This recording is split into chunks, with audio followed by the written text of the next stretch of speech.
आवाज आ रही है आपको मेरी अब? ठीक परफेक्ट है। इसको एडिटिंग रहने दीजिए, हम यहाँ आप मुझे वहां से म्यूट कर दीजिए वो। ठीक।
Dr. Graham, very good afternoon, sir.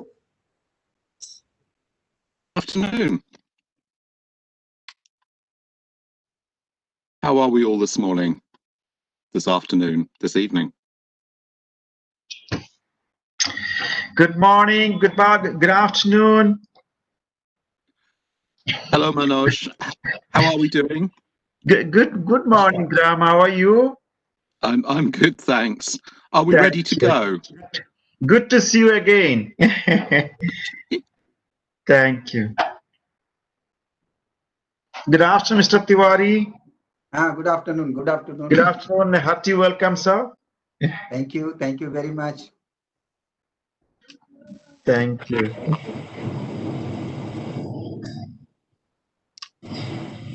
Honorable Secretary has already joined.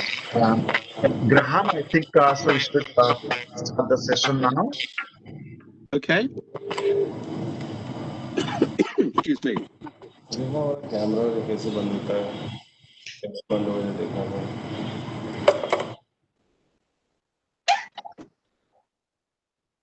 Okay. I seem to have got a video link. Oh, there we go.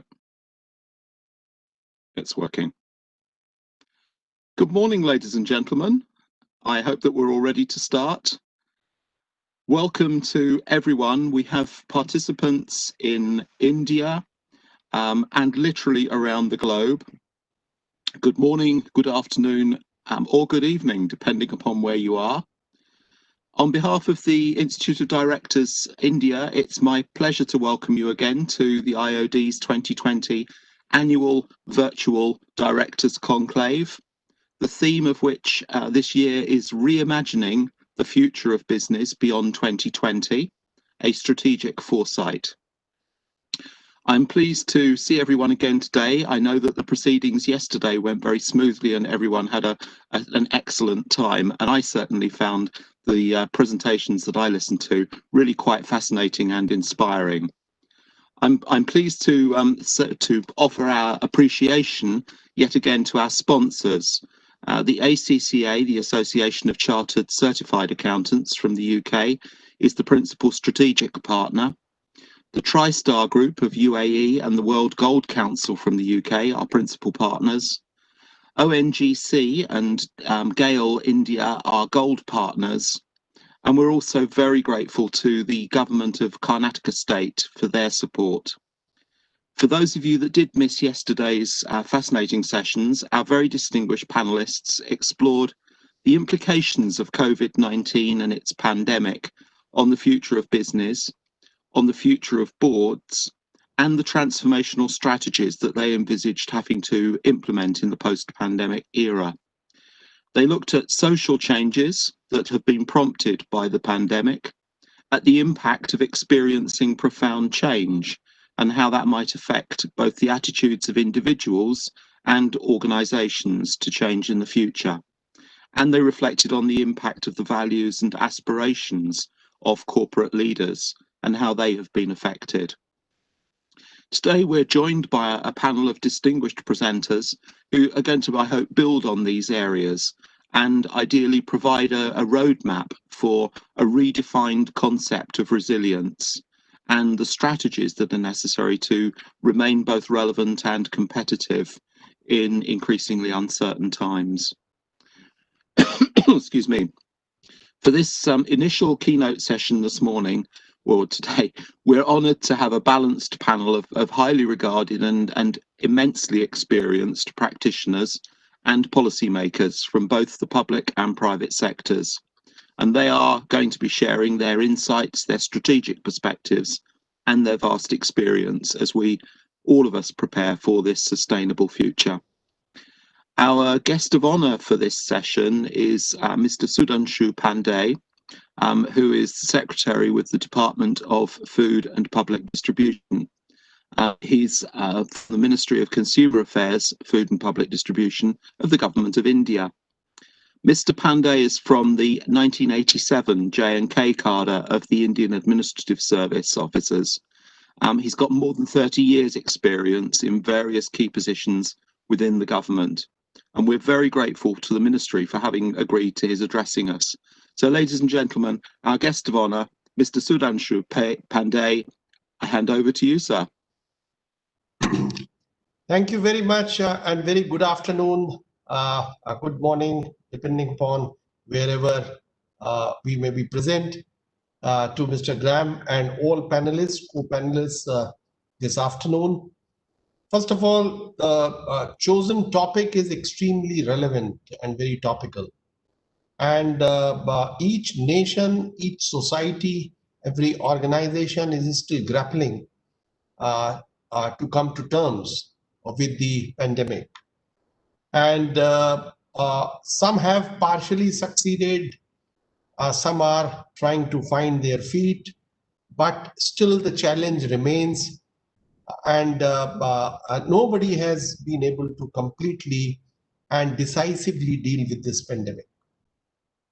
Having said that, this is also true that all of us, having faced this crisis situation, have learned a number of lessons, and there are a number of opportunities that we see around.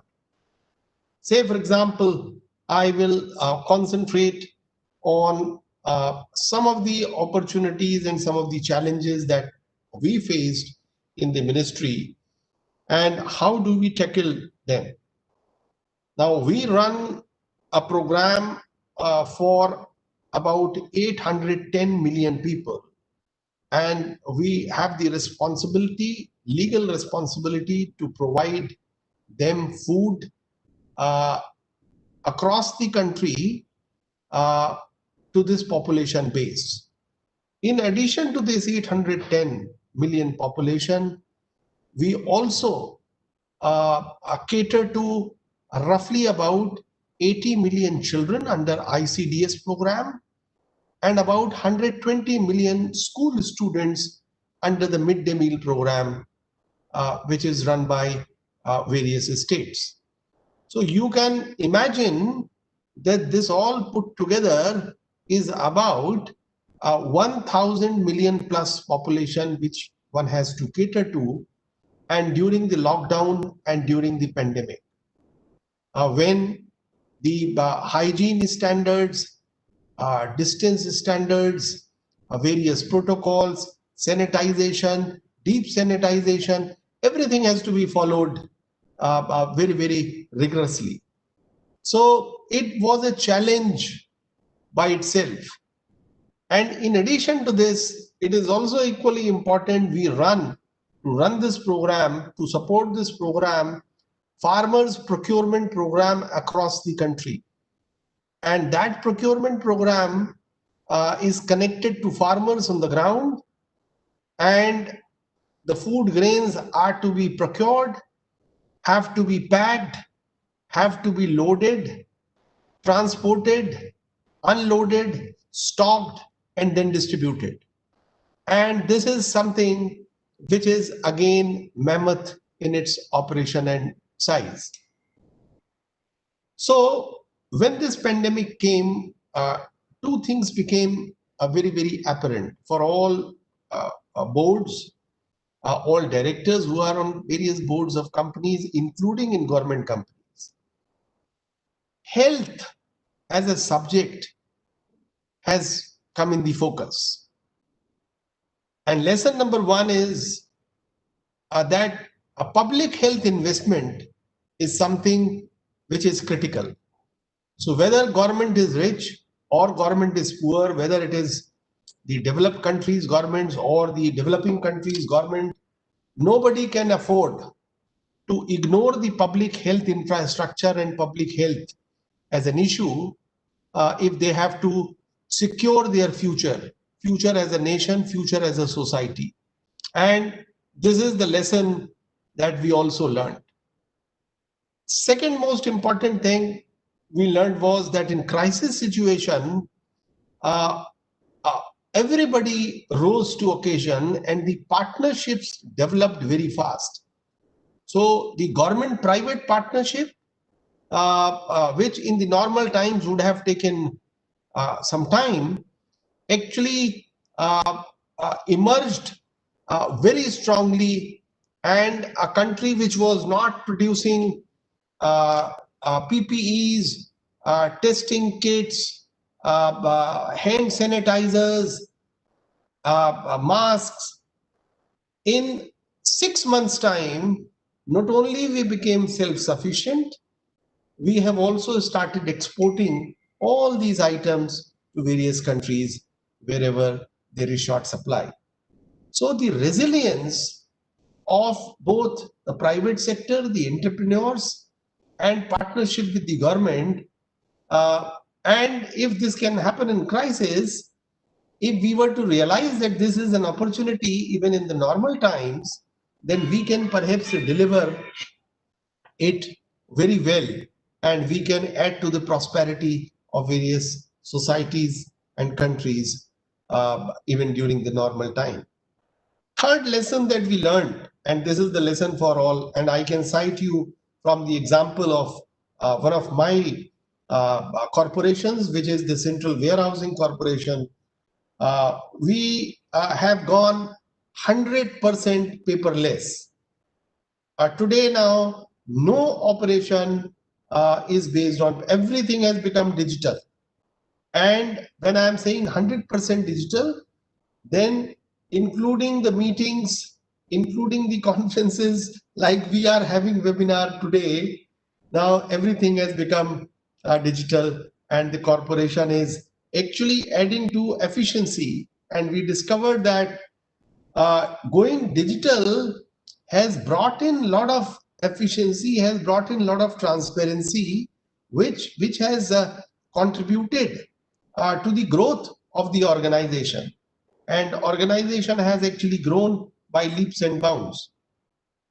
Another third very important thing that we learned during this period, and I think this is for all directors on the board, their experience has also been similar, that in the digital era, now embracing technology has to be very fast.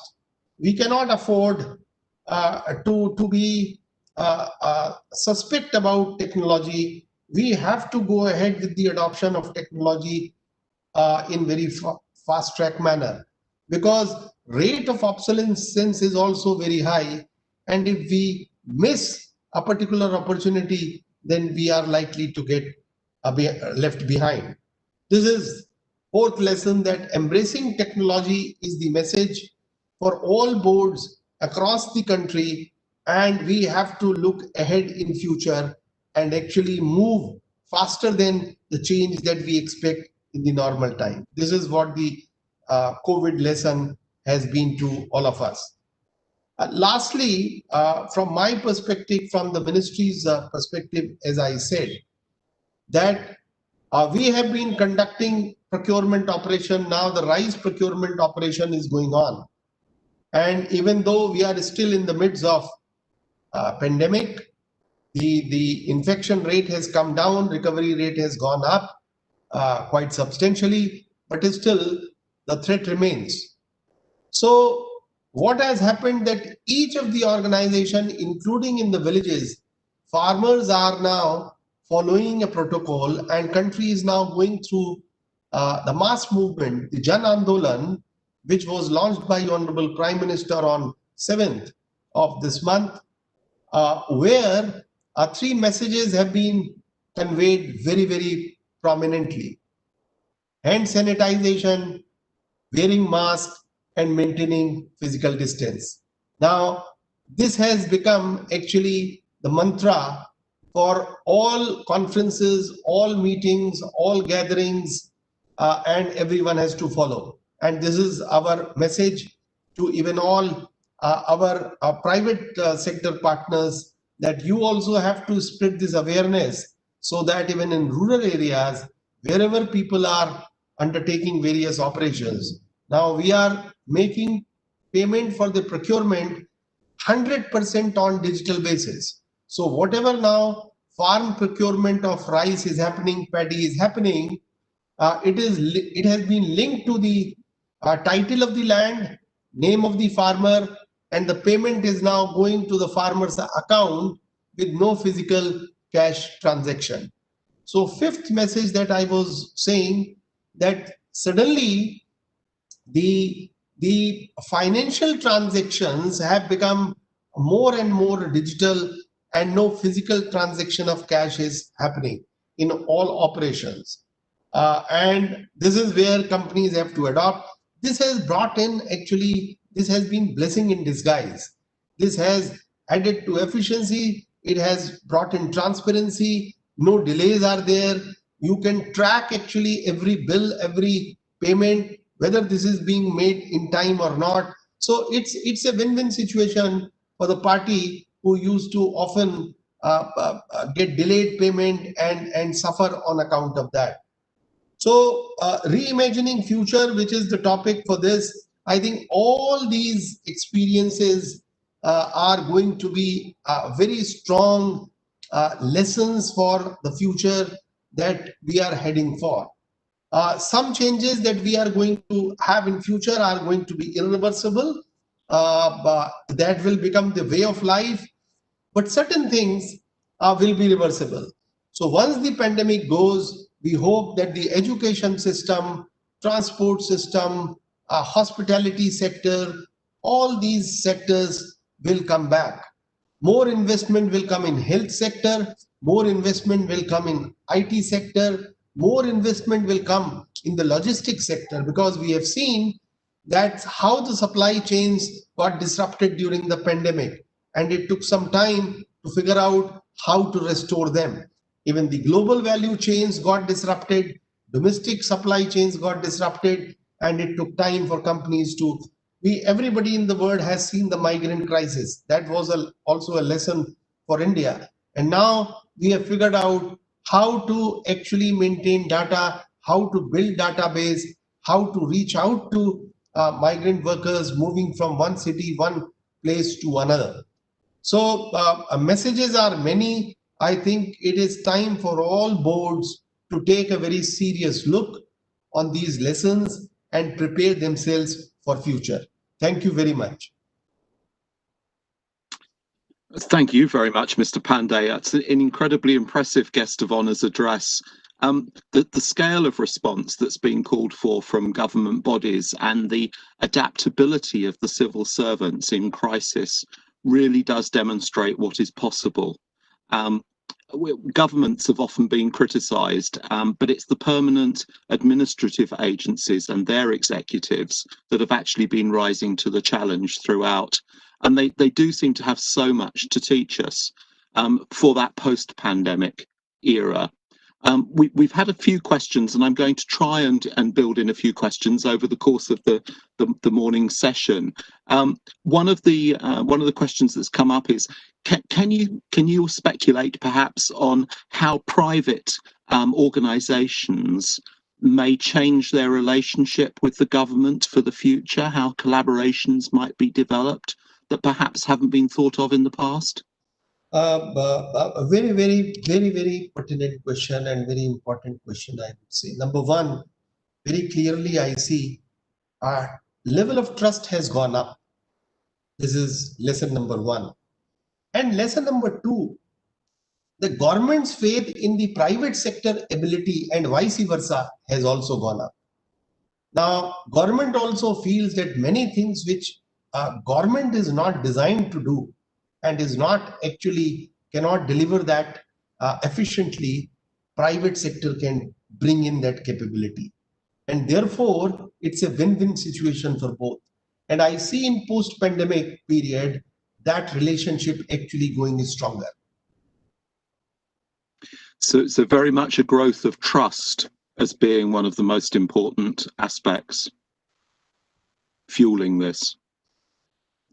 There's a question has popped in from somebody from the agricultural sector, and they're wondering what strategies could be brought into play to improve the export market for agricultural sector in particular. Yeah, a very relevant again point. The export depends on a number of factors, and one of the very important and underlying principle is competitiveness. And competitiveness is linked to productivity. So unless we improve productivity in various sectors, become competitive, export is difficult. But in some areas, we already have very strong agricultural export, and those are the sectors which are either the niche sector or where private sector has made investment and has made it competitive. So there are a number of agricultural commodities where India is highly competitive and is successful.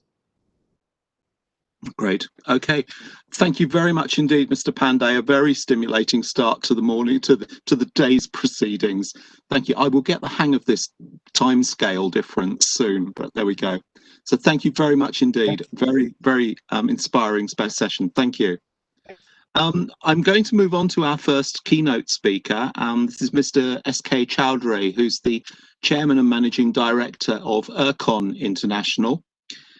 Today, he and his organisation are very much on a mission, excuse me, to improve the construction needs of the infrastructure development of India and abroad. They've been pioneering high-quality projects and services, even though timescales have been compressed dramatically. So I'm going to hand over to Mr. Chowdhury for his keynote address.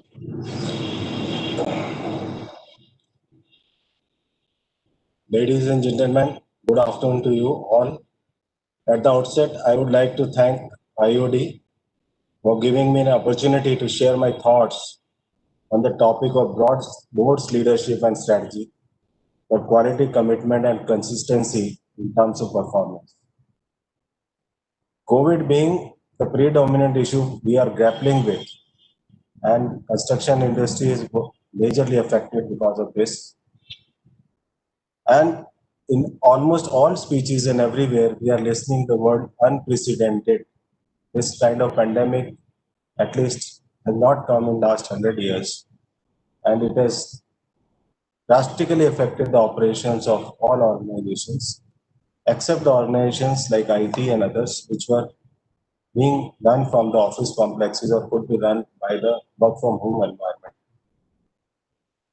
The role of boards, leadership in quality management, forms the backbone of establishing the direction of the organization and improvement in the strategy. Board's responsibility consists of creating and maintaining the internal environment for ensuring quality and ensuring all the employees and stakeholders become completely involved in achieving the organization goals.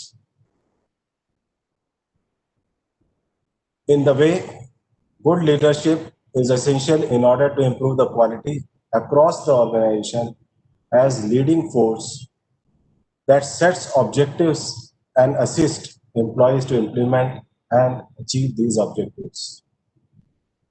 The role of directors is becoming complex due to diverse range of factors such as disruptive world market and supply chains, and accountability to the social media, which is creating a lot of undue stresses in the mind of people. In crisis situations, the perspective of directors and the vision of boards can narrow.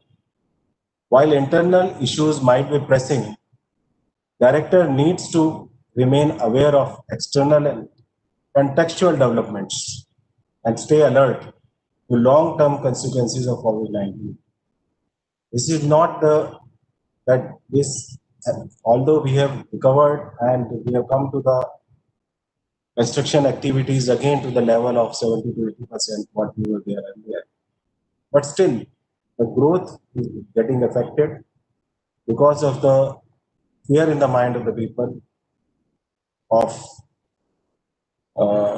COVID. And in the construction sectors in which we operate, there are a large number of laborers who remain in the camp, and they get these health issues very often in large numbers. So hopefully things will be all right after some time. Board, as we are all working in the Indian, we come from a government company, and our board is selected by the government, whether it is director, independent director, or government nominee director. But quality of the board in the government companies is quite good, as we have a very diverse nature of directors in our board who come from different fields, from finance, from the sector in which you operate, from the law and other backgrounds. So everyone wants quality in our system. Our quality means different things to different people. Some people view from a client consumer point of view, while others view it from supplier's point of view. In essence, the perception of quality is the one that meets the needs of the person seeking it. Once quality has been defined, management needs to take the necessary steps to ensure the successful implementation and maintenance of their quality process. Quality does not evolve overnight. People need to dedicate themselves and their companies to having quality practices and policies in order to gain a reputation of delivering quality.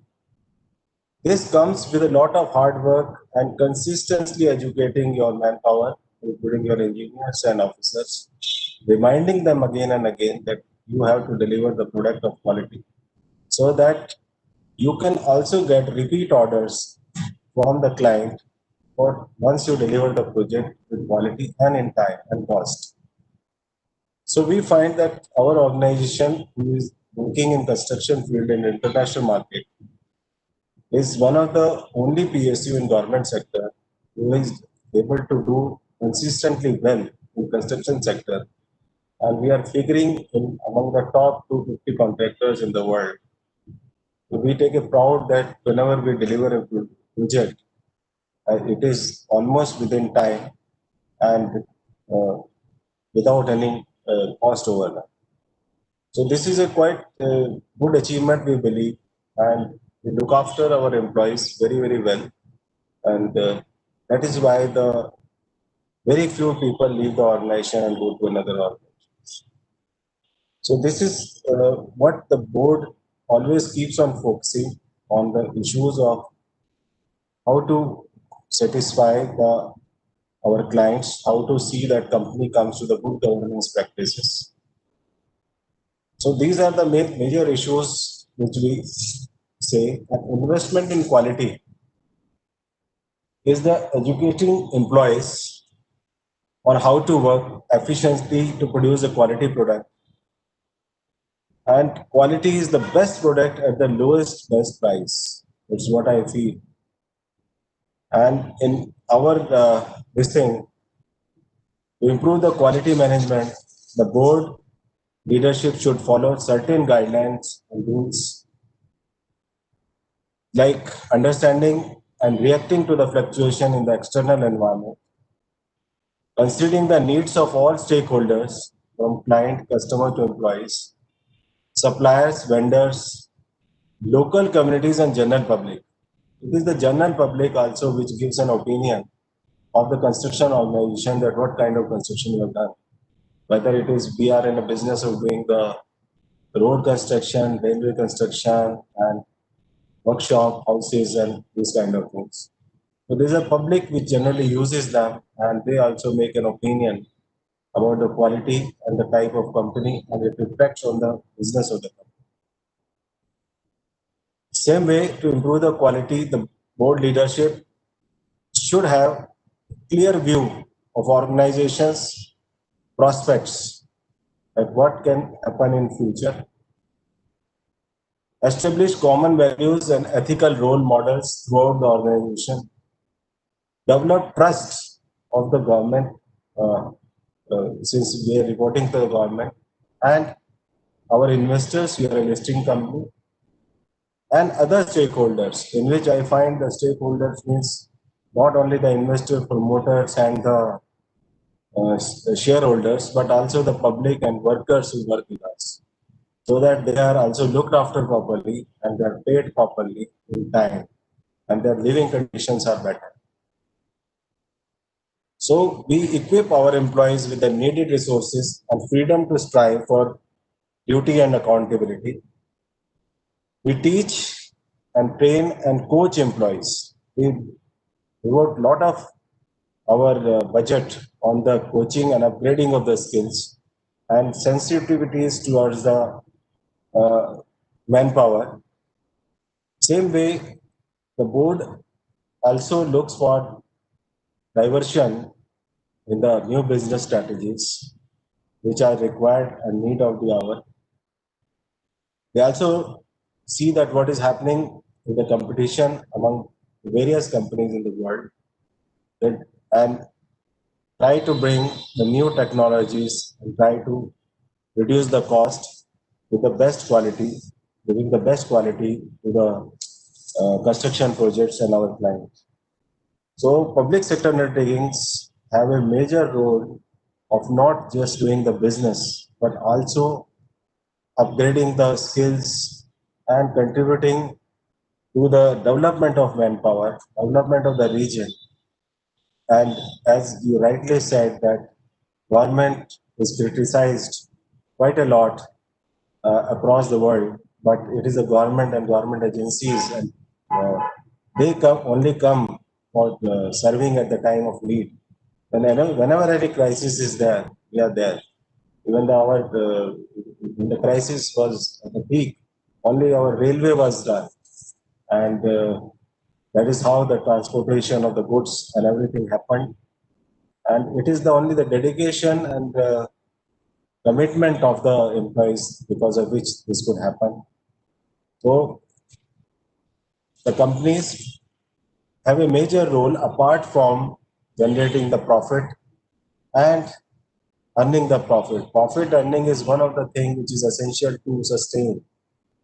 But at the same time, other things which we are supposed to do for our community and for our nation and the other places in the world where we work, we have to look after them also. Thank you very much. Thank you very much, Mr. Chowdhury. I have to say, I'm absolutely delighted to hear you really reinforce the key messages that have been identified many times before about leadership, engagement, quality focus, and innovation. And that what has actually been different this time has been the pressure of the context in which they were being tested. And it really sounds like you have risen to that challenge. There was one question which came in about the Indian Railway Service and how you had managed to maintain your focus throughout the pandemic. And you've actually answered the question before I got to ask it. So thank you very much indeed for having delivered that. I take that as a really positive message about the value of all of the work that people have been putting into quality and quality improvement over decades. You're really the living personification of how that has worked and how beneficial it has been when the pressure has really been put on. So thank you very much indeed for your address. There may be some more questions come up later. I'll keep my eye on the chat. Thank you so much indeed. Thank you. I don't want to cause any of our presenters any anxiety, but I just thought that I would share the fact that we now have over 600 people watching these presentations online. So feel encouraged that your time is being well spent as well. Please let me welcome our next keynote speaker. Dr. Alka Mittal is the HR director of the Oil and Natural Gas Corporation. The first female director on the ONGC's board. She has a special penchant for training and mentoring, and since 2001, she has taught more than 11,000 graduate trainees in the areas of corporate governance as part of their induction program. In her many years of service, with her extensive knowledge and her focus on people, I'm sure that she's going to have a great deal to teach us for our future and for the post-pandemic era. Dr. Mittal, thank you for joining us. Thank you. Namaskar to everyone. Namaste to all. Dr. Graham Wilson, Mr. Sudhanshu Pandey, and the distinguished fellow panelists. Greetings to all.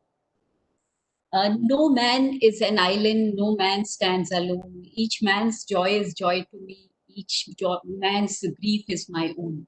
We need one another, so I shall defend each man as my brother, each man as my friend. These lines from John Donne uh, really echo in my mind when I am trying to address this global audience. And as Dr. Graham had just scared me by mentioning that the number is 600, let me just talk to you on those lines from India. And let me share with you that these lines hold much more relevance in today's scenario when we are all globally connected, and one thing going wrong, something going wrong in one part of the globe has impacted the entire world.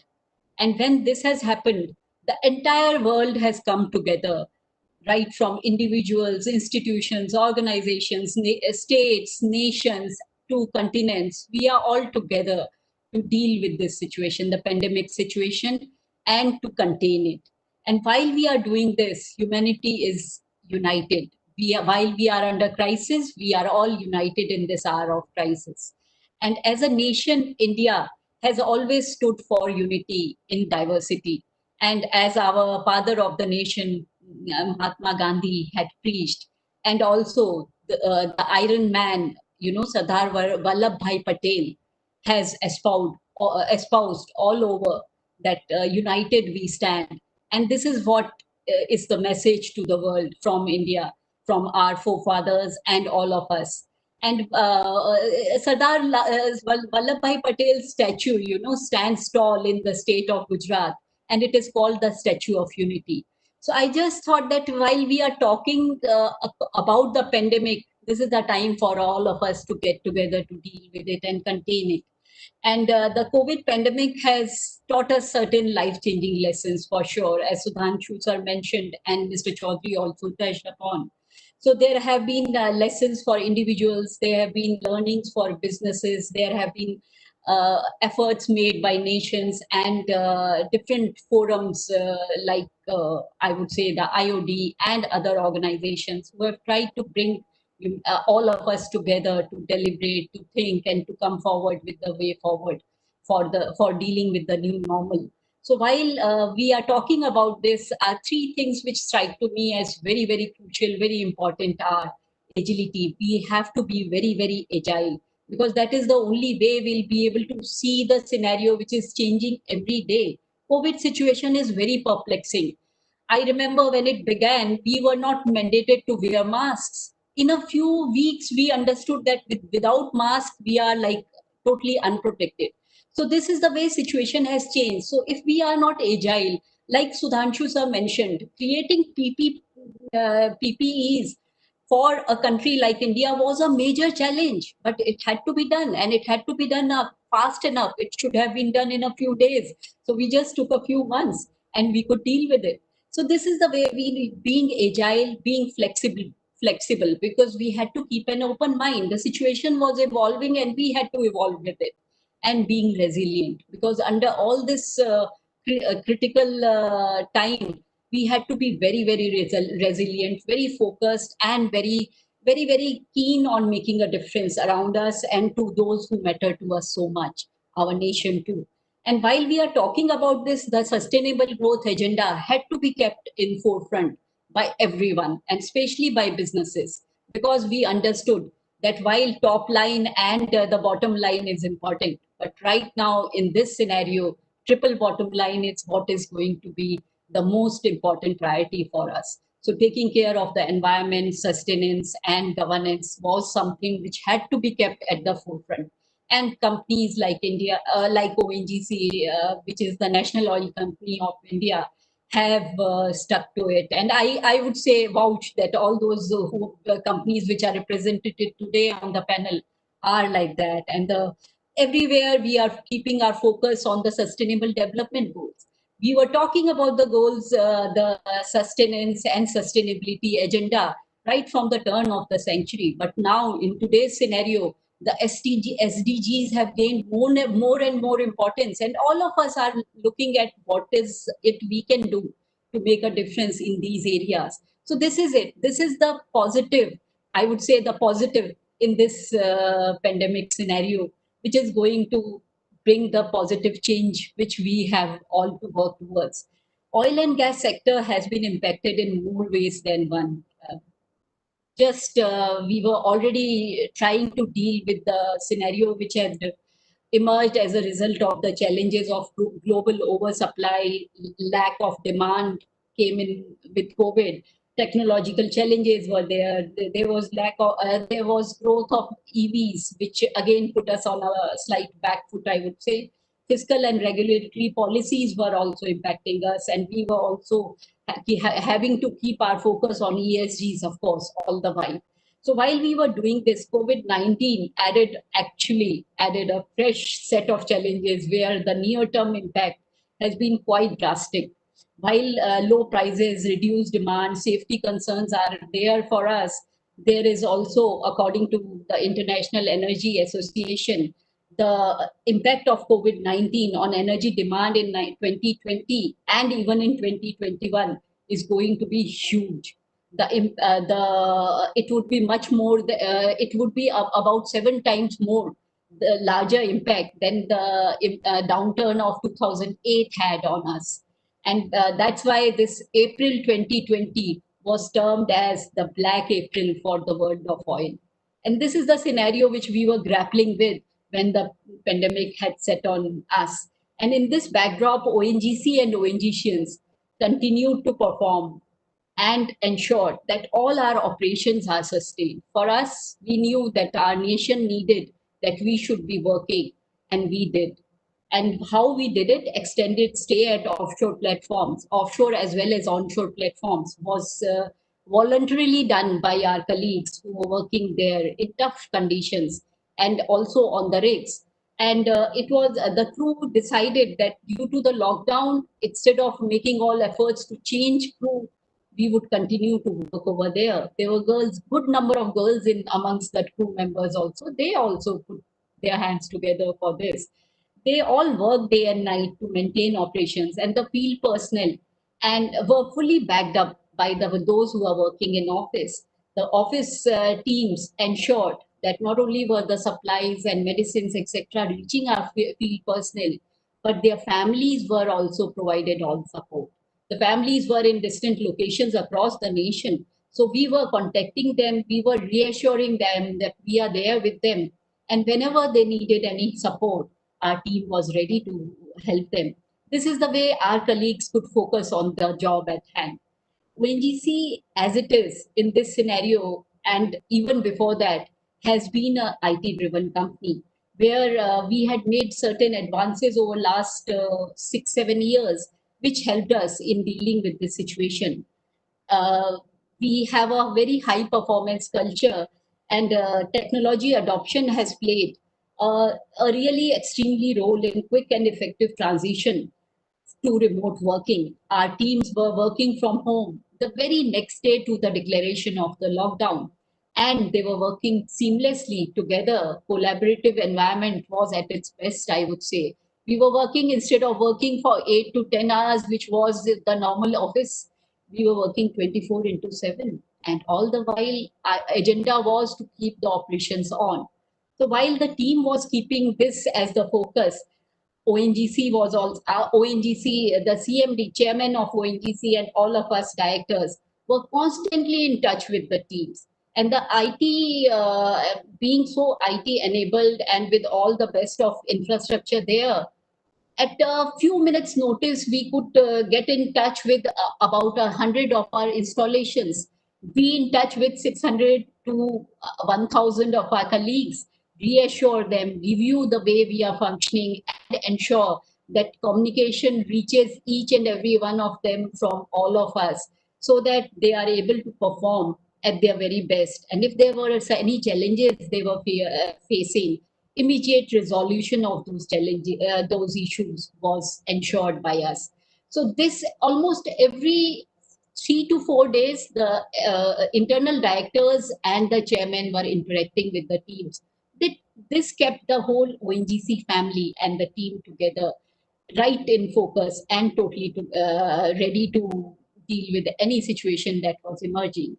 And while our core activities were taken care of by our colleagues in the fields and those who were backing them up in the office, the teams at different institutes, the centers of excellence, which we have around 11 centers of excellence. So they were working to keep all of our colleagues on the track for further skill development, and reskilling was kept at the forefront as an agenda by them.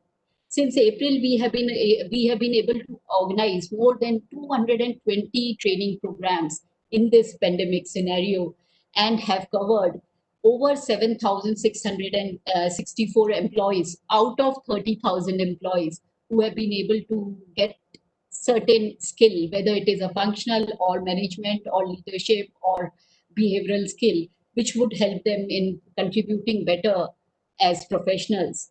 And we have been able to impart about 60,000 training man-days in this period. And the best part here is, while we have saved on time because no travel is required, it's all happening online, we have also saved on cost, because right now, with the business being so low, cost saving is also kept at the forefront by us as by the board members. But along with saving of cost, more and more colleagues of ours are able to participate in different training programs. Coming to the line of business which we are in, we since March, when the lockdown was declared, our young engineers, geoscientists, have been able to go for certification through IHRDC, and over 1,000 certificates, accreditations have happened as a effort, which was jointly put in by our colleagues. And let me share with you, while this training providing opportunity for training has helped our colleagues in building their skills, it has also helped them in remaining occupied with constructive things, because that was very important in this scenario. Otherwise, a sense of stress, depression, or feeling of being low would be very, very prominent in personnel. So we have tried to ensure that we have utilized this time in this manner. And over 7 months, we will all agree that while all effort was made to keep everyone together and to do everything for them, we also needed to keep our employees and their families engaged. Besides the routine training, skill development, learning development initiatives, and all, so lots of employee engagement initiatives were carried out. The first amongst them was Make Your Own Mask competition, where a family got together, made masks, clicked themselves, and uploaded it on our website. So we could see lots of happy, smiling eyes in those pictures, and we felt very thrilled to see them. And that is one initiative which gave us lots of satisfaction. Then around the 15th of August, when we observed Independence Day of our country, we organized a patriotic song competition. Wonderful in-house talent came out in that, and we felt so proud of our colleagues who, from offshore installation, captured their clips and shared with us. So these are the things which really made a difference to us, the routine activities which were going on. And we also did a Humans of ONGC, a story competition, and a case study competition to add with. So while we were doing all this in this difficult phase, what was at the top of our minds, as directors and the chairman, as the board of the company? Our priority was that everyone should be working from entering each day with a sense of purpose, with a sense of, and at the end of the day, the person should have a sense of fulfillment. That is when the organization will continue to sustain and to continue to perform for the energy security of the nation. And with this, we had already actually laid out a strategy 2040 for our company in 2019, beginning of 2019.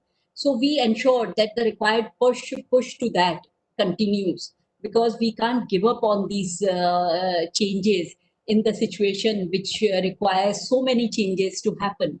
So all of us kept our focus on that, and that helped us in keeping our vision at the long term picture, and which has helped us in ensuring that ONGC continues to stay and remain sustainable in 2040 as well.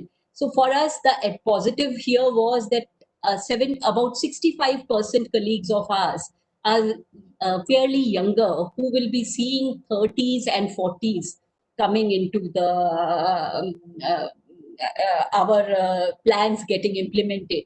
So when when we enter 2040, 45% of our present workforce will be there to herald the change which comes to ONGC as a diversified energy company. So, like I know there's a time limit here, so I can't just go on and on, Dr. Graham. But my concluding thought would be to say that we need to focus not only on talent management, which we all as HR professionals or as Director HR talk about, but on talent enablement, especially in this scenario. Businesses must make sure to create the best environment where people are able to feel safe, they are able to feel valued, and they are able to better develop themselves. Because once they develop, we will be able to unleash their potential, and not only will they grow as professionals, the organization will benefit tremendously from such a group of people who are contributing their very best for the organization, and our colleagues will feel very happy, and they will be working towards a larger social cause for which our company is committed. And I know acronyms at times are more impactful than so many sentences we say. So my message to all across my organization has been over last few months, on COVID-19, I say carry on very intelligently and diligently in 2020 to deal with COVID-19. That is what is going to help us in tiding over this scenario, and that is what we should all aspire for. So my good wishes to all for a better future, for a better, healthier time ahead, and I will end with this. Thank you, Dr. Graham. Thank you, Dr. Mittal. Wow, what a fascinating approach. And I think the agility and the scale of response that's been made possible really by drawing on both a humanitarian and a metaphysical kind of philosophy is fantastic. Quoting John Donne is a very interesting start to your presentation. It seems to me it highlights the underlying philosophy that's running through what you're doing. So that emphasis on people is so important. So thank you so much indeed. There were two questions, and you beautifully answered both of them in the flow of what you were saying. I think what I'm taking away from what you've said is those words intelligence and diligence. And if we can simply get our staff to work with intelligence and apply their diligence and then get out of their way, then actually they will rise to the challenge. So thank you so much indeed. That was a very inspiring presentation. Thank you. Wow. Mr. Tiwari, you've now got double pressure on you. Follow that if you can. And you've got over 600 people listening to you. Mr. Tiwari is the finance director from GAIL, India. He's got a lot of experience in the areas of project finance, corporate finance, taxation, treasury, company accounts, capital budgeting, finalization of EPC contracts, and so on. These days, he is very actively involved in investor relations and in interactions with the analyst community. I think those are two areas in particular that organizations are perhaps most concerned about at the moment as we're working our way through this pandemic. So we're very happy to welcome you, Mr. Tiwari. Let me hand over to you. Thank you. Thanks, Dr. Graham, for nice introduction. I welcome all esteemed panelists, Sri Sudhanshu Pandey ji, S.K. Chaudhary, Dr. Alka Mittal, Ashish Garg, Kunal on the dais, and participants attending the program through virtual mode on directors Conclave, national as well as international communities. Good morning and good afternoon and namaskar to all. Nice to see you. I'm thankful to IoT for organizing the session on the board leadership and stakeholders' expectations for the new era. My special thanks to J.S. Alwalia ji, Pradeep Chaudhary ji, and Manoj Raut for giving the platform on the important topic of today's. Now, before I give my perspective, what I'm thinking as a board responsibility during this pandemic, which I have learned through our practical experience, I would like to give you the brief background of it. So many definitions have been done by the regulator on the board's performance, on the self-consciousness, on the experts. So many magazines are there, so many literatures are there on the institution of directors, on the duties of directors, on the liabilities of the directors, on the board committees, to have the board, exemplary board, to create effective board culture and resilient. Now, during this pandemic, I have a different perspective, which I am going to share. And before that, I would like to say that the pandemic era is painful, has been painful. And this is the confused pandemic ever have. We are not knowing what to do, and we still do not know what to do. So there is a lot of confusions, and here the board has to think what they have to do and what actions to be taken. The great effort has been done by the social organization, by the government, and particularly in India for the physical reforms, taking care of the people by the organization, by the government, by the people, and having the empathetical approach. I have attended so many conferences, and there was talk about the digital transformation. There was talk about digital initiatives. These are very good things we have learned. Now, when I wake up in the morning, a milkman comes to my doorstep and he delivers milk to me. Is he working from home? The vegetable we are purchasing, that farmer, is they working from home? The grocery shops, is they working from home? Can a farmer work from home to complete the supply chain? Can a chef in the restaurant work from home to serve the food to us? Can a pilot fly, work from home to reach us to the destination?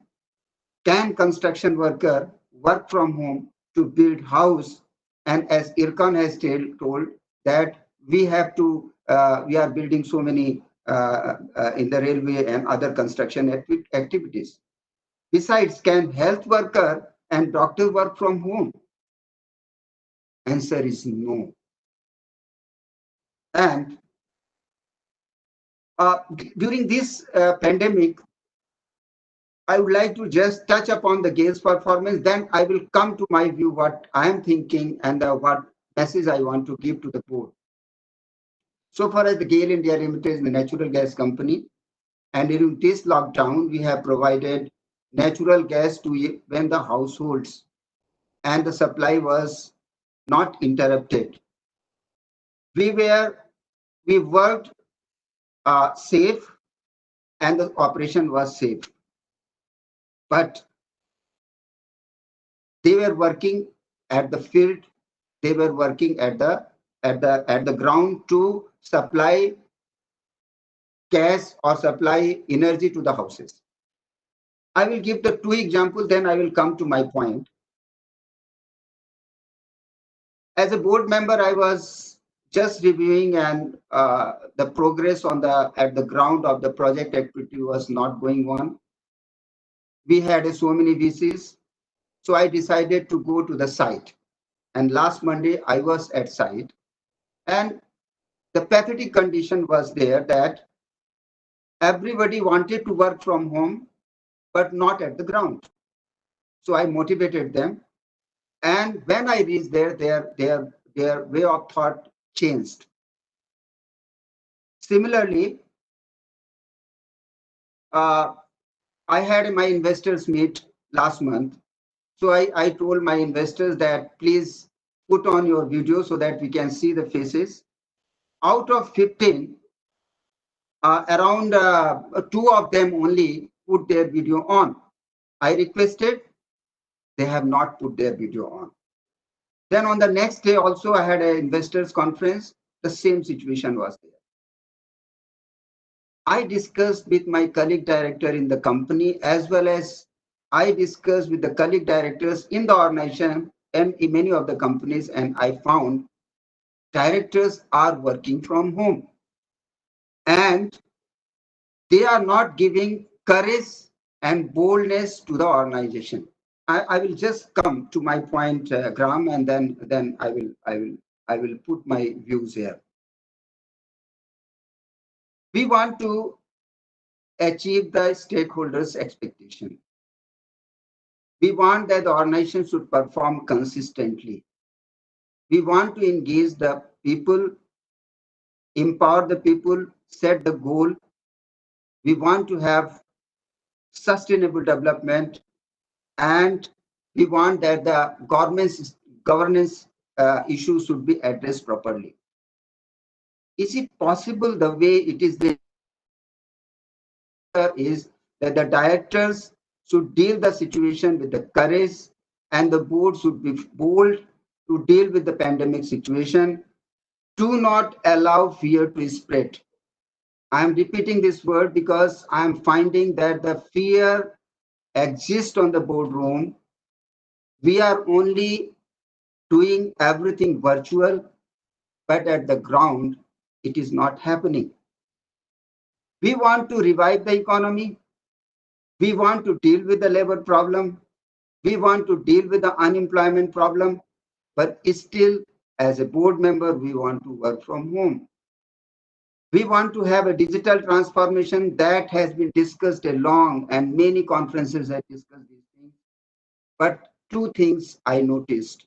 One is the virtual dishonesty, and second is the work from home indiscipline. I'm just repeating this because this is the experience I got in the organization, across the organization, wherever to whom I have dealt within the colleagues, directors.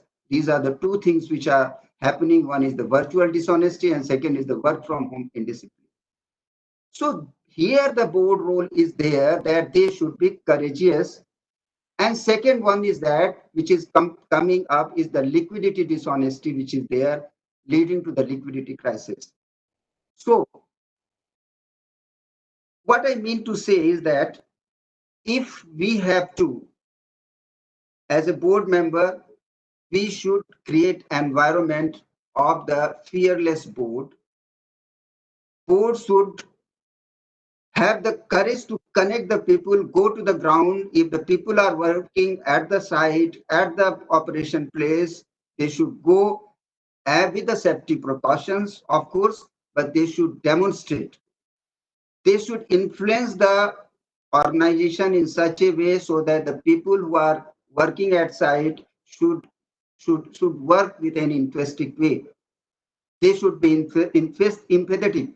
Dr. Mittal has already told so many good measures ONGC has taken, like GAIL and other organizations has also taken, but these are not going to be enough. I am finding disconnect between the board, management, employees, investors, and stakeholders. There is a fear psychosis which is going on in the whole world, and this is the time where the board has to be more and more courageous, empathetic, and they should take measures to connect to the people physically, and with the physical, virtual can also be added to that world, but they have to be more courageous. My view, or my takeaway to the whole situation is that the directors should demonstrate courage to lead the organization. This is the time they have to demonstrate the courage from the front and set the example to the management, to the employees, and to all stakeholders. The board to be soon seen as a bold board to tackle the pandemic situation and do not allow fear to spread among the stakeholders beyond proportion. I'm just repeating, sir, that this fear psychosis has spread beyond, and whatever measures we want to take, we cannot take. We cannot drive the economy. We cannot generate the employment. We cannot tackle the issue unless the board members who are at the top of the decision making are exemplary board. They have to come up with the in the field, in the places where the people are working, to set examples that yes, I am with you, and then everything can come up and the whole economy can be revived. I'm not going to comment on the medical aspect because that is a very debatable thing, whether this is a pandemic or not. What measures doctors are advising, whether this is okay or not. There are many debates which are going on. I'm not going to go into that. But at the same time, I want to share that taking precautions, whatever has been prescribed, at least directors, and particularly the independent directors, they are also silent. I found them. They are also not taking any bold or any steps where their duties are there to revive, as well as to revive the situations. They are also not taking. So my experience is that this is the time where the directors have to be courageous, where the directors and the board has to be bold, as well as fear psychosis has to be removed by the board members in the organization, as well as across the organization and in the country. So these were the thoughts of mine, Graham, and any questions, please ask. Thank you very much, Mr. Tiwari. I think you've really emphasized that humanitarian aspect that Dr. Mittal was speaking of, and what seems like best behavior in organizations isn't always one solution for all, and it's when there is a difference between what one group of people might think was best for them and what another group have got to do, it's that disparity that can lead to so much difficulty. And as you say, this still is an opportunity for the leaders in the organization to demonstrate their courage and to demonstrate their empathy. It doesn't mean to say that they've got to compromise their safety, but they have got to demonstrate leadership, and leadership is about those aspects, courage and empathy. And if they don't, then they undermine trust, which is the point that's been made twice so far, and they reinforce fear. And so a huge responsibility there. I think that was really interesting that you also bring in the independent directors, because they are often seen as being the external overseer, if you like, or somehow not involved. And really the ones that have shone have been the ones who've risen up and have been seen for their leadership. So thank you. There was a question that did come through from the 600 and something people that are watching at the moment. There's a question about the future and how, if we have adopted this more virtual way of working, how do you see that impacting on the transparency and the accountability of boards if they are working that one step removed? Yeah, it's a mix reaction of mine is there. Governance aspect and the transparency by virtual working may not be to that extent okay to my mind, because we do not know the body language of the people, what they want to say, and this is one-sided listening is there. But yes, exchange of the documents and then taking of the times, and sometimes virtual can be a good advantage. But my feeling is that virtual will not give much transparency, and it is just only a time saving, and it is just giving some of the quick decisions which are required. But ultimately, if the board has to decide, they have to be face to face. And this is my feeling that it can be mixed also, some virtual, some physical, but not at all virtual. Okay, thank you. Yes, we're really having to re-examine these rules of engagement, what we are seeing and how we observe people. I think the human dimension has really, the focus has so much changed as a result of this. So thank you very much indeed, Mr. Tiwari. We're going to move on to the next keynote speaker, who is CS Ashish Garg. He is the president of the Institute of Company Secretaries of India. He's been in practice for 20 odd years. He's an extremely passionate and driven speaker. He very much focuses on innovation and the growth of what has been a highly influential profession that has perhaps not been in the spotlight as much as it could have been in the past. So, Mr. Ashish Garg, I hand over to you. Thank you so much. Good afternoon, everyone. Respected dignitaries and all the members present here. At the outset, I would like to congratulate the Institute of Directors for organizing such a fascinating and mind-boggling event focused on the road ahead, keeping in view the altering dynamics of the economies globally in the times of pandemic. Coming to the topic that has been assigned to me, that is emerging role of company secretaries in improving governance structure and making boards more effective.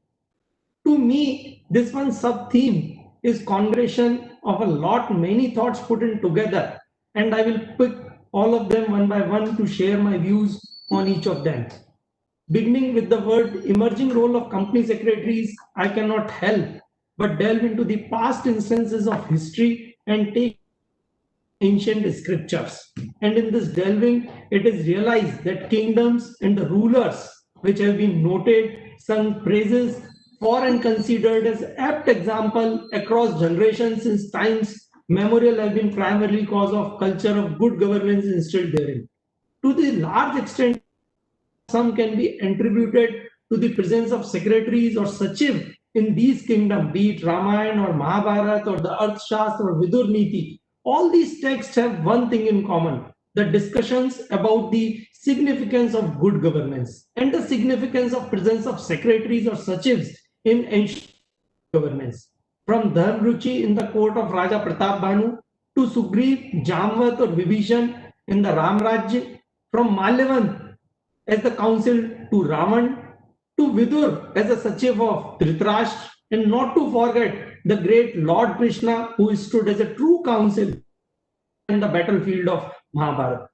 Back to the present day scenario, the modern day India INC, given the presence of the Institute of Company Secretaries of India for the past 5 decades, it would not be an exaggeration to say that the company secretaries have been part of the journey of India.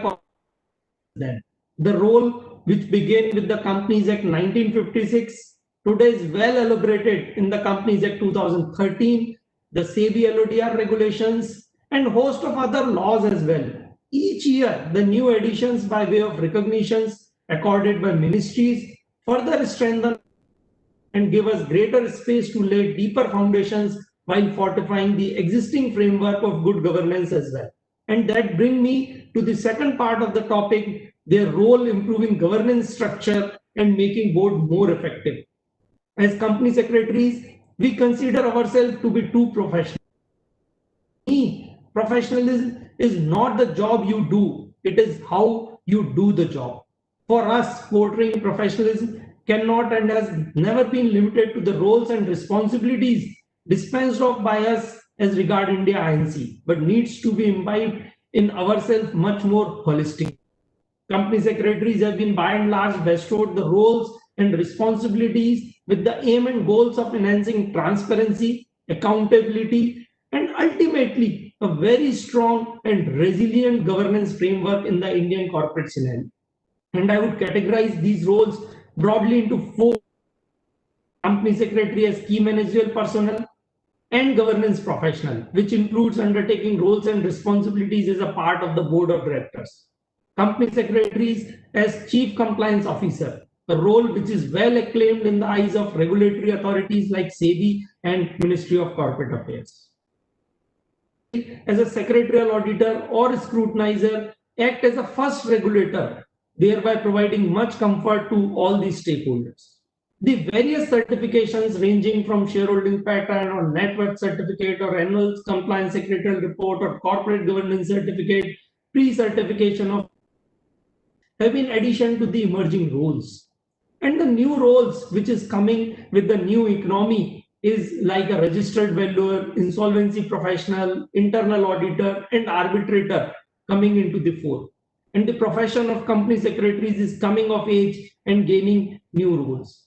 Now, if we talk about this new normal, or with the theme on the COVID change of role of the company secretary with this new normal, coming to the fact that their role has been changed in the times of pandemic or not, and more particularly the emerging role thereafter. As company secretary, I believe the governance profession would agree with me wholeheartedly when I say that this pandemic has altered the dynamics of the professions as regard their profiles in India INC. The statement holds true not just for the company secretary in employment, but also company secretary in practice as well. From the company secretaries in employment, holding all the meetings, be it board meetings, general meetings through virtual mode, is a new thing.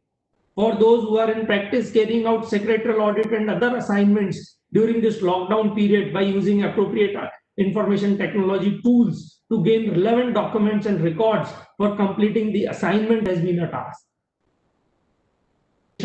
Provided by the regulatory authorities, it falls on the shoulder of company secretaries to ensure that the compliance are undertaken the most apt manner.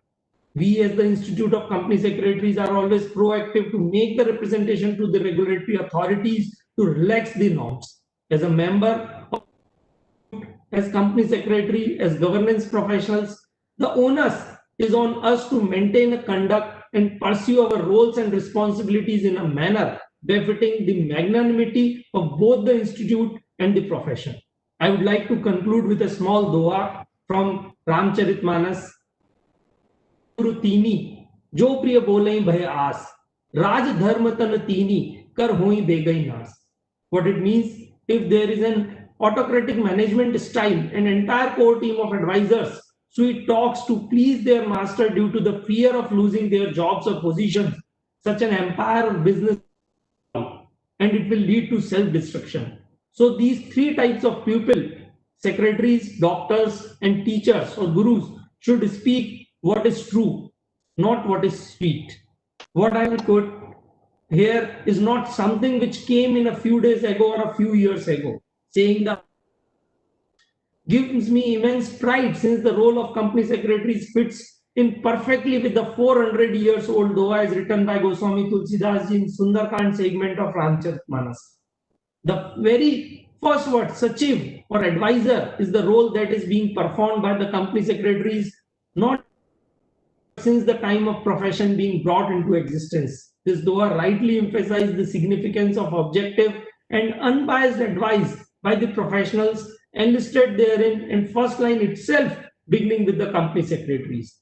And if I was to talk about the Institute of Company Secretaries of India in totality, CSI with its mission, vision, and motto has through its members and of its own record has been pursuing and shall continue to pursue initiatives aimed at taking the governance culture of India INC to the newer heights. Thank you so much for this opportunity. Thank you, IRD. And we all are missing your in Dubai or London, but this virtual mode has put all of us together. Thanks, Graham. Thanks once again. Thank you, Ashish. That's wonderful. I'm fascinated by how all of the speakers today seem to be around this area of how leaders lead and the role of the company secretary in facilitating leadership throughout the pandemic. and how that has changed is an aspect that I probably wouldn't have come across or thought about. I'm intrigued. I'm wondering if there are any aspects that you feel of the legislative platform should come under the spotlight as a result of the pandemic and the lessons that we've learned. Actually, I think the blessing in disguise of this pandemic for the company secretaries in the profession is to hold the meetings in a virtual mode. And I think it will be, we have seen the annual general meetings of big companies like ONGC, GAIL or Reliance or the Birlas and Tatas, where thousands of shareholders and stakeholders have attended the meeting and participated in the decision-making process for the good governance, which we have not seen earlier. So I think this will be normal in times to come. Very interesting. Yes, I am a member of a professional body myself, and they normally struggle to get 20 members to attend the AGM, whereas this year we had nearly 2,000. So yes, it is a really interesting change, that, isn't it? Thank you very much indeed, Ashish. Thank you so much for your contribution. We're going to move on to a special address, the next special address. This is from Mr. Kunal Kalawatia, who is the Chief of Marketing at the National Payments Corporation of India. Those of you who were watching earlier on will have seen the video explaining the background to the NPCI. They really are changing the very nature of the way in which business takes place, the nature of transactions through contactless payment and other innovative solutions. Mr. Kalawatia, fantastic to have you on board. Please, I hand over to you. Thank you, Graham. Thank you for this opportunity. I think I thank the complete team of the Institute of Directors to having NPCI in this forum to present, I think, what our journey has been. Thank you very much, Secretary Mighty, Secretary Department of Commerce, Secretary Department of Food and Public Distribution. Thank you, Mr. Girish Chandra sir, for this opportunity. I think what I will do is in the next 10 minutes, while I think I would guess so, that the efforts of NPCI to possibly change the retail payments landscape of the country would be known to many. I'll go with that assumption right now. My attempt in the next 10 minutes is possibly to change the picture that you have in your mind. I think while we are a tech company, I would want to possibly convert the perception into a company which is deeply rooted in people. I have something to share, I think few slides just to possibly break the visual monotony. Yeah. Graham, I hope the PPT is visible. Yes, sir. Yeah. Yes, it is. That's fine. When NPCI started, I think it started with the purpose that RBI set us into the business, saying, you know, we provide a retail payments infrastructure for the country, and we started with that well. And I think we said, you know, let's take the mission of touching every Indian with one payment service or the other. And I think that was the first objective. When we set this out, I think very clearly what we realized is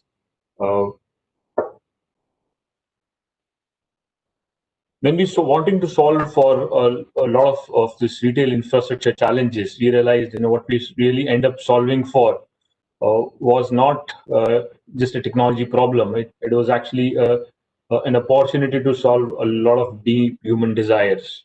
Very, very clearly, I think that's what the driving continuum has been for us. I think we are driven by two passions very, very clearly: payments and people. So it's not just about tech, it's not just about automation, it's not just about AI, ML. It's actually deeply, very, very deeply about people. And I think when you talk about people, I think we have a fair share of the variety and the power of a huge billion population and citizen with varied needs to solve for. When we look at technology, I think, yes, I think there are words like innovation come to the mind, saying, you know, technology is going to innovate the space, technology is going to create speed, technology is going to create tech security, technology is going to be bringing solutions which are contactless, which is becoming very, very relevant during pandemic times. But I think when you pick up this stick of technology from the one end, what gets picked automatically from the other end is when you call innovation, I think you also pick up the challenge of driving adoption with consumers. When you pick up speed, you actually have to pick up the other end of the stick, which is called ease of use. When you pick up the aspect of security, which your tech is building up, very clearly what you're picking up on the other end is awareness of the consumer. Because what we're realizing is it's not just the tech security which helps you, it is also the awareness on the consumer side which really helps you. And I think the challenge at our hand was really, really vast. 22 languages, if you really want to communicate, there's no single language which can really connect all of them. And there is 720 dialects to it. If you were to really solve even the human problem, once you've understood it, I think you need to speak to the consumers in their language. And I think this is one big capability that we had to learn. When you look at literacy levels, it's really deeply varied across parts of the country. But what we found is very interesting. Number literacy is very, very high. And I think we really wanted to leverage that part well.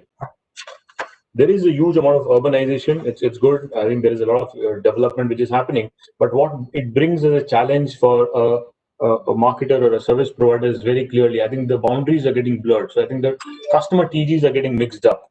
Customers who've been in rural areas now are also present in urban areas, like point of case of migrant workers in metro cities. Very clearly, you have a mixed bag of customers in every location.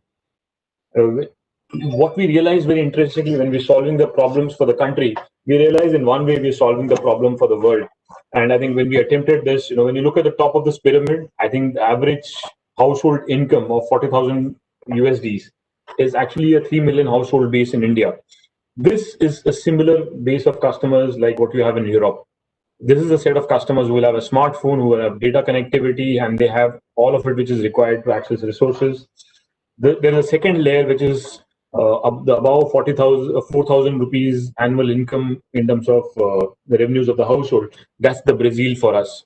Then the Indonesia, and the bottom is actually the Africa. So when we looked at solving the problem for the country, and when we looked at models, how people have solved it in various parts of the world, we found that we're not just solving it for one country. We actually have a world back home here, and that allowed us to think very, very differently. The biggest enabler in this process was the availability of cheap data, the penetration of smartphones in the country at 450 million. I think that's a huge base. I think it's more than a base of population of many countries. I think there's a huge opportunity in terms of tapping them up. I think the second one, which really becomes sometimes a difficult question to answer, the 550 million who don't have smartphones. How did we really solve the problem for them without the connectivity piece? So I think I'll just take you through three personas that we really imagined. I think there is a farmer called Kishan Rao, age 35. I think in case he has to do a financial or a banking transaction, he has to leave his day work, which means he has to forego his income for the day.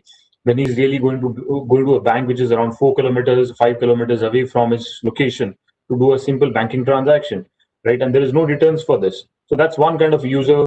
There's another kind of a user who's possibly a middle-aged entrepreneur, and he is possibly operating a sari shop. I think he has to deal with cash all the time. The challenge is, there is a lot of pilferage possible when you're dealing with cash, damage of notes. And when he has to step out to deposit the cash at the bank, I think there is a risk on him and a potential loss of business. Who's going to be managing his store there? The third audience, it's Mrs. Shah. She possibly stays in Bombay. She is a working mother. I think there's huge demands on her time. I think she wants services or products which really work 24/7 from where she is. And when we looked at these personas and when we solved for problems, we created solutions for each one of them. Yeah. What we possibly, the driving force or the energy drivers are easy products for the segment like Kishan Rao's of the world, where it's ASAN for them to operate through biometric. Everyone has a biometric mode of authentication, validation, and that really solves for the problem for the segment there. The middle segment, which is looking for solutions, which is either card-based or non-smartphone based solutions, which we're calling Samadhan here, which is giving solutions. And the top segment, which is aspirational solutions, which is mobile based, like UPI, very clearly. The segment we are calling the Abhiman segment for ourselves. So that's why we've solved retail infrastructure issues, which are tech solutions, but in a very human way. Who's helped us? I think it's not a job that we've done alone. I think it's very clearly a partnership of banks bringing very clearly the infrastructure of consumers, KYC, the banking infra there very clearly. So that's being the number one partner there. Two partners like apps like Paytm, GPay, who really partners on the distribution front, the availability front, reaching out to consumers, placing QRs everywhere, putting out cashbacks and the incentives for consumers to adopt. Right. The third has been partners like the delivery partners who've really taken this to the last mile, like Bharat Pay, Vakrangi, Pay One. And I think most important, I think the vision and consumer-friendly policies of the regulators and the industry bodies. It's ensure that we create an infrastructure which is large enough, which is secure enough, and scalable enough. Yeah. So I think that's where keeping the consumer at the center of it. I think all the four participants have really played the role, and that's where I think credit goes to all of the participants in the process. I think during the COVID, what we really did was, I think consumers started asking very, very deeply for the need of digital payments. In fact, one clear demarcation where the economies are really bouncing back is all our payment systems have actually come back to pre-COVID levels. So I think that's the big positive sign that consumers are adopting digital payments. And I think as we progress and come out of the unlock phase, our guess is consumers will be deeply interested and excited. I think within your organizations, within the consumers that you're serving and the stakeholders that you're serving, I think it'll be great to possibly offer this digital payments as an option where it is contactless, and therefore the contactless for the consumer means hygiene in today's day and age, right? So that hygiene is something that we can take to consumers. We've been reaching out through our partners like Teach India or the Maharashtra State Rural Life Mission to educate consumers, merchants to accept payments. So this is like a deeply intrinsic process of solving problems the human way, while we use technology for it. Having solved this problem for the country, I think we believe that there is a huge synergy that we have to solve problems for the world through the products that we have. So we will be reaching out to many countries where there is a huge Indian diaspora, similar customer segments. And we have partnerships which are helping us to do that. We're going to be placing Indian brands on the world platform very clearly. Last year, you saw RuPay on the EPL, the English Premier League. You saw Harsha use RuPay, the card, during the World Cup last year. And we believe, I think once the pandemic is over and there are more opportunities for people to travel, I think we'll see our products solving the problems across the world. This is what our vision of the future is. We've clearly been driven by the policy support, by the banks, fintech associations, the trust that we're building on secure payments and the merchants infrastructure. Yeah, we are going to be using technology. So while we go on one end where we're solving deep human problems, we will be using technology like distributed ledger, AI, ML in terms of really conversing with customers and talking to them and helping through the process, right from awareness, onboarding, and the grievance redressal.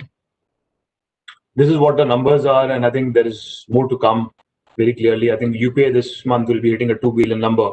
And I think more than the number, I think it's the kind of innovation and use case and adoption story that we've been able to build is what I wanted to place for all of us to review. Thank you very much. I think we still focused on payments and people. Thank you. Thank you. Thank you very much. I'm always, I love this job. I sort of hear such fascinating different tangents on some of the same issues, and what you've touched on there and the nature of the huge social change that you've managed to facilitate, and the way in which you're helping people put in lots of ways their dreams into tangible needs and finding the words for those and then making them happen is fascinating. I'm interested. We've heard the mention earlier on of the CSGs, the corporate sustainability goals. We've also heard about the importance of organisations engaging around their communities and CSR. How do you see the payment infrastructure as being able to facilitate the growth move towards CSR within organisations? Graham, I think I would not say we've seen it in organizations yet in a big way, but I think I would say at a level of a consumer, I think during the pandemic, a lot of people paid to their drivers, their house help using digital payments. So that I think the closer micro ecosystem around them could actually sustain through the pandemic times. And if you really ask me, that's been our learning very deeply. I think organizations could do that as well. While the governments and I think the large part of the CSR effort will solve for larger, bigger issues, I would say organizations could focus and take this learning from the consumers, solve the problems for the micro ecosystems around you through this process. And I think the larger ecosystem should take care of itself. Interesting. Thank you. I'm very conscious that time is against us, and I would like to really add my personal thanks to the speakers today, who you've just given me such a rich platform of things to be thinking about over the next few days and weeks. I really appreciate your contributions today to the sessions. We're going to have a break, and then Mr. Kapoor and Rishika are going to take over. So I'm going to be leaving you all from Oxford, but I hope you have a very pleasant rest of the day and into the evening. And thank you all very much, and I look forward to seeing you again soon. Thank you. Thank you. Thank you, Dan. Thank you, everyone. Thank you very much. Thank you all. Thank you. I think the break is going to be about 10 minutes maximum. So if anybody is listening and watching and desperate for tea, now is the time to grab it.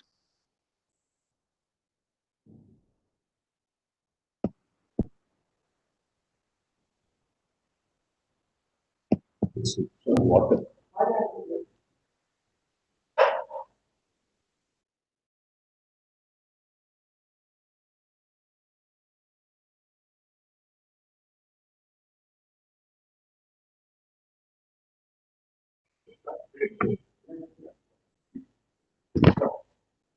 Friends, on behalf of IOD, first of all, we are truly grateful to the Honorable Prime Minister, Narendra Modi, for his erudite message received on the occasion of this webinar.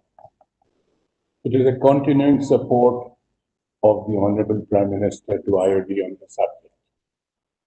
The theme of this webinar is inspired by his memorable message, which was first given to the IOD during our last Singapore annual Global Physical Convention. I can do no better than quote his verbatim message again today for a global audience.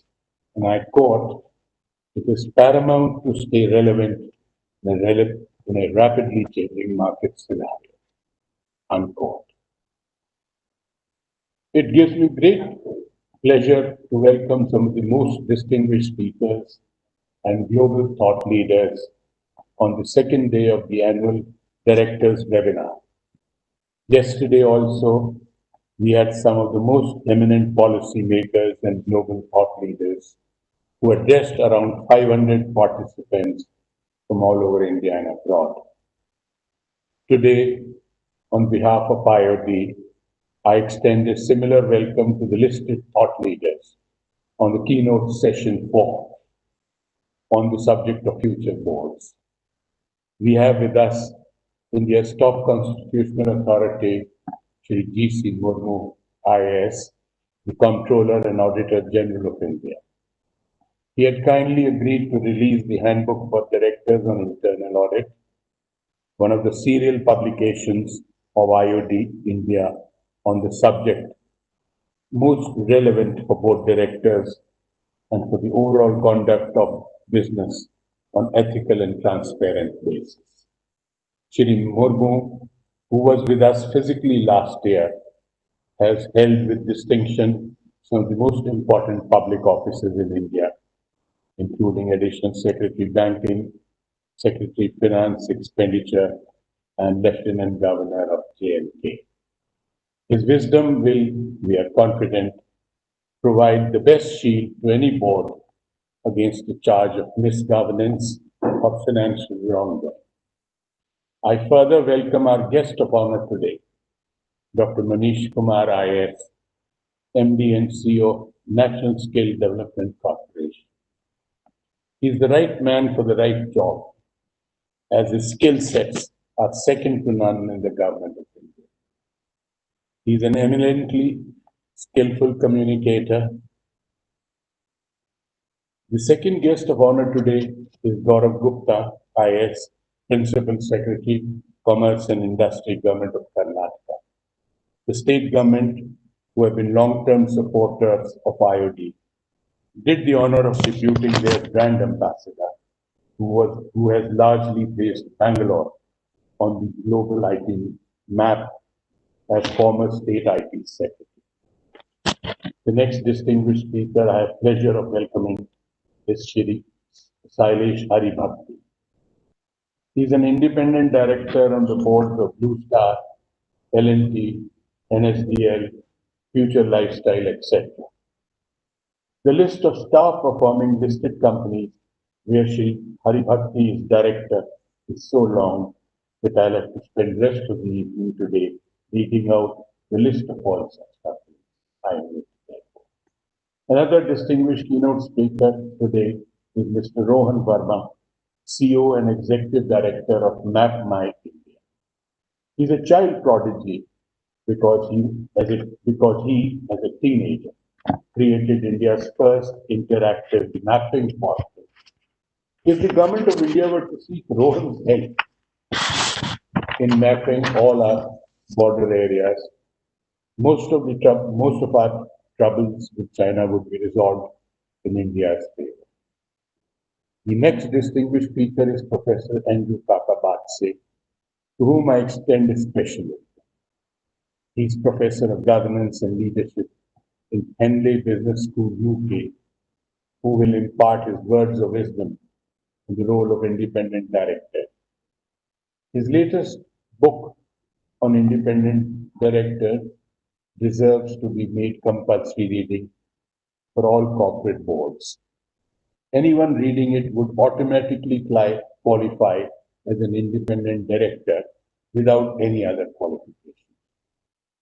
The other distinguished keynote speaker we welcome today is Mrs. H.K. Joshi, Chairperson and Managing Director of Shipping Corporation of India. As one of the leading serving lady directors in India, she has not only broken but smashed the glass ceiling to be honored with one of the toughest assignments in the PSUs today, to sail through smoothly in highly choppy waters in which the shipping industry finds itself. The last keynote speaker in this session is Ms. Anita Purvani, Deputy Chair, Institute of Risk Management, UK. She will discuss on the rise of risk in the post-COVID-19 era. If you all follow her words of wisdom carefully, you will be able to overcome most of the risks that your business may face tomorrow. She has a formula, we are sure, for a virtually risk-free your future, to make virtually risk-free your future business and industry. Before I hand over, I must thank on behalf of IOD our numerous supporters and liberal sponsors who have encouraged us over the last 2 days, both from India and abroad. Besides the principal strategic partner, ACCA of UK, Association of Certified Chartered Accountants UK, we have full support from principal partners, the World Gold Council again from UK, and TriStar from UAE, who are our Dubai partners also. This time, we have also been greatly encouraged by many of the economic ministries of Government of India, such as Ministry of Electronics and IT, Commerce and Industry, Food and Public Distribution, represented by their respective secretaries. Also on board today and yesterday are ministries of shipping, coal, finance, defense production, steel, petroleum and natural gas, etc., represented by their best performing public undertakings. The government of Karnataka is represented by their brand ambassador. The salient feature this time is the second best option of UK IoT business cooperation. Though this time of the year around, we are in London for our annual Global Physical Convention, where the British industry has vanquished the COVID-19 by deputing their newly elected president, Lord Karan Moria,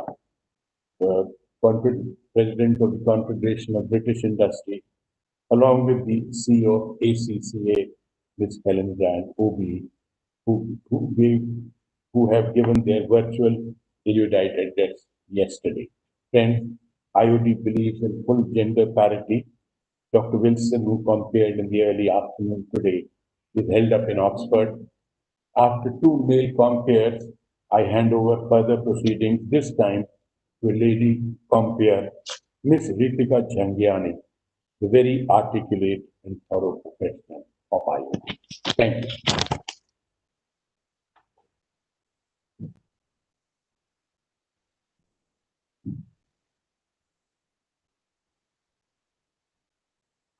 Thank you so much, Mr. Kapoor.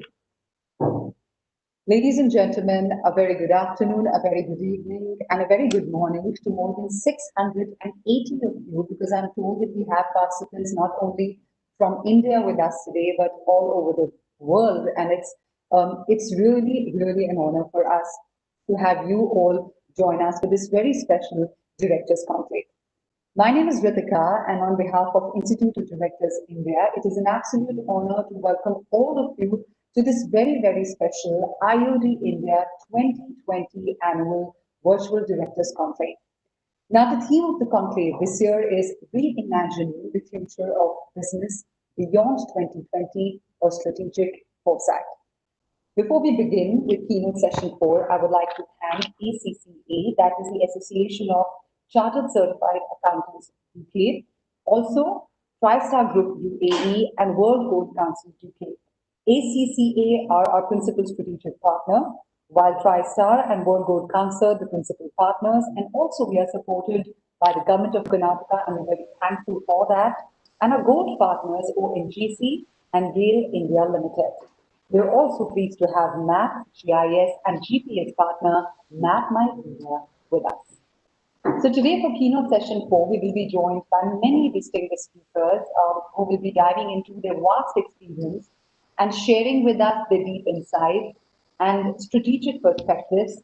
But before we get down to that, we would like to release the IOD Handbook for Directors or Internal Audit.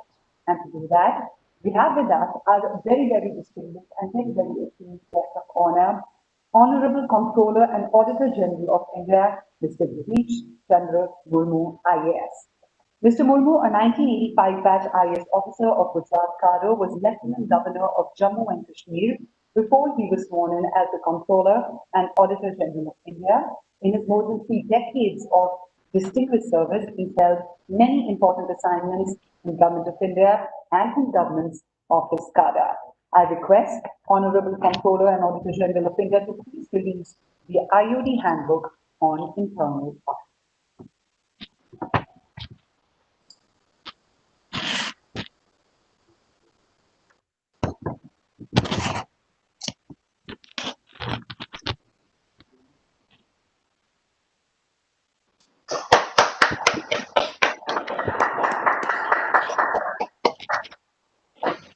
We thank you so much, Mr. Murmu, for actually sparing your precious time and joining us personally to release this IOD Handbook for Directors on Internal Audit. But before we let you go, I would like to request you to just speak a few words, as it really means a lot for us to have you at this Directors Conclave.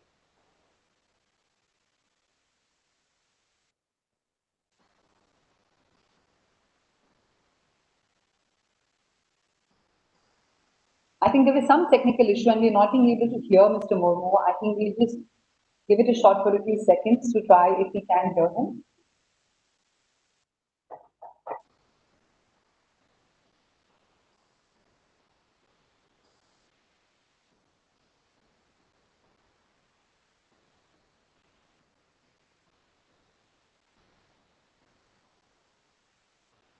If the mic is not properly connected. Yes, we just got your audio.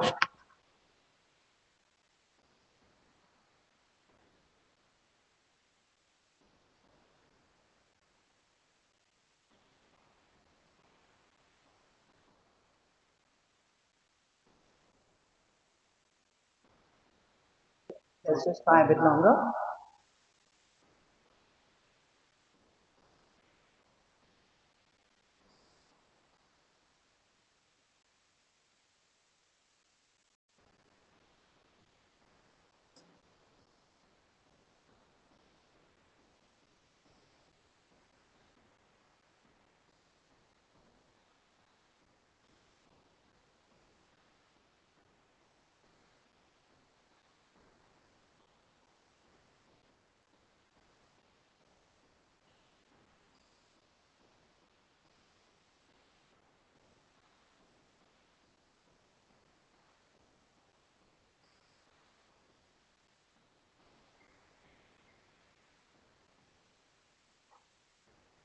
I think the tech team is still trying to get the audio through. If you can just have Mr. Murmu speak just for a few minutes.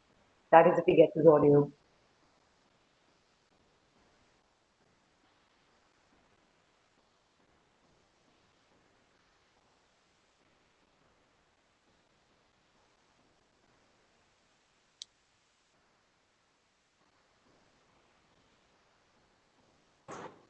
Technically हमारा ठीक नहीं है, उनको phone करके बताइए ना. Hello, am I audible, ma'am? We can hear you now. Okay. Please. Yeah. I'm sorry for the disturbance. Ladies and gentlemen, good afternoon. It is my pleasure for me to be here amongst IOD family and its members, industry heads, corporate leaders, global thought leaders, and eminent persons of the business community from India and all over the globe at IOD India's annual Directors Conclave 2020 on the very pertinent theme, reimagining the future of business beyond 2020, a strategic foresight. I am glad to learn that the Institute of Directors at the National Association of Corporate Directors in India, its main focus has been producing board-ready directors and future-ready board.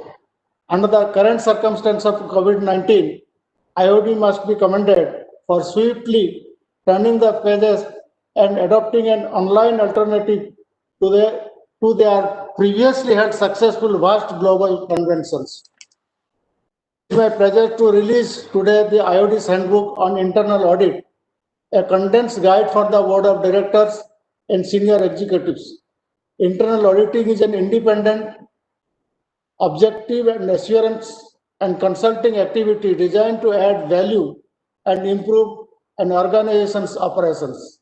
The primary role of internal audit is to provide independent assurance to stakeholders that enterprise risks are managed adequately, internal controls are working as intended, compliance processes are effective, and governance mechanisms are robust.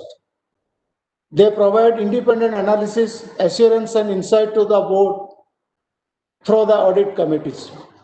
As a key element of organizational governance, internal audit has moved from a traditional financial audit role to risk-based assurance that proactively provides advice and insight in risk management, internal controls, and governance. My best wishes to IOD to produce many such publications to add its list of vast educative and informative literature. Thank you very much. हमारा आवाज गया है मुझे लगता है. As a part of our very special IOD Directors Conclave, we are truly thankful to you for this. Moving on, I would now like to request the first keynote speaker of this session, that is Dr. Manish Kumar IAS, Managing Director and Chief Executive Officer of National Skill Development Corporation, Ministry of Skill Development and Entrepreneurship.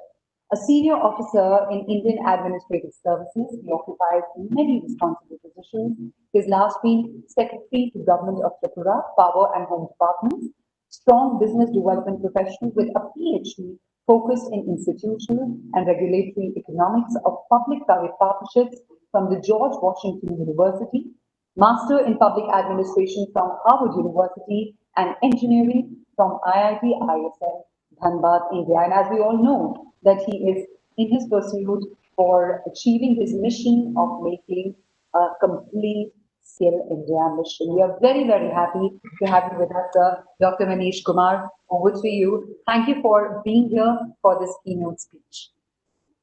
Thank you very much for your kind introduction.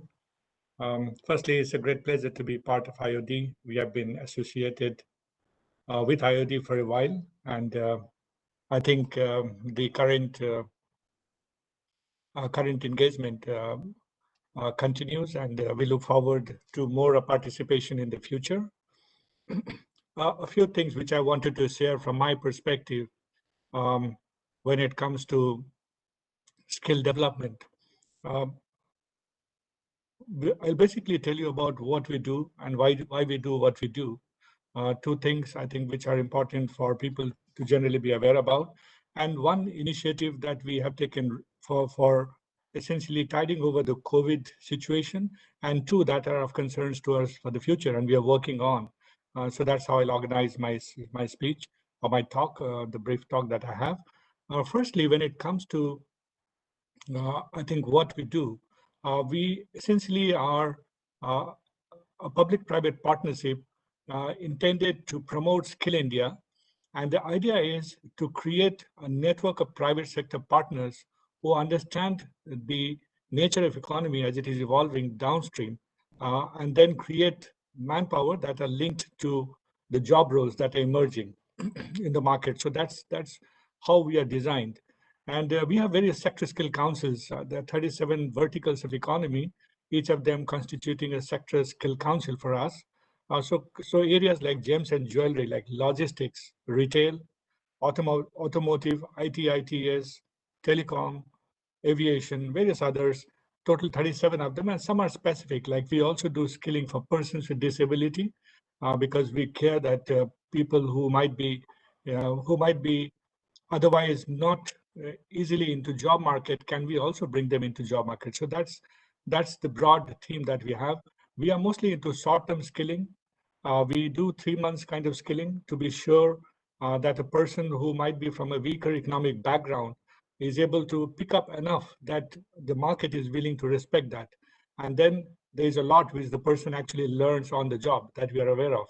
So therefore, it's designed in a way that a person gets adequately skilled before he enters the job market, he or she, and thereafter the person keeps on getting improved as they work. So that's the basic model with which we are built in. Why we do what we do, I think I explained partially that is essentially looking at the lowest income quartile of India, who earn the labor force in India in the lowest income quartile actually earn less than 26,000 rupee per month, a large section of them. And the next income quartile between 26 to 50,000, 26 to 37,000 actually per month. So they are also people who are concentrated in our efforts. So that's the reason why I think we go for 3 months kind of skilling. But we of course do some cutting edge stuff too, though that might be a smaller number in terms of what we do. We skill about 5 million people every year, 50 lakh approximately people that we skill. Half of them that we skill is out of Prime Minister's Kaushal Vikas Yojana. It's a grant-based program of Government of India and a very powerful tool with which we are able to make a difference in the lives of people. We do impact evaluation studies to understand that the money that the government is spending, is it leading to changes in the lives of people? What we have realized through impact evaluation is that for every person that we skill under PMKVY, compared to another person who might be from the same cohort but has not been skilled and still gets a job, the differential in the wages of these two is about 15%. So skilling actually leads to a 15% wage differential, which is quite a big amount of money for the people who are in the lowest income quartile. So that's, I think, a bit of understanding of the impact. Another impact that we have done, and that's back of envelope calculation, is for every 1 rupee that government spends, essentially the outcome is 4 rupees, and 2 rupee out of that is actually to the industry in terms of productivity gain, and 2 rupee is to the labor who actually gets more wages for the reason that I explained, that there's 15% higher differential. So I just wanted to share the impact part of it because it gives many of you are in industry. and would be therefore interested in getting skilled people and ensuring that the productivity gains that comes out of skilling can also benefit your company. Now, where do you get skilled people? And that's, I think, one of the concerns that many companies have. And recently, particularly because of the COVID scenario, where we found large number of people going back home, migration occurring in large numbers, but people, wherever they might have migrated back, also looking for jobs. And then another problem occurring that those jobs which they had left behind, the owners of those industry actually looking for qualified people to come and fill up those positions. So we created a directory of skilled people, and that's called ASEEM. It's ASEEM portal. That's the name that we have given. It's actually the conceptualization and the driving force behind it was the Ministry of Skill Development and Entrepreneurship. And the NSDC, with the help of some of the private sector partners, were able to create the whole back-end engine. And essentially what happens here is we have the database of almost 10 million people, upwards of 10 million people who are skilled, put into that, including those who had migrated back into their country or back into their states, and some who had migrated back into their country. That's people who came from abroad into India, and even their names are actually part of that portal. And the idea was that on the other side of the portal is our private sector entities. There are almost 900 of them at the moment, and this is from 10th of July of this year that we have started. Since then to now, it's about 900 people who have the industry which had joined that, and they put up job vacancies out there. And there is a kind of matching that occurs based on an artificial intelligence algorithm which is built in that looks at the qualification that is being cared for by the private sector, but also from the consumer side, from the side of the labor, their willingness to travel. And in case they wish that they want a job which is closer home, then it actually gets jobs for them which is nearer to their current place of residence. So there's a kind of algorithmic matching that occurs, and interviews occur through that. And over time, in the last few months, we have noticed that nearly about 800, almost 8 lakh people, 800,000, 8 lakh people had demanded or wished for jobs. And we have been able to provide offer letters to almost 650,000, 6.5 lakh people during the last 3-4 months. So that's a mechanism which we have developed. It's more like an electronic employment exchange come directory of people who are skilled. So it's a combination of these two. Two things about future which I wanted to highlight.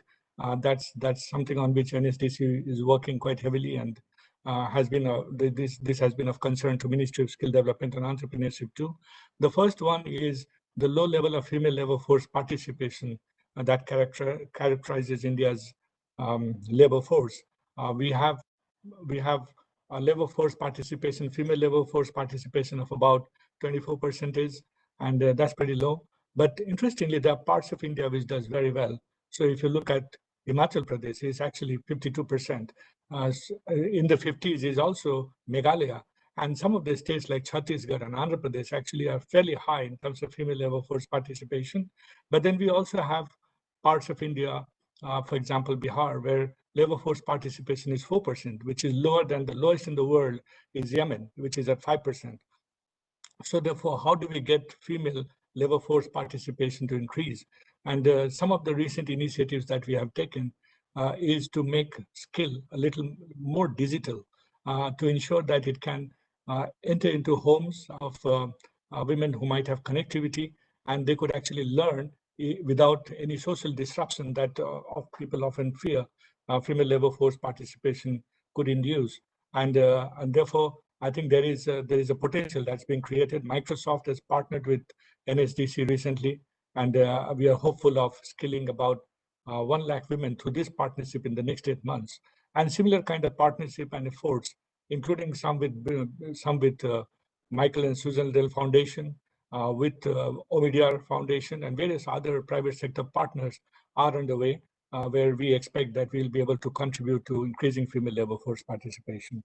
The second thing which has been of interest to us, and we feel there is huge potential, and where private sector organizations could contribute significantly, is the need for apprentice in India. There are laws on apprenticeship that anybody any industry which has more than 30 workers should ideally be having at least 2% of their workforce as apprentice. And so far, I think this particular apprenticeship approach was more into manufacturing sector, but with NSDC coming in, we have tried to popularize this concept outside manufacturing sector too, including in the service sector. And there's huge potential there.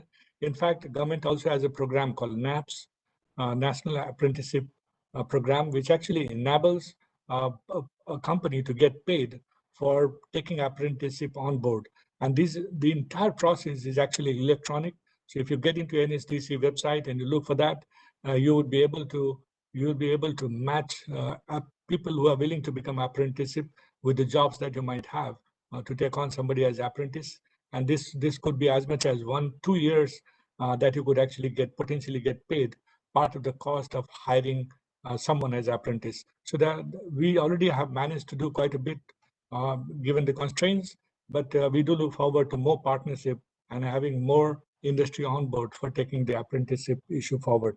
So overall, I think despite all the challenges that is there, the excitement about skilling is on.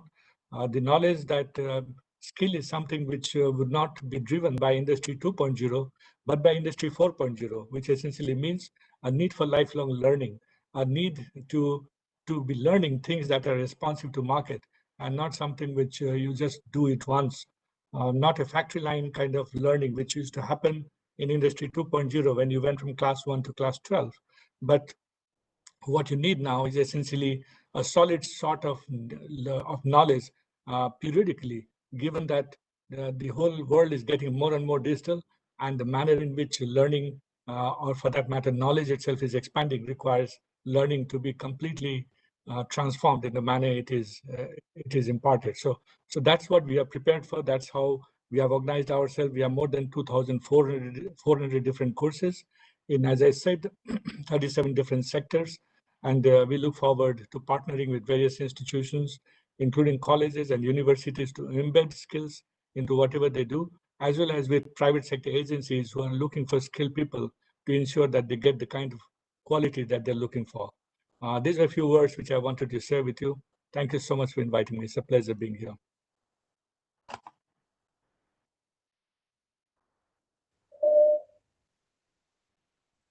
Thank you so much, Dr. Manish Kumar, for your words. But before we let you go, I would actually like to take the audience questions that are coming to us. I would like to especially take one of them, which goes on to ask you that the pandemic has seen a huge rise in online education platforms for all ages, subjects, and skills. What do you foresee as the future of e-education in India? So pandemic in some sense has accelerated a process that was going on in any case. We all know that from 1990s onwards, India and the world actually is getting more and more digital. So it's almost internet, if you look at it, which came into 1990s into the world, is a life transforming technology. It is changing the way human civilization organizes itself. And therefore, it was a matter of time that digital would have got deeper into skilling as well. But COVID has actually accelerated that whole process. And we have noticed that even in the platforms that we run, for example, we have a platform called eSkill India. And in that we have about 600 different courses. Prior to COVID, we had about 13,500 people learning something out of that. These are in 11 different languages at that time too. But suddenly we have found post-COVID, and if you go at the moment, if you look at it, it's almost like 20 times increase into that, and huge amount of interest among people to learn through the digital platforms. So my personal view is that digital platform will become more popular, but it will not be the only way by which skilling will be imparted. I think more likely will become blended. So there would be a lot of things which will happen digitally. The best of teachers would continue to be in cities and urban areas. But if you had to conduct, let's say, a course of the highest quality in a district of Dhalai in Tripura, then probably you could actually beam that digitally and have somebody doing a blended course out there. So there is somebody assisting who has been pre-trained to do digital digital explanation of how things are to be imbibed. So future I feel is more about blended learning, and digital learning is definitely going to be around too. Thank you so much. Thank you so much, Dr. Kumar, for your response and also for your learned address. Thank you so much for joining us today. Thank you.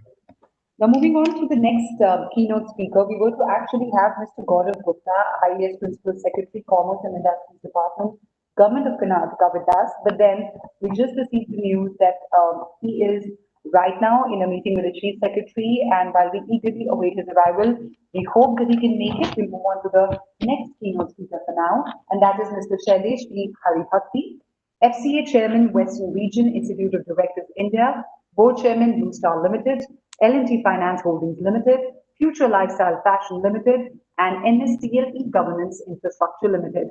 Independent director on multiple boards, and I must say that he's one of the greatest supporters of IOD's mission and has been supporting us for years, and we are really, really grateful to you for that, Mr. Haribhakti. Over to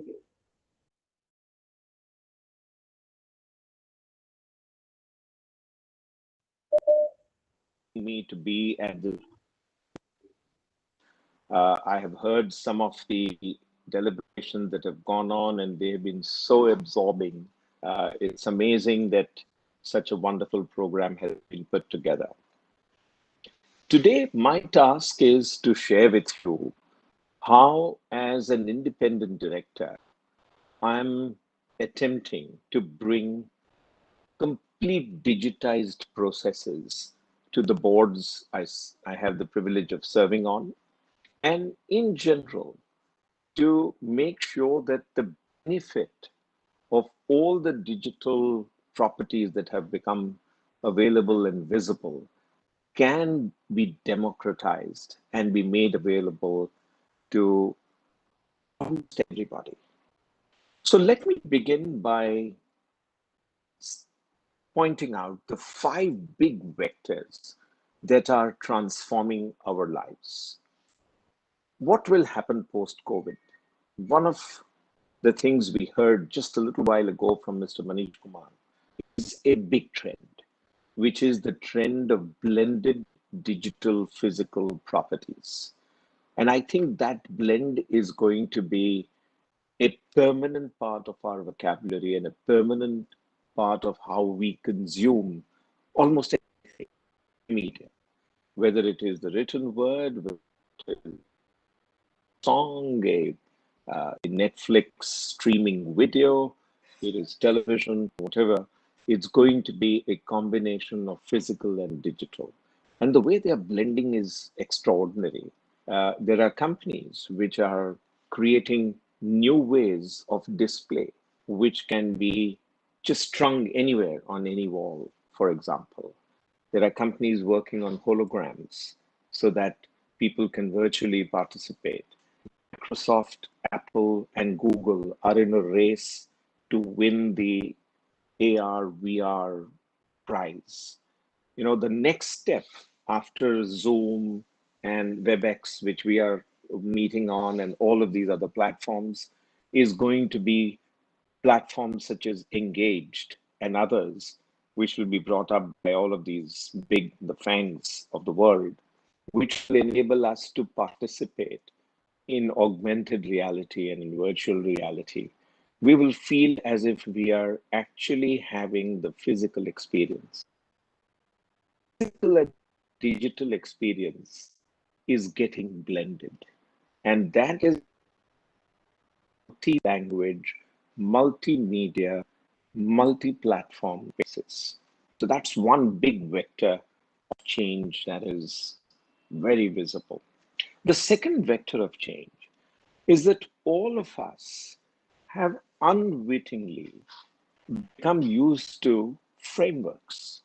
So every time we go into a transformational activity, like let's say attending a board meeting or attending a meeting like this or attending a strategic planning forum where you're trying to bring new knowledge to bear upon how the future will be, all of us have got used to frameworks. Now, what are the typical frameworks that we pick up on our journey of learning?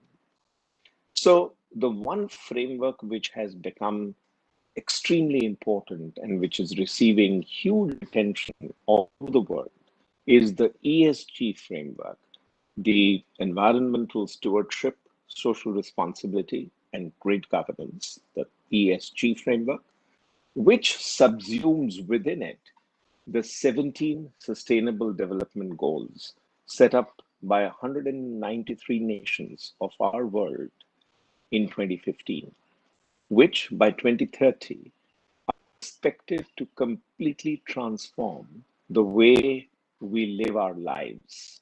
They envisage so many things: an elimination of poverty, a reduction of inequality, and a host of other things. Particularly interesting are responsible production and responsible consumption, all driven by creating the right kind of jobs, the right kind of foundational approaches, and the right outcomes in terms of environment will be beautifully crafted, how we will know that people enjoy the benefits of all our work.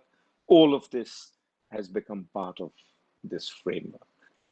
And finally, you need a framework which will enable you to report all the good work that we are doing using this framework. And so integrated reporting along 6 capitals has become something that almost everybody is going to start adopting. 50 companies in India last year had a full-fledged integrated report. 10,000 companies across the globe had an integrated report, which reported not just on the financial capital, but on the 6 capitals. So this has become one framework which we have got used to. Now, if you have a framework, you need to have a platform which will enable you to use this framework. So platforms have developed which will enable the full implementation of this framework, both for, or not both, but across the whole value chain, to guide governmental budgeting processes at the central level, at a state level, at a city level, corporate strategic planning processes, and individual approaches to how do you use this framework, engage in a really tangible way. There are multiple other frameworks. There is the 0 to 1 framework, which talks about how do you go from a very routine, normal, absolutely well understood process to a completely disrupted, new, digital, completely new framework. It's called the 0 to 1 framework. Then there is the 6 Ds framework, which talks about disruption, digitization, deception, dematerialization, demonetization, and democratization to bring about a transformational change. So that framework would have you articulate your massively transformative purpose, put in various tasks and frameworks and algorithms and dashboards and approaches to collaborate and work together and achieve a 10x of today's productivity kind of performance. So that's another framework that has come in and become absolutely dynamically valuable for all of us. And is the framework of design thinking. So people would want to make sure that every combination of input and output is completely reordered and design thinking takes over. So that on the one hand, you have generative design. On the other hand, you have 3D printed manufacturing or 3D printed production. And you combine the two to make things at scale. What are the things that people are beginning to make at scale?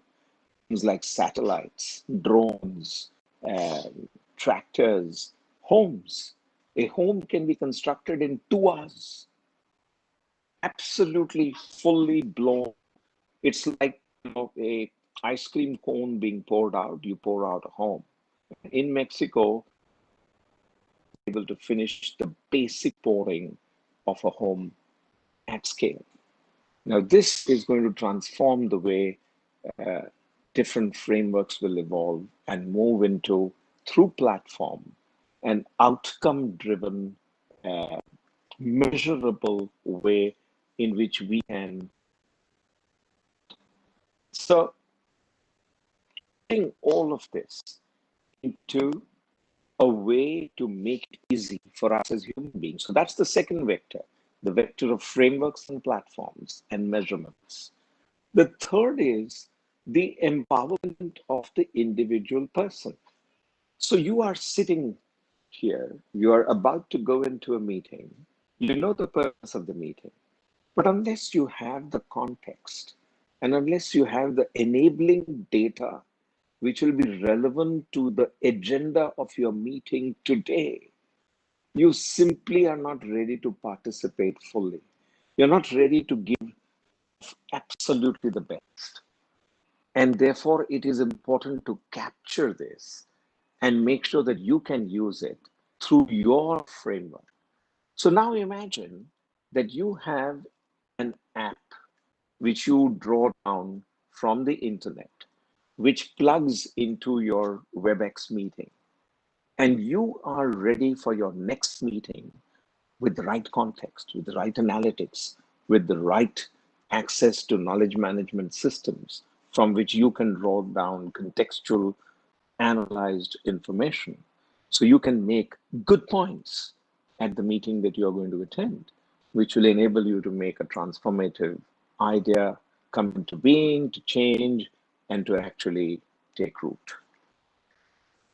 Having done all of this, you now need an organization or an ecosystem to pull in all of this framework, platform, knowledge, distilled information, knowledge map, access, all of this, and transform that into something that can be valuable, which can be measured. What is it that is the missing link? It is the application of augmented or artificial intelligence, which enables the system to capture all of these interactions, self-learn, and keep improving, so that the next time you have such a meeting, it will be better than the previous time. So that's the fourth vector along which transformative digitalization and change is occurring. And finally, it is the virtuous circle which will loop around this entire process of empowerment, usage of frameworks, usage of data and information, using the platform, reporting on it, interacting with it, adding intelligence to it, transforming it through machine learning, deep learning, so that next time it learns, the outcome is better. And you can see that if all of this is supported by a level of automation which today has been democratized, just the simple ability with a cell phone to track what a person is doing on the shop floor or in the field can dramatically alter productivity. So therefore, today, you can think of the world going from an $88 trillion GDP world to a $100 trillion GDP world in 2021. And then you can start seeing that this can accelerate.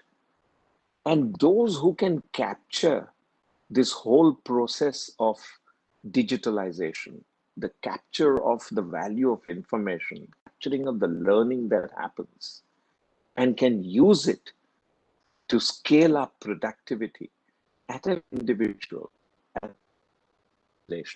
an ecosystem, nay, at a state or a country level, will be the winners of tomorrow. And what we are doing at boards and what we are doing in large organizations, which we have the affordable resources to do and actually bring all of this together, is to put all of this in place. where the best part of our fresh capex was to support digitization of this sort. We want to see sensors, we want to see IoT, we want to see the robotic process automation, we want to see all of this come in to transformationally change the way we deal with what is happening in the world, what resources we have under our custody, and how do we make them productive in a transformational way so that we can have 10x kind of productivity gains, at least in a few organizations. That, friends, ladies and gentlemen, is a great future that all of us aspire to. If all of us put our might together and work together to make this new possible world actually happen. Thank you very much.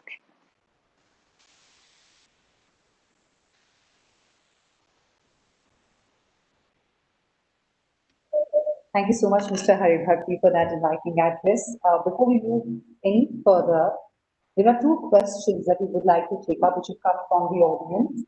The first one, very interesting, is that how far is data safe and secure in virtual board meetings? I'm sure that's crossed the mind of a lot of directors. You know, there's no place to hide. Today, you have to give up the notion that what you are saying and doing is not going to be known to the whole world. It's very, very hard.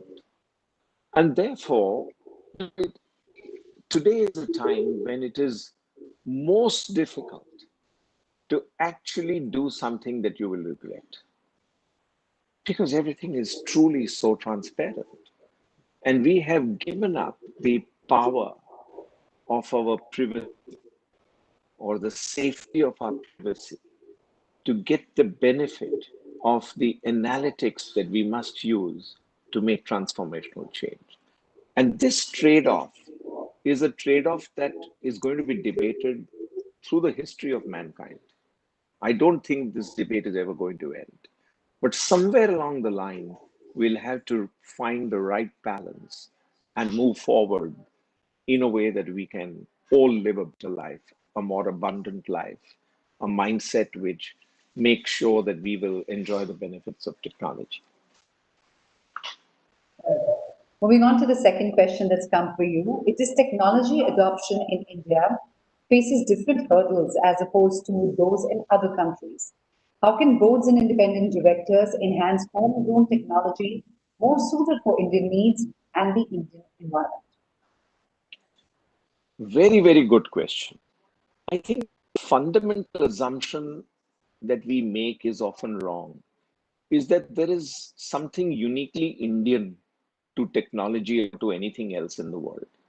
There is nothing which is fundamentally applicable only to India. It's applicable generically. It is what we as an ecosystem or as a group or as a set of collaborators do to work together that will make the difference. Now, when I'm working with a team of Swiss companies and Swiss minds and minds from across the world who are working in a tough industry like cement, the interaction, the collaboration, the way we use technology, the way we think of ESG, the way we think of frameworks is very different from the way we might think if we were using a single technology from a branded licensing company, which is sure that we will play by the rules of that brand and that license. Now, both these are completely different situations. Them are in India. But the way that we will adapt the technology and the way we will organize the interactions at the board will be vastly different, because the circumstances demand it and the outcomes that need to be delivered demand completely different use of technology. Technology is agnostic to where it is used and by whom it is used. It's just a question of making sure that you ask the right questions and you make the right investments and you do the right things and adopt the right to date, best in class best practices, you can move forward rapidly and hopefully ahead of competition. Thank you so much, Mr. Haribhakti. It's always very enlightening to hear you. Thank you for joining us. Moving on to our next keynote speaker, we have with us Mr. Rohit Verma, Chief Executive Officer and Executive Director of MapMy India. Mr. Rohit Verma is a passionate entrepreneur who's been working at making a world better through maps and location technology. It was just at a very young age of 19 that he created India's very first interactive mapping portal, mapmyindia.com. Today, he will be sharing his insights on unlocking digital value for our society.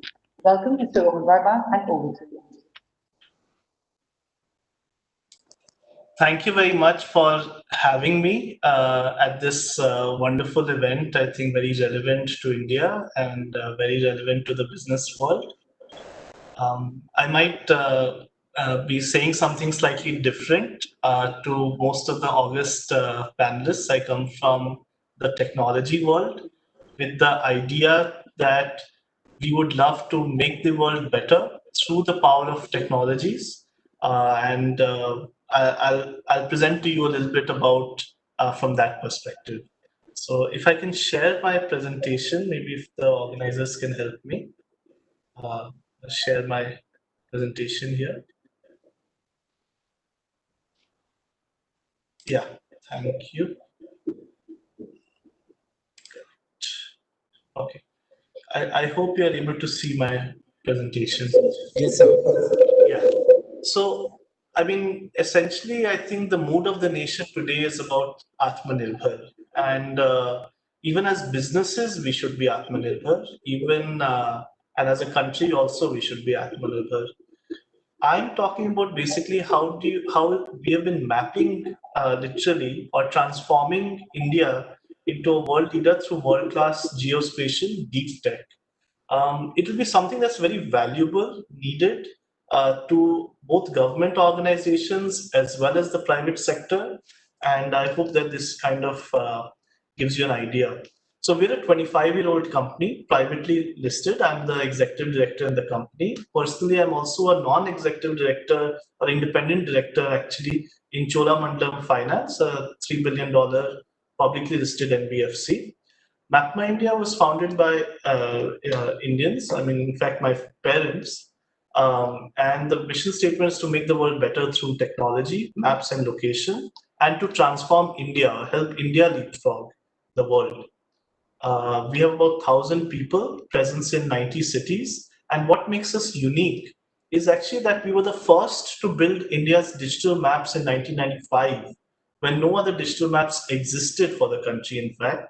We were the first in 2004 to build India's interactive mapping portal before Google Maps existed anywhere in the world. Back in 2004, we made it, mapmyindia.com.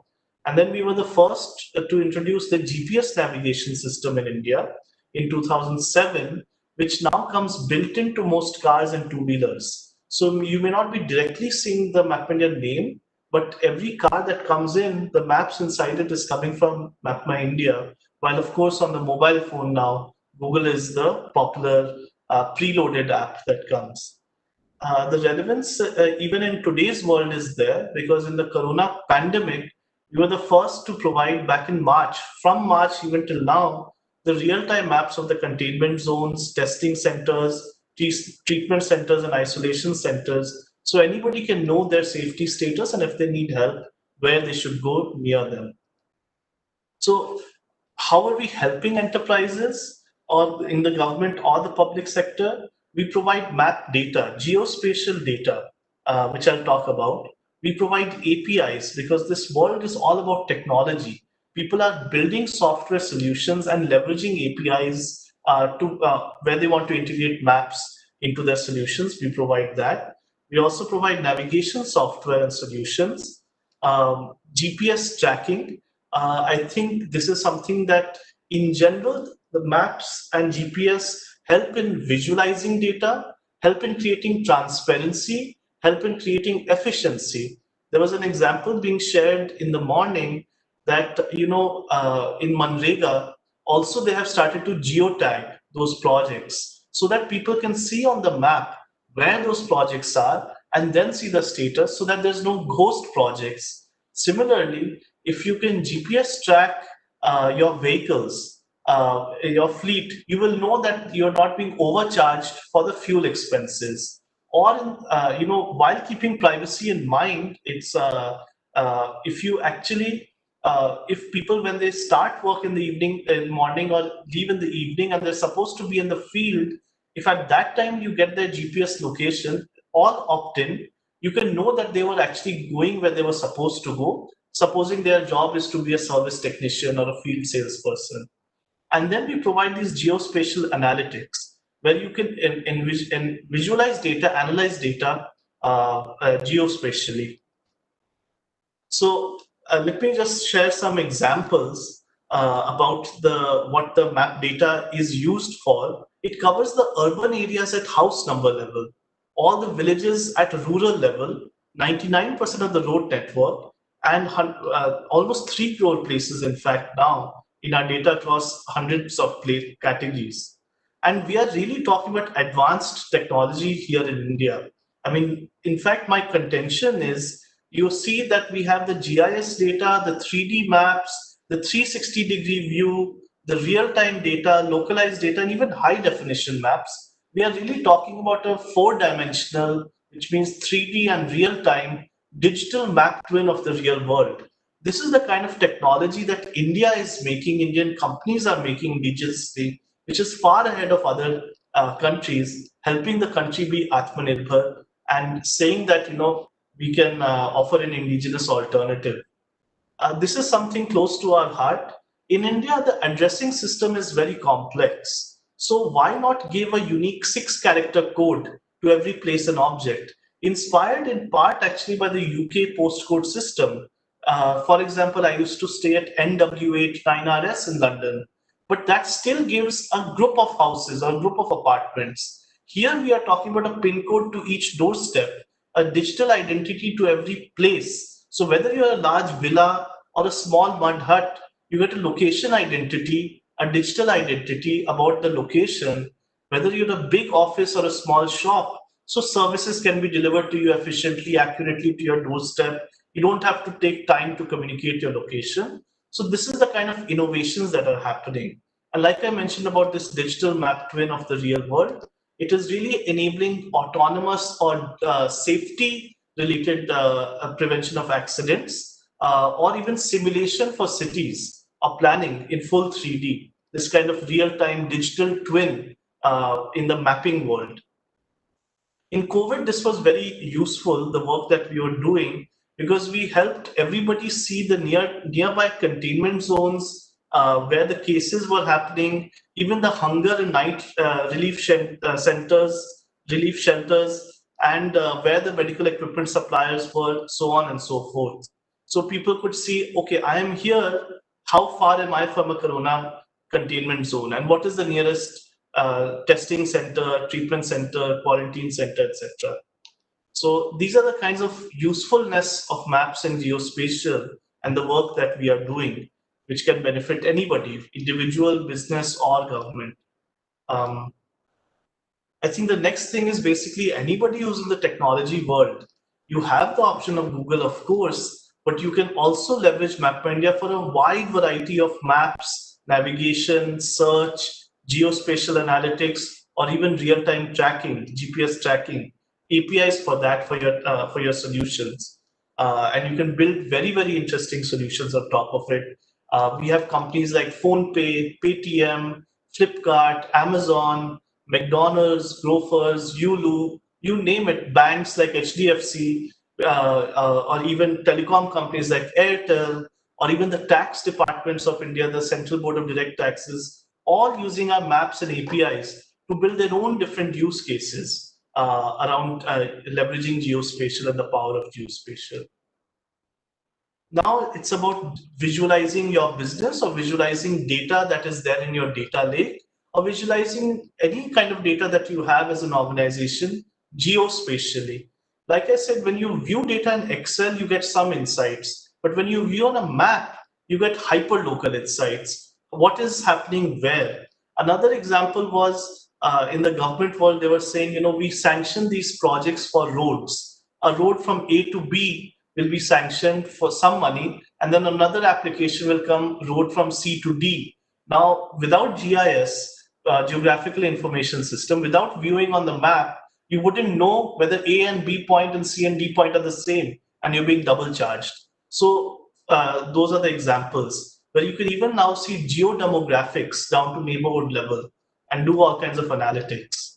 And finally, it's about IoT, using IoT for fleet management, even field workforce management, like I said. Those are the things that you can get from MAPMA India. We were very honored that the Prime Minister of India mentioned us in the Man Ki Baat. They had organized the Atmanirbhar Bharat App Innovation Challenge, and out of 7,000 apps, MAPMA India's app was one of the winners, one of the 9 winners. So the app is basically a different, totally different than Google Maps, much more detailed maps and many more features. You can search down to the house number level. You can search for, like I used to say, Dhokla near you. In the navigation, you don't just get the turn left, turn right instructions, but also that there's a sharp curve ahead or pothole or speed breaker ahead or a fallen tree ahead kind of alerts. So much more safety driven navigation. You can, we are even enabling people to report issues on the map in real time. So in Swachh Bharat, you can mark places which are clean or not cleaned, or that you have cleaned. So we are really trying to make it a hyper-local social media, which is focused on making the country better, making all our neighborhoods better, and so on and so forth. So with that, the last thing I wanted to say, yeah, you can remotely track your vehicles. The GPS installed in your vehicle in this app, the MAPMA India app, you can remotely track that, see the location, see the health of the vehicle. If your loved ones are traveling, you'll know where they are. So really, it's far and more comprehensive than a Google Maps app. And so we're really trying to get the word out that, try MAPMA India's enterprise solutions, try MAPMA India's consumer solutions. You'll be surprised and happy about an indigenous company doing a lot. The last is about basically in the automotive and logistics space. We're enabling the automotive sector to really offer huge variety of solutions to consumers that consumers want. They want their cars like phones today. But they also, so connected, but they also want their vehicles to be safe, shareable, economical, and electric. And MAPMA has a lot of solutions around that, which is why the automotive OEs, even the two-wheeler companies, even the six-wheeler companies, commercial vehicle companies are working with us a lot. Of course, a lot of the four-wheeler companies, almost all work with us today. So I'm very thankful for the opportunity to present to you about MAPMA India. And I would say I strongly believe in the same ethos of corporate governance that is being talked here. And hopefully, with the focus of businesses doing good, the last thought I will leave you with is if businesses are focused on creating direct value for customers and not in perverse business models like advertising where data of the user is being taken and monetized against them, that is probably the best corporate governance where mission is aligned of the business and the business of the business is aligned with the mission for society, positive mission. Then I think corporate governance also gets aligned. So thank you very much for the opportunity. Thank you so much, Mr. Rohan Verma, for sparing time. But before we let you go, there are these questions that have come for you, which I would like to take up. As you just mentioned, the Prime Minister himself spoke of MAPMA India in Man Ki Baat. Your MAPMA India app has recently won the Atmanirbhar app by a Prime Minister. How is your organization aligning its offerings with the Atmanirbharta strategy being promoted by the Indian government? Yeah, absolutely. So, you must have all read in the newspaper last few days about the BICA agreement that India and US have signed around geospatial data and intelligence sharing. So and Finance Minister a few months ago talked about the value of geospatial. Prime Minister Modi has talked about making India Atmanirbhar. What does that mean? That the government organizations and the business organizations and the individuals should all be leveraging the local solutions. And I'm not advocating for local solutions which are not of high quality. I believe world-class solutions should be used. But I think, we have been doing this for 25 years. We have 5,000 customers, hundreds of app developers who reach out to 20 crore Indians. We are telling them that, look, indigenous maps, APIs, GIS, software and GPS is available. Leverage that. You'll not be at the mercy of a large international organization. They should be there. Nothing wrong with it, but there shouldn't be a monopoly of international. That's what I think he's trying to say, that we should be self-reliant, not competing with the international, but a strong India is a friendly partner. And I think that's what we also believe in. So thank you. Thank you so much for your response. Thank you so much, Mr. Rohan, for joining us this afternoon. Thank you. Now, moving on, we are very glad to inform all of our participants that we finally managed to have Mr. Govt, IAS Principal Secretary, Commerce and Industries Department, Govt of Karnataka, join us. Mr. Gupta is a 1990 batch Indian Administrative Service Officer of Karnataka cadre. With a wide spectrum of more than 30 years of rich experience, he has served in various key positions for the state government. And we would really like to thank him because we received an overwhelming support from the state of Karnataka for the conclave as well. So thank you so much for all your encouragement and all the support that's been coming from the Silicon Valley of India. We are very happy to welcome you. Over to you, Mr. Gaurav Gupta. Thank you. Good evening, and my greetings to all of you from Bangalore. I hope I am audible. I think this is the first check one has to do in the change reality after COVID. Is that audible? Yes, very much so. Thank you. Yes, we can hear you, sir. Hello. We can hear you, sir. Hello, am I? Hello? We can hear you, sir. Am I audible? Is it fine? Yes, fine, sir. Fine, okay, sir. Fine. Good. So, thank you for a warm introduction and also giving an opportunity for me to speak to the Institute of Directors, the Directors Conclave 2020, which has been held virtually.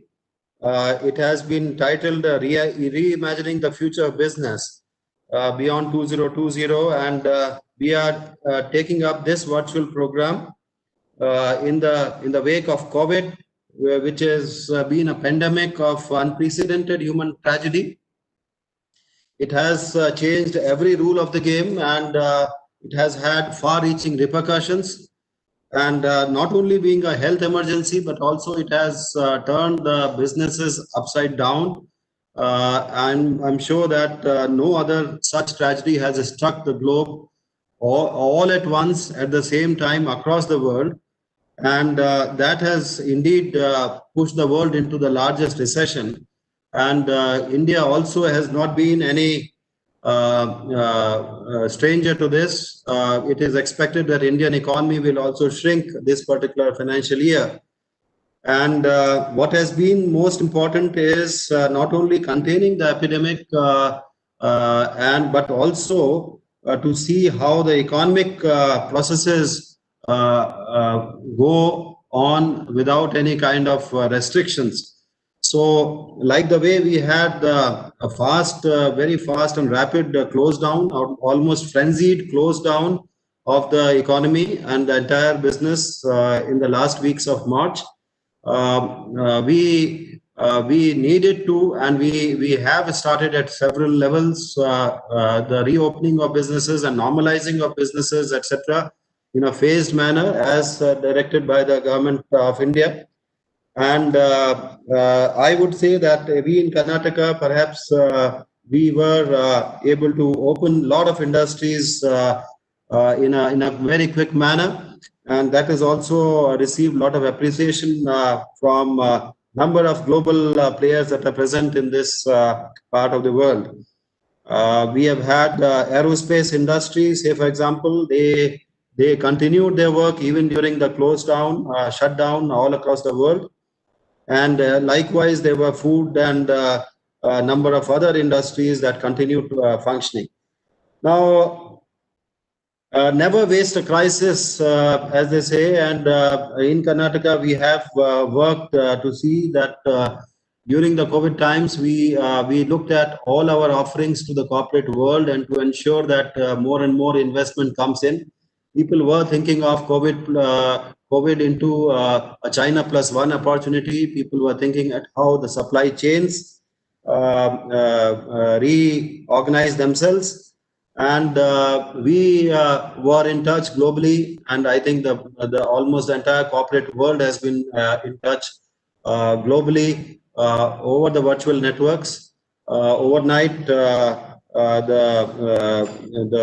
conferencing facilities provided by various web platforms have become very, very important means by which the world can get connected. And we have ensured that we have changed our policies, and the new industrial policy of Karnataka came to be taken up. It was shaped during the COVID period. And then thereafter, we also looked at the labor laws, and as did the government of India, and also the issues of procurement, of making procuring land easier, and such other inputs as were required by the industry. We also took up the Industries Facilitation Act amendment, by which now any approved project can start their functioning in the state immediately on approval. You don't have to wait for downstream approvals. Based on online payment of fees and self-certifications, one can start the work. So this kind of changes, a lot of initiatives have been taken by the government of India. The imperative of lives and livelihoods, as pointed out by Honorable Prime Minister, they have been laid out now, and increasingly now the government of India has passed on several legislations, very progressive, unprecedented legislations have been taken up at the India level as well. Insofar as the supply chains are concerned, we are seeing a lot of changes. Industry has long relied on globally connected supply chains, but we have seen how there have been shutdowns in various parts of the world, and that has forced the industry to look into something called lean global network or localized supply chains. Now, the supply chains localization, and also we need to see that there is no acute dependence on one particular geography. So that is the reason why a lot of supply chains which are critically dependent on China have been looking at various geographies. Karnataka and India, we are perhaps very well suited.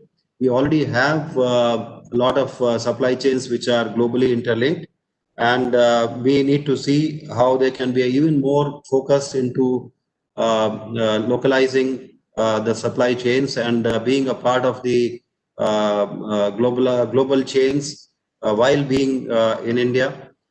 So these measures are being taken up. As far as the workforce goes, there have been a lot of changes. A lot of people are working remotely as a part of work from home. Now, these work from home has worked really well. It has been a mixed blessing.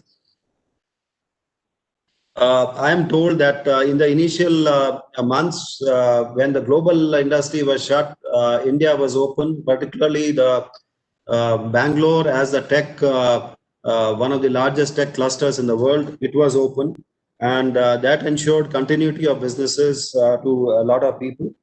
Now, this work from home has been continuing. A lot of offices are still working remotely, but I feel and believe that this will not lead to a very good full office experience. People still need to connect. They need to connect on a human level, and very often that is possible between meetings and between actual meetings, etc., on the corridors, as they say. But this has been missing, and I feel and believe that people need to be socially connected, and this has also been disrupted because of the hospitality sector and the kind of tourism sector being adversely hit. So we also need to have better and better software and authenticated platforms to access networks, to build human firewalls, and how to ensure that the processes can be taken up in spite of working remotely. Now, this is perhaps the biggest of the learnings that one can have. No one could have imagined this kind of situation will arise. As far as the people are concerned, I think consumers have also taken a lot of hit. In the initial months, the consumption was hit terribly when people didn't know how to come out of this. But I think now lately we have seen a lot of push in terms of consumption in the consumer goods as well as in consumer durables, and also in recently in the real estate and in the automobiles and other sectors as well. So every business has worked around this challenge and try to see how they can reinvent their offerings and go on forward. I would say that we need to be ever more vigilant, even more circumspect to see how our businesses can be sustained. And I'm sure that the industry leaders amongst us, and we have been closely working with the industry leaders continuously throughout, and we hope and believe that this kind of challenge would be addressed squarely by our business leaders. Now, in terms of digital technologies, a lot of new things have emerged. A lot of contactless things have come up. I'm sure that we all have taken to e-commerce as much as possible, but we require a lot of data-rich technology platforms in order to provide the kind of way forward, and a lot of the fintech platforms in order to have a safe, contactless engagement with the world, the financial transactions with the world. Now, these challenges have been addressed by emerging technologies, by re-skilled workforce, etc. I feel and believe that these initiatives have been taken up. I'm sure that the world will emerge even stronger, and by these changes, I'm sure that more and more digital adoption has taken place. We have seen in case of entertainment, say for example, a lot of changes have come about, and the digital culture has come to stay, and I'm sure it's a thing of for the good of future generations. But still, there is a lot of problems. Like for example, I was talking to the people in the creativity segment, in the segment of the animation and innovation and things like that. And they feel that still when the people don't interact with each other, it becomes difficult for them to work out their platforms to create creative content and things like that. So the issue of innovation, the issue of in design, the issue of creating content, etc., has been challenged. And I'm sure that in the coming days, the corporates will have to think of how they can be more and more active leadership to motivate people to rise up to the challenges and grow and sustain the businesses. So as far as the economy is concerned, I think we have now seen a lot of reboot. The electricity consumptions, like for example, in major sectors, has seen a lot of boost, which shows the kind of things which have become normal. There's a lot of issues. Traffic, for example, has become normal, but I still feel and believe that we always need to tread with caution, as they say, because this virus has a tendency to have come back in waves and all. So in the coming days, we need to see how we can work at various options. Renewable energy is one of the segments which has come to stay. Circular economy is another segment which has come to stay. There has been a lot of fintech related developments which have come up, And I feel and believe that the recent measures which have been taken by the government of India to respond to the crisis have yielded results. A lot of reforms have been taken up at the agriculture sector, in the labor market, and in terms of social security, etc., which are badly needed. Perhaps the crisis has been used into an opportunity to drive some of these reforms. We also have seen a lot of geopolitical changes that have come about. We were dependent pretty critically on China, and a lot of changes that have been brought about as a result of this crisis. We need to revitalize, and alliances like Quad, etc., which have come at the global level, including a lot of efforts by US to look at alternate supply chains, etc., would lead to a lot of geopolitical shifts, and also the supply chain shifts, etc. It may also lead to border confrontations and all. But I think that we need to become even more stronger, and we need to fight this all with a lot of grit. So India has seen a lot of investments coming in. There have been a lot of equity deals. I have known so many people in the private equity side and the mergers and acquisitions. There are so many of deals that have come in, and the market is hot.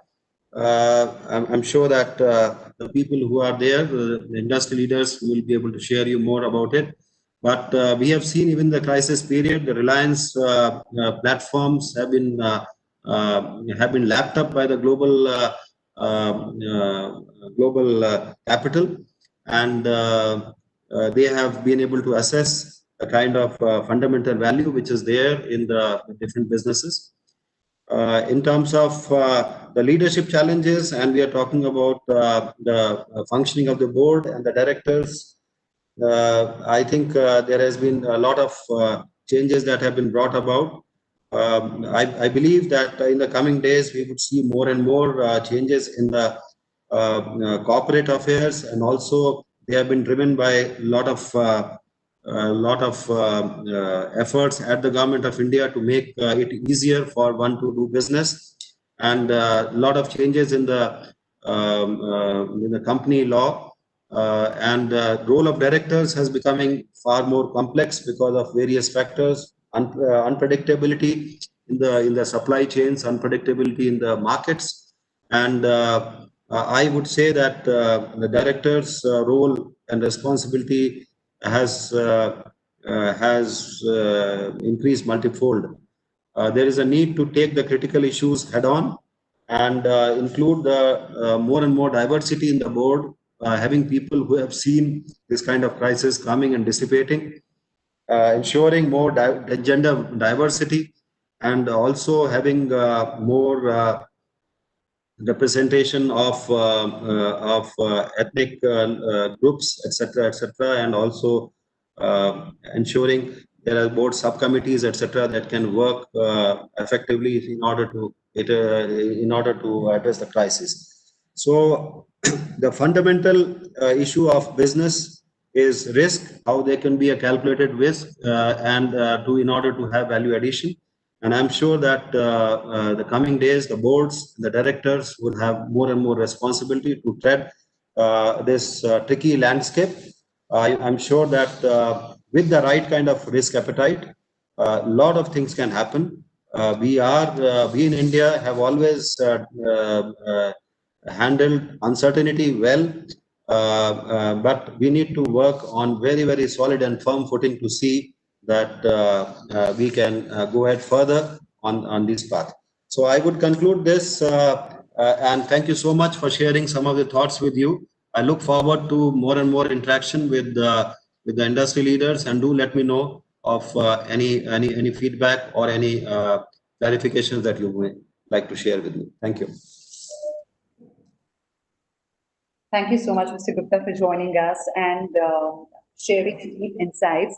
Before we move any further, we would really like to take a very important question that's come from the audience with you, which is that Karnataka ranks third in attracting investments in Q2 amid pandemic. what message and strategy you would like to convey to others to follow.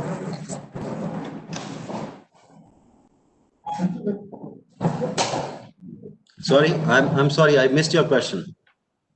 Can you hear me, sir? Yeah, I can hear you. Yeah. I'll just repeat the question. Karnataka ranks third in attracting investments in Q2 amid pandemic. What message and strategy you would like to convey for others to follow? Well, Karnataka ranks number one in terms of investment intentions across the states in India, and we have also been ranked number one in terms of foreign direct investment in the recent period. But what I would like to say is that I'm sure that a lot of states have been working with active engagement of the business leaders, and that is what we seek. That is what we are working at. We have held several meetings at the chief minister level, at the industries minister, and with the corporate leaders at my level too. And we look forward to hearing from the industry and to see how we can cater to their requirements and working with them together on a joint path of economic development, which has value for them as well as value for the people of the state. So I'm sure it is listening to you all more, and I'm sure that this kind of interactions, such as the forum provided by the Institute of Directors, will help us well in reaching out to the larger fraternity in the business. Thank you. Thank you so much, Mr. Gupta. Thank you for all the encouragement and support that you've got IOD. We truly value and cherish that. Moving on, I would like to ask our next keynote speaker, Professor Andrew Kakabatse, Professor of Governance and Leadership, Program Director, Board Directors Program, and Chairman, Henley Directors Forum, Henley Business School, UK. Professor Kakabatse is a world-renowned expert focusing in the areas of governance, policy, and leadership through his global studies of private, public, and third sector organizations. His recent book on the independent director in society, Our Current Crisis in Governance and What to Do About It, is a very timely read amid pandemic.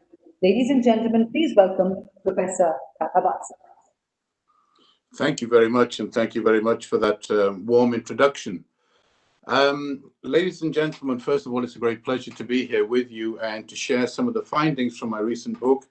And if you would allow me, some of the findings, not only from the book, but from 2 or 3 studies that we have been concurrently conducting, particularly in the area of ESG, and also the reality of how boards deal with some very sensitive issues such as bribery and corruption.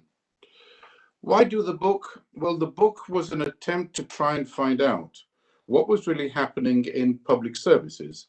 So we very specifically examined sport, we examined health, universities, and charities. And then we compared the findings there with the findings from the private sector. Fundamentally, lesson number 1, there is no difference in today's world in the essence of how a board operates, be you a charity, be you a company, be you an airline, be you whatever you may wish to be, other than specific sector or technological knowledge that is required for that particular business and for that particular organization. The dilemmas, the concerns, the realities of what board directors have to face is more or less the same. What was so interesting was to see what was emerging as a further step down the compliance route. Some of my esteemed colleagues, whom you've already heard, have been talking about advances in technology, most impressive. Certainly, I was impressed by some of the comments made by the 2 or 3 previous speakers. But what I also heard was that the technology element being introduced into the boardroom is fundamentally around the data, the ideas, the market penetration. So a compliance, a discipline-oriented approach. What has been missing is the stewardship. And if we go back even 3,500 years ago, when the very first governance codes were created, there were 2 arms to governance: compliance and stewardship. Disciplines and protocols and the understanding of what is happening in reality in that particular context for that particular entity, and what are the frailties and weaknesses that could damage reputation or damage the organization that are not visible through any form of data capture. Why do we have boards? Why do we have governance? Well, it's very simple. It's oversight. Here we have, be you a charity, a hospital, a business, a set of assets. How are these assets being used? Are they being used in terms of the way they were originally intended? Is there sufficient protection for the shareholders or the stakeholders who've invested, whether it's time, money, or effort, but nevertheless have invested a considerable amount of their concerns to making this entity work? So a board is an oversight body, which goes down the compliance route and goes down the stewardship route. What did we find? If we go back to even 4 decades ago, Enron, some of the recent scandals, do you know if you looked at the press 6 months before Enron, Marconi, or whichever big companies collapsed, they were the epitome of governance. And yet if you're on a board, if you're on the management team, or a member of the organization, middle management levels or lower, everybody knew the reality that that was not the case. Certainly the compliance procedures were being developed and were being progressed, but that was not capturing the contextual reality of what was happening on the ground. And where was the board? It was in the boardroom. It was actually stuck in a meeting, not walking around trying to find what are the tensions that are taking place. So what did we discover? In terms of strategy, first of all, where does strategy lie? There's no doubt about it. It's with the management team. They own the strategy. They're the full-timers. They're the ones that have to drive the strategy. The board's role is to oversee, scrutinize, assess, challenge the strategy, but the detailed growth of that strategy, the detailed pulling together of plans, is management. What did we also find? Around 34% of the world's organization, and we, in a previous sample, had taken a sample from India. About 34% of the world's organization's top teams and boards could not agree on the strategy, the vision, the mission, the purpose of the organization. So what was life like as a reality in those entities? It was divided. It was unpleasant. Mixed messages were going out to shareholders, stakeholders, but most of all, mixed messages and almost a culture of fear was being generated internally. What else did we find? Well, when things go wrong, we found that when the board states, "I do not know," that is simply not true. There may be little knowledge of the details concerning that particular problem that's challenging the organization. But the nature of the problem, how it came about, why it's there, probably has been around for quite some time. The problem is the board has not challenged the reality of how the organization is functioning. So we also found 67% of our world's top teams and boards would not dare raise that uncomfortable issue. So in many ways, problems continue to fester. Competitive advantage. When we did, this is very specifically our UK sample, when we undertook our UK sample of boards, FTSE 100 to 300, over 85% of board directors, and this is the non-executive side, did not know, could not tell you, didn't have a clear view on the competitive advantage of the organization on whose board they sat. So when digitalization comes along, something simpler, an acquisition comes along, on what basis is the decision going to be made that the investment that is needed is going to take place? And we could find all sorts of views emerging, and when those views became uncomfortable, there was almost a step back. Let's not face this critical issue. So when we looked, for example, at British Health Services, what did we find? We found the non-executive directors and the boards probably the most professional of the public services that we have seen. But over 20% fundamentally said, no matter how good we are, the mandate for health that we've been given to deliver on is impossible. No matter how good we are, we cannot deliver on this. The task is too great. The investment is too low. And yet something like 60% on the other hand said, well, it's not so much the mandate, it's the bureaucracy, it's the procedures, it's the protocols. It's in fact the transactional costs. Why are we introducing so many controls over so many minute issues when in fact that is damaging patient care? Some of the estimates that have been conducted in the health services on the transaction costs of doing health will go way over £1 billion. Compare that with Germany. In Germany, and this is a personal experience, you can go to a city like Mannheim, you have a problem, you go to your general practitioner, immediately that person says you should see this specialist in the hospital, they ring up, within an hour you're seeing that specialist, the same specialist says, no, it is me and another specialist, you ring up, within an hour you're seeing that specialist, and within 3 hours you have got a diagnosis, you've been given all the papers, you actually have also been given all the medicines, the prescriptions. In the UK, that process takes 4 months. In Germany, it takes 3 hours. So we're finding that in fact, if we're going to have a society as been described by my colleagues, of value and of virtue, it is not so much sitting on a board introducing some of the new measures that are taking place. That has to be assumed as taken for granted. It is then working out how we're going to deliver on that particular strategy and innovation and investment in such a way that the community, the market, and the people that we're supposed to be servicing, actually how they benefit. And that is our concern. It's not so much the creation of an innovation, it is more the delivery of strategy in which that innovation is built in. Now, what we found when we undertook an analysis, which is running in parallel with the book, was that in terms of policy delivery, we looked at the cabinet in the UK, we looked at the whole of the civil service, we actually analysed how the civil service functioned. And we found that there was one very particular fracture point, which has been the center of television programs, comedy programs, for the last hundreds of years.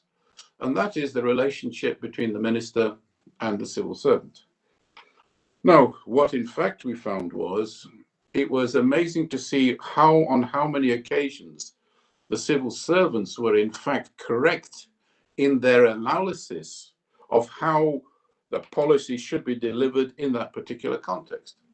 But a minister, driven not just by ego or personal concerns, but driven by a concentration of time, they have committed to their parliament, to their constituents, to the whole community, to the nation, a particular program that needs to be implemented within a time frame. So that is one demand that the elected representative has now to, if you like, make happen. But for the civil servant, their analysis of the context, where the blockages are, where the fracture points are, where a policy is going to deviate, comes up with a different view. So here we have a tension that is very difficult to handle. And then when we looked at the boards that are running various civil service departments, education, health, Ministry of Defense, whatever it happens to be, who was the chairman of the board that in a sense did not allow the stewardship side of governance to take a full representation in the board's activity? It was the minister. So governance in terms of stewardship was missing. And so what did we have? We had a regretful blame game taking place, where if things did not happen according to what the minister wanted, then there would be some sort of punitive action taken, which often fell on the civil servant's shoulders. And as one civil servant said to me, what do I do? I can see what's going wrong. My minister doesn't want to accept it. If I do the right thing, I get blamed. If I fall on my sword and accept that, I still get blamed. What do I do? Now, when we come to issues such as environment and social, and the whole ESG movement, What did we find there?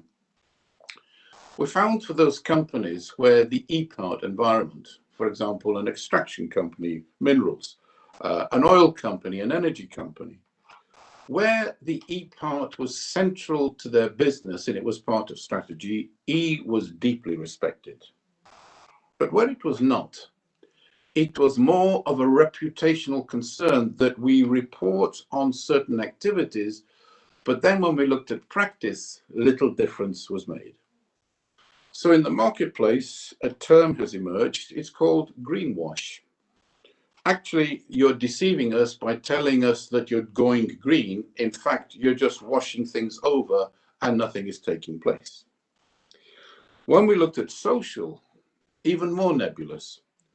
What does stakeholder governance and stakeholder relationships really mean? And we found a variety of interpretations in different organizations. What was interesting was where the board was actually not getting involved. It was not getting involved in trying to find a mechanism or at least one point of view or a definition or an accepted way forward in terms of stakeholder governance. Why should the board do that? For reputational concerns. Why wasn't the board doing that? Because they had not left the boardroom. They had physically not gone out to understand how stakeholder relations were being exercised on the ground. Perhaps the most sensitive, and I'll conclude here, was bribery and corruption. It's interesting with new technologies that are taking place, the conclusion that we have come to is that bribery and corruption is massively on the increase. It's not on the decrease. And who's conducting that bribery and corruption? Funnily enough, it's not crooks. It's decent people who've got a decent job, who've got a family, who are responsible, and in the other part of their life, they would be looking after their communities, their concerns, etc. These are called the general managers. These are called the country heads. These are the people who are at the direct interface between the business and the market. And the market could be anywhere from Eastern Europe to Africa to anywhere else you care to name. When we looked at Finnish companies, Danish companies, a number of other European companies, German, French, Irish, British, and American companies, we concluded that bribery is taking place every month on a considerable basis, simply to both penetrate and maintain a presence in that market. And how many companies are doing this irrespective of their sector? About 82% of all the companies we looked at.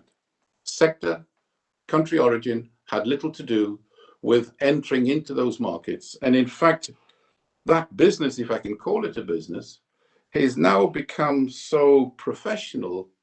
Bribery and corruption, from what we can see, is now become a form of marketing. It's so big. Where was the board in all this? And what we found was the board didn't even want to touch the subject. They knew it. So stewardship is actually quite a difficult concern, because the moment you leave the boardroom and gather a different form of data, which is not data that is more rational, put together as numbers, which we need, by the way, but it is the living experience of how we conduct ourselves and in our business and in our markets and communities. As a board director, you are now not only personally accountable, you're legally accountable. And in the US, for example, if you were found 10 years after an incident or an event, you knew something, you did not ask for the resources of the company to do something about that particular incident, it's 10 years in jail. So stewardship bears considerable responsibilities. And I suspect, if I can finish at that point, with all the technological developments that are taking place, with the very impressive brains that are working together across the world to make the world a better place, our boardrooms are not keeping up to date. And the reason is they have gone overboard on the compliance side of their role, or the disciplines in place, and they have not gone into the reality of how our life is conducted. That is one particular implication for boards, and that is, do we pay our board directors enough? And I came to the conclusion we simply do not. I have, both in the UK and in different parts of the world, and certainly when I visited India, seen a number of people who've got concurrent board roles. If I may offer you what are the results of our studies, one non-executive chairmanship and one non-executive directorship, and that's it, my dear friend. That is your portfolio. If you're not a chair, 2 to 3 non-executive directorships, and that's it. And one of those non-executive directorships could be that you enjoy art, for example, and you are a board member of one of your local arts foundations, or you're a board member of the school in which your children attend, as well as being a board member of any other much bigger entity. And yet I'm finding 10, 12, 15, and even in the UK, 25 concurrent board roles. And the question is, when you go to a meeting and you discharge your responsibilities, what are they? What is the challenge to data that is coming to you? And especially now, as we have digitalized so much and data is immediate, what is the reality of what's happening on the ground that the data cannot tell you? So if we look at COVID, what have I been picking up? Not only just in the UK, but in other countries. Certainly board meetings are being held virtually. And when they're held virtually very well. There is a degree of satisfaction. People feel that they're more productive, it's more efficient as an experience, better decisions are made. And yet I go on the ground and I find out what's really happening. And I'm finding a greater level of harassment than I've seen.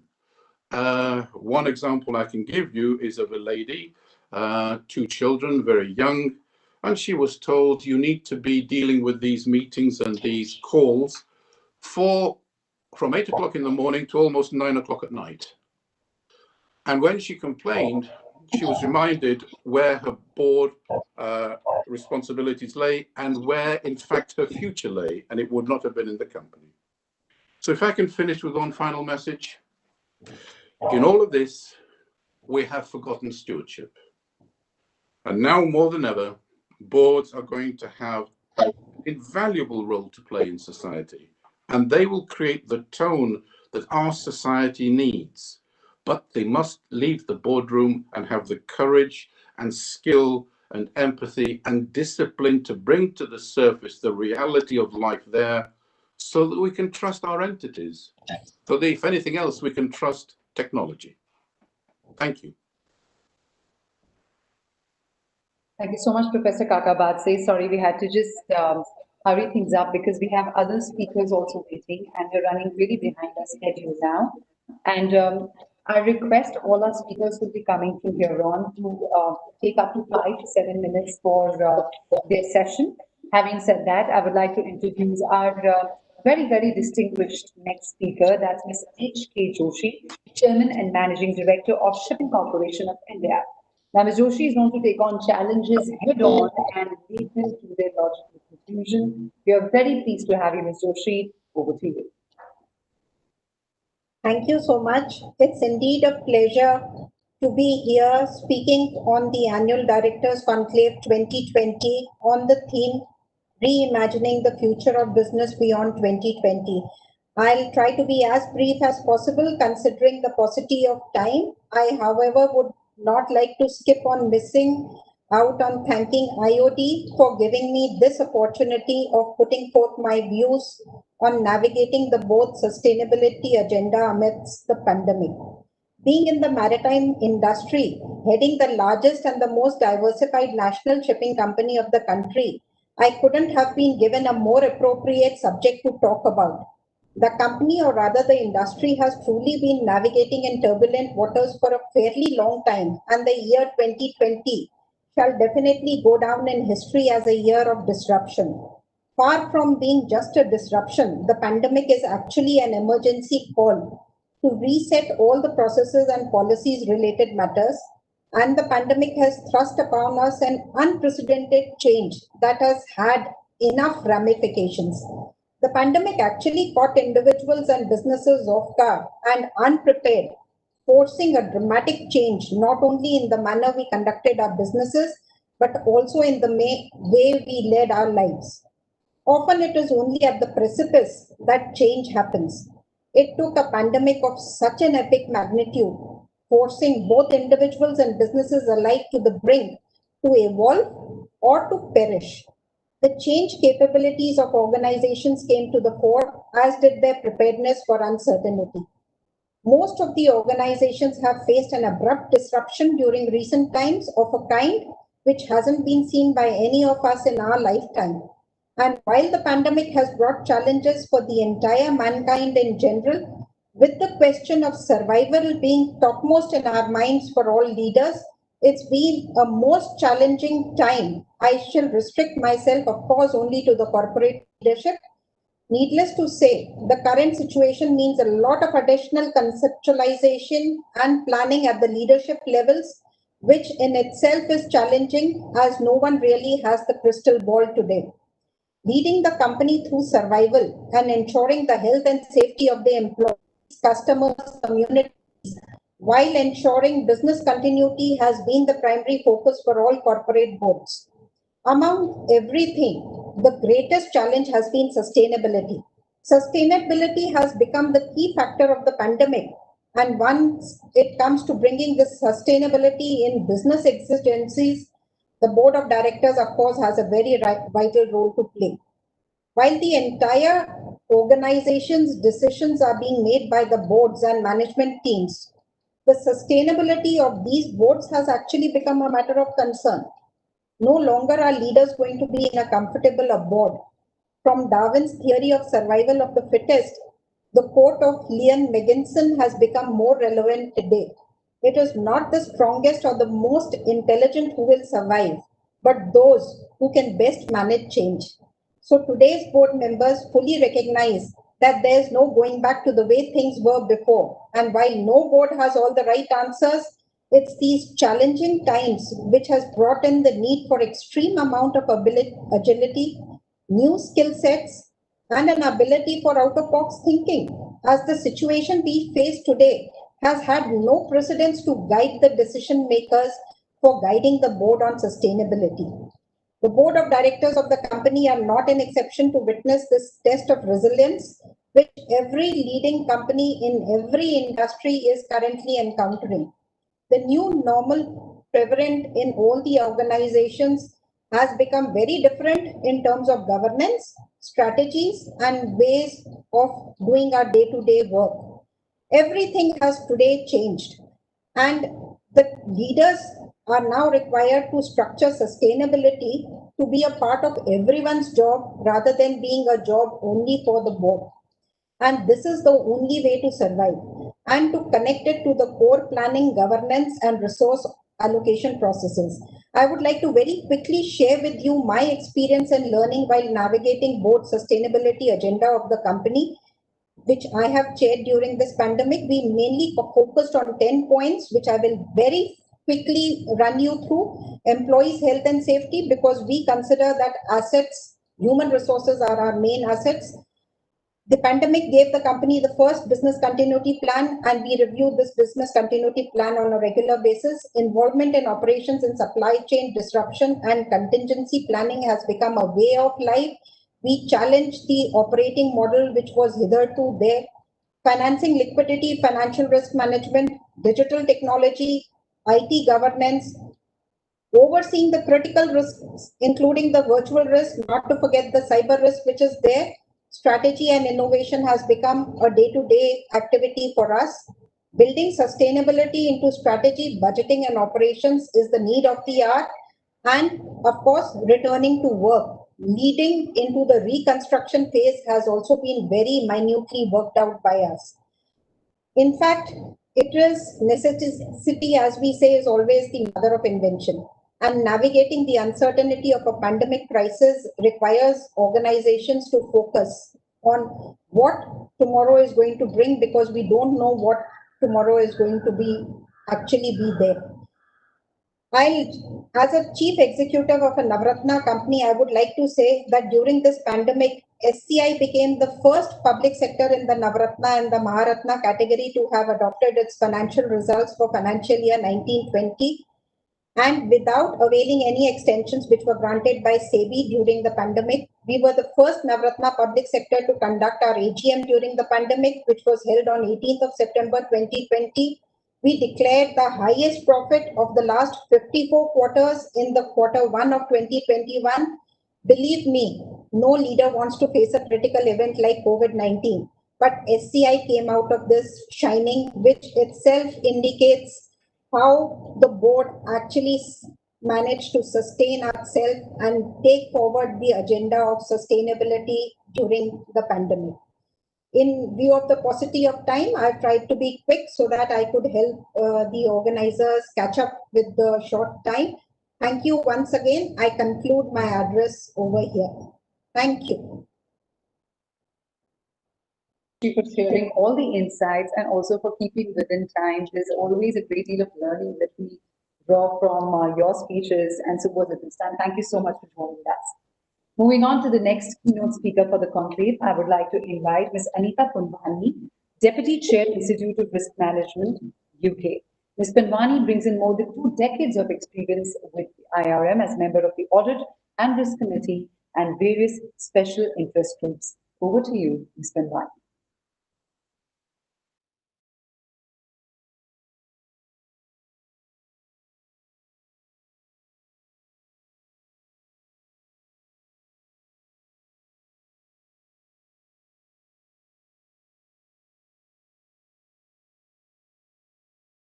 Just trying to get Ms. Punwani back up.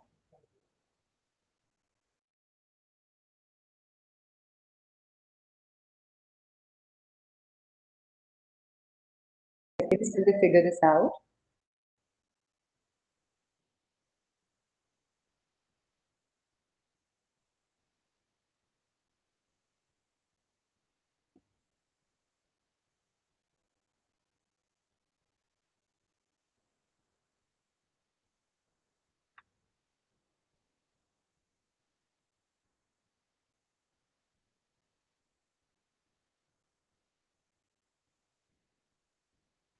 I think she's got disconnected by mistake, so we'll just wait for her to just get the connection back.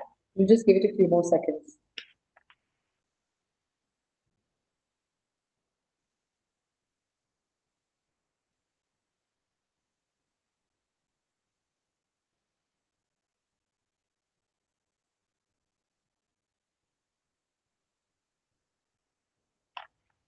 While we try and get her up, let me share with you that we're also live on Facebook and LinkedIn and YouTube right now. So it's not just almost 700 of you here, but we have a lot more people who are watching us on other platforms. Do we have Ms. Punwani back with us? Yes. Okay, so as the tech team tells me, I would like to again extend a very warm welcome to Ms. Anita Punwani. Sorry we lost you there, ma'am. Welcome, over to you. Oh, can you hear me? If you could just put your camera on. We can hear you, but we can't see you right now. Okay, shall I start anyway? Because yes, I've got a presentation. Okay, there we are. I'm on my phone now. The wonders of technology. So thank you very much to the IOD India for the opportunity to speak on the topic of the rise in risk and stakeholder challenges. Boards in. I see connections between these 2 themes. It is in fact because of rising stakeholder expectations that there is a rise in the focus on risk. The word risk has become very topical. The risk professional is not the only one who's keen to talk about it. It's also politicians, scientists, the media, and even members of the public. The slides that I've prepared set out my thoughts based on my experience in government here in the UK, as well as the international charity sector. And I hope it will provide some thought for our discussion. If you could have the next slide, please.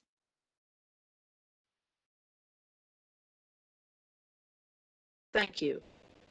In the midst of the pandemic, it can be a challenge for boards to look beyond their immediate responsibilities and the responses in dealing with the impacts of the crisis. However, aside from the short-term impact, the nature of the challenges that have been discussed over the last 2 days, political, economic, social, technological, environmental, and regulatory contexts, clearly set out why boards need to look to the medium and longer term sustainability of all types of organizations.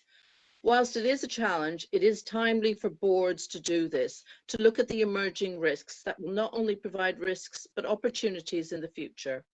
To understand why this is the case, we need to look at the drivers of change, and I see them in terms of stakeholders' influence on the course of an organization. And just to note, as has been alluded in the last set of presentations, governance arrangements are often tailored to provide assurance to a certain group of stakeholders, but an organization has an array of stakeholders, many of whom have rising expectations, and many are holding boards increasingly to account for their social responsibilities in preventing and managing risks. In this regard, my experience is that a culture which promotes shared goals and collaboration is the best way for boards to govern, such that the organization is best prepared to handle the array of risks in the post-pandemic era. If we could have the next slide, please. Thank you.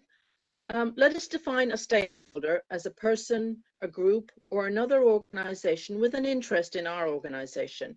We have ongoing stakeholders, those who show an interest in the business as usual mode, such as shareholders, funders, auditors, staff, volunteers, and emerging stakeholders, those with an interest that emerges at a particular time, notably during a crisis.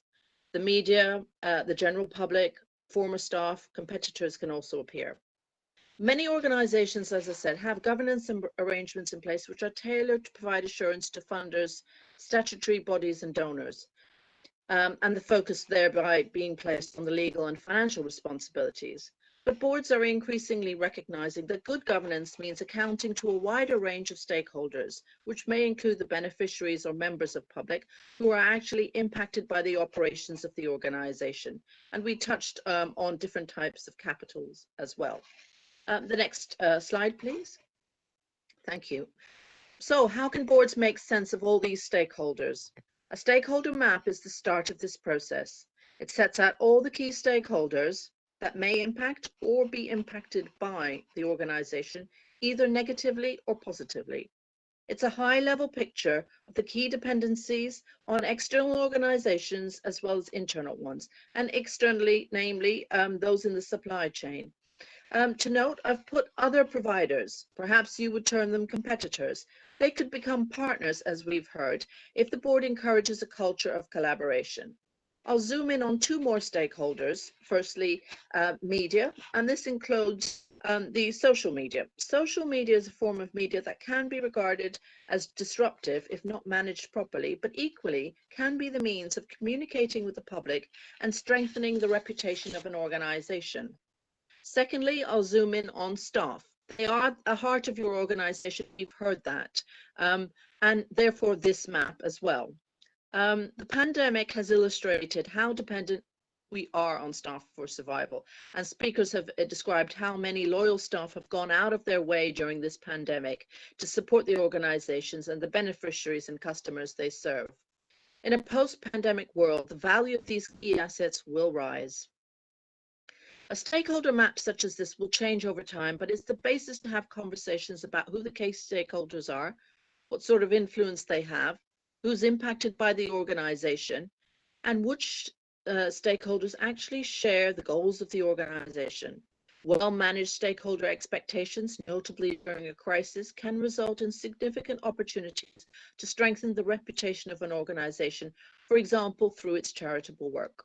The next slide, please. Thank you. Albeit very important, the role of boards is not only in managing the risk to legal, financial, reputational standing, as important as this is. In meeting the interests and expectations of an array of stakeholders, boards have a responsibility to manage the risk to people, customers, and clients. And with the nature of changes that we've discussed in the external context, the board has a responsibility for managing risks to beneficiaries, members of the public, and the environment. Notably, through ensuring social and environmental risk assessments are carried out by the organizations, also its partners, and importantly through the supply chain.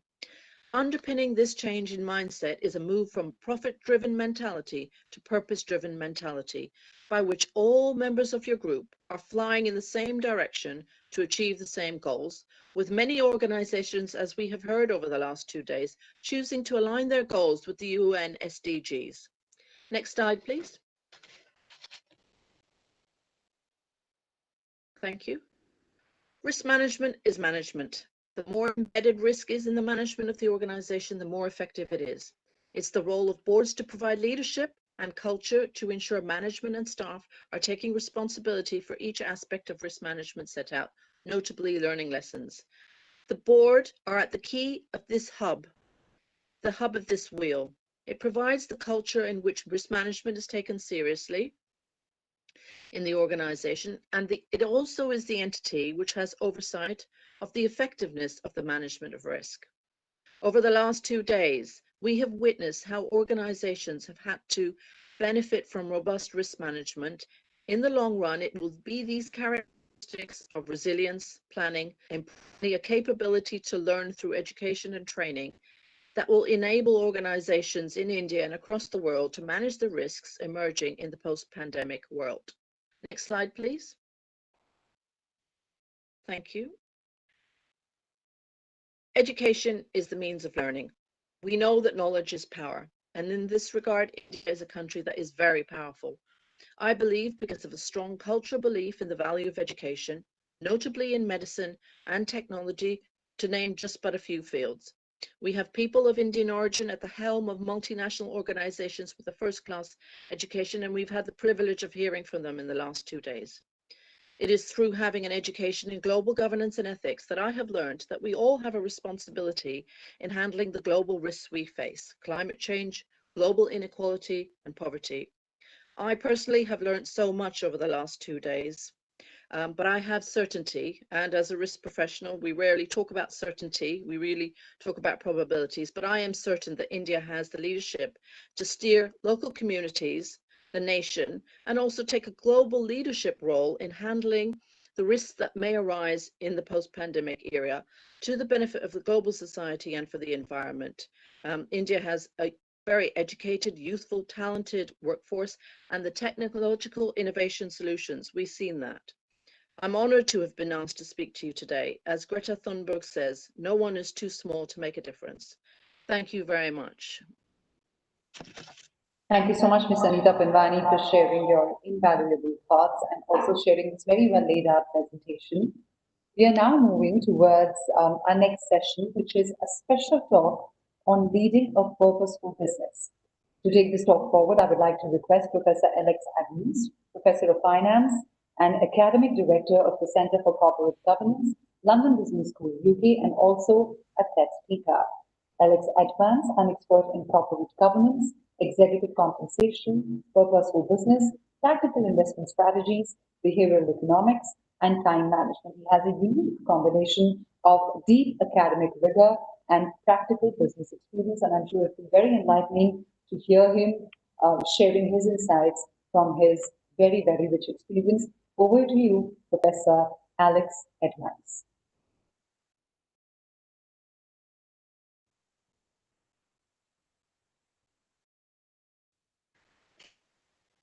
Professor Alex, if you could just unmute yourself, we cannot hear you.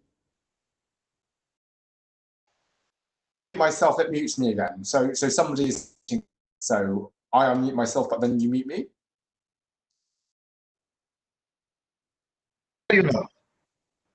Okay, so it's just you didn't give me the option to share my screen. Alex, we can hear you. I understand that, but you haven't given me the option to share my screen, so I'm trying to share my screen.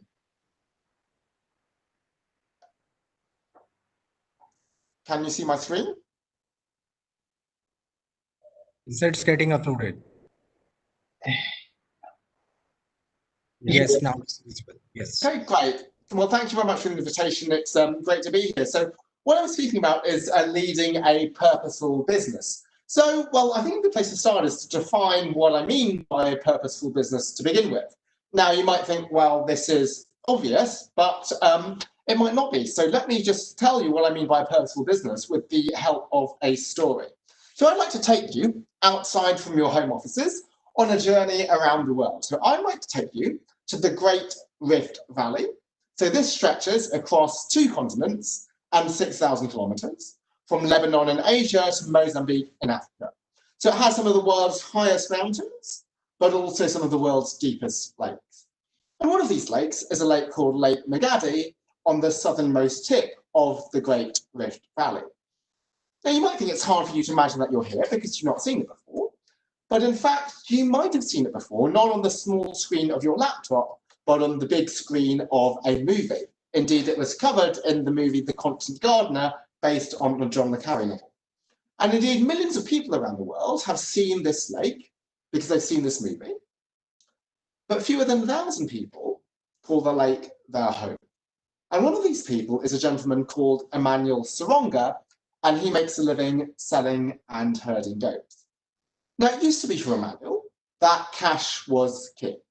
So it was cash that he'd get if he sold a goat. Then he'd have to check that cash in case it was forged.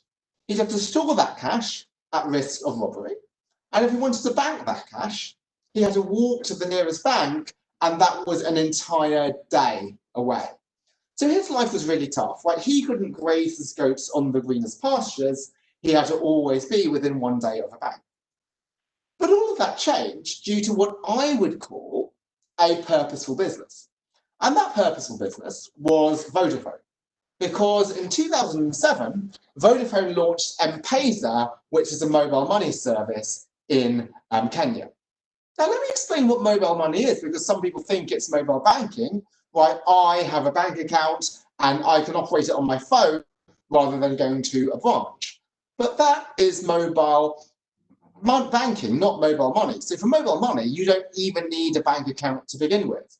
And that was very important because many people in Kenya, 15 million people, had no access to the banking system. So this completely transformed Emmanuel's life. He no longer needed to worry about cash, about forgery or robbery. He could graze his goats wherever he wanted to, and he had a record of every single transaction on his phone. And more broadly than just this, a study showed that within the first 7 years of launching M-Pesa, 200,000 households got lifted out of poverty. And many of them were headed up by women because it allowed them to move from agriculture to business and retail. So this had a big effect on gender parity. Okay, so that's one story I'm going to tell you about Vodafone. But now let me tell you a quite different story. And this different story is about tax. Because in 2012, Vodafone became the first company in the telecoms industry around the world to release a tax transparency report showing how much tax they were paying to governments worldwide. And this was really important in the telecoms industry because you could choose to locate your licenses in low tax countries. So I've got 2 questions for everybody to think about here. So the first question is, which of these decisions created most value for society? And the second is, which of these decisions, if it had not been taken, would have led to the most public outrage or worsened Vodafone's corporate social responsibility rating or reputation?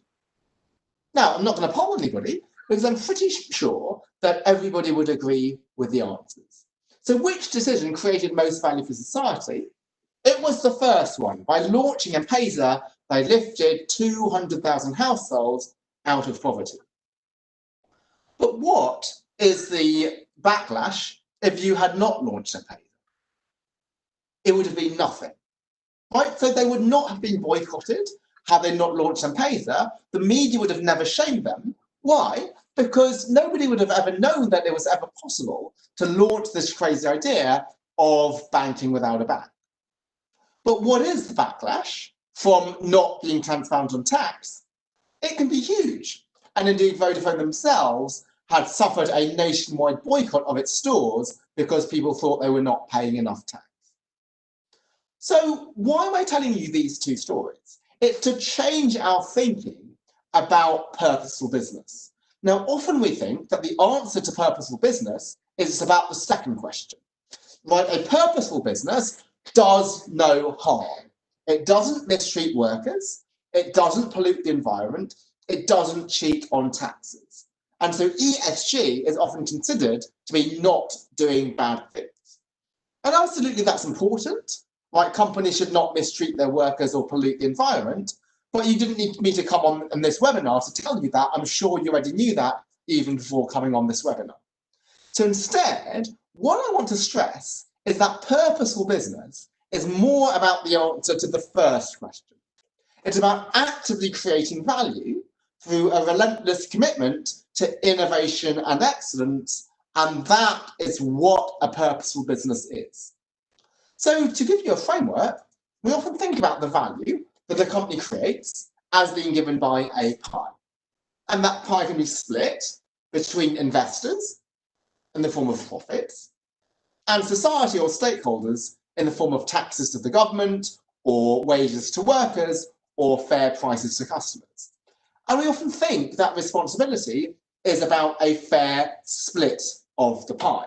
So a purposeful business moves from here to here. You pay workers more, maybe you give more to CSR initiatives. But I like to stress that viewing purpose as being about a fair split of the pie is limited for at least two reasons. So one reason is that, well, it's bad for the company because the company is less profitable. And if so, right, leaders would not want to be purposeful, because if purpose means that the company makes less profit, let's do this to the minimum extent possible. And indeed, what you saw was last year, 181 CEOs in the US signed the Business Roundtable statement saying they were going to be purposeful and serve wider society, but many of them did not put it into practice. And indeed, why would they? If purpose means your business becomes less profitable, let's do this to the minimum extent we can. And the second reason why you can't view purpose as just being about splitting the pie differently is that it's bad for investors.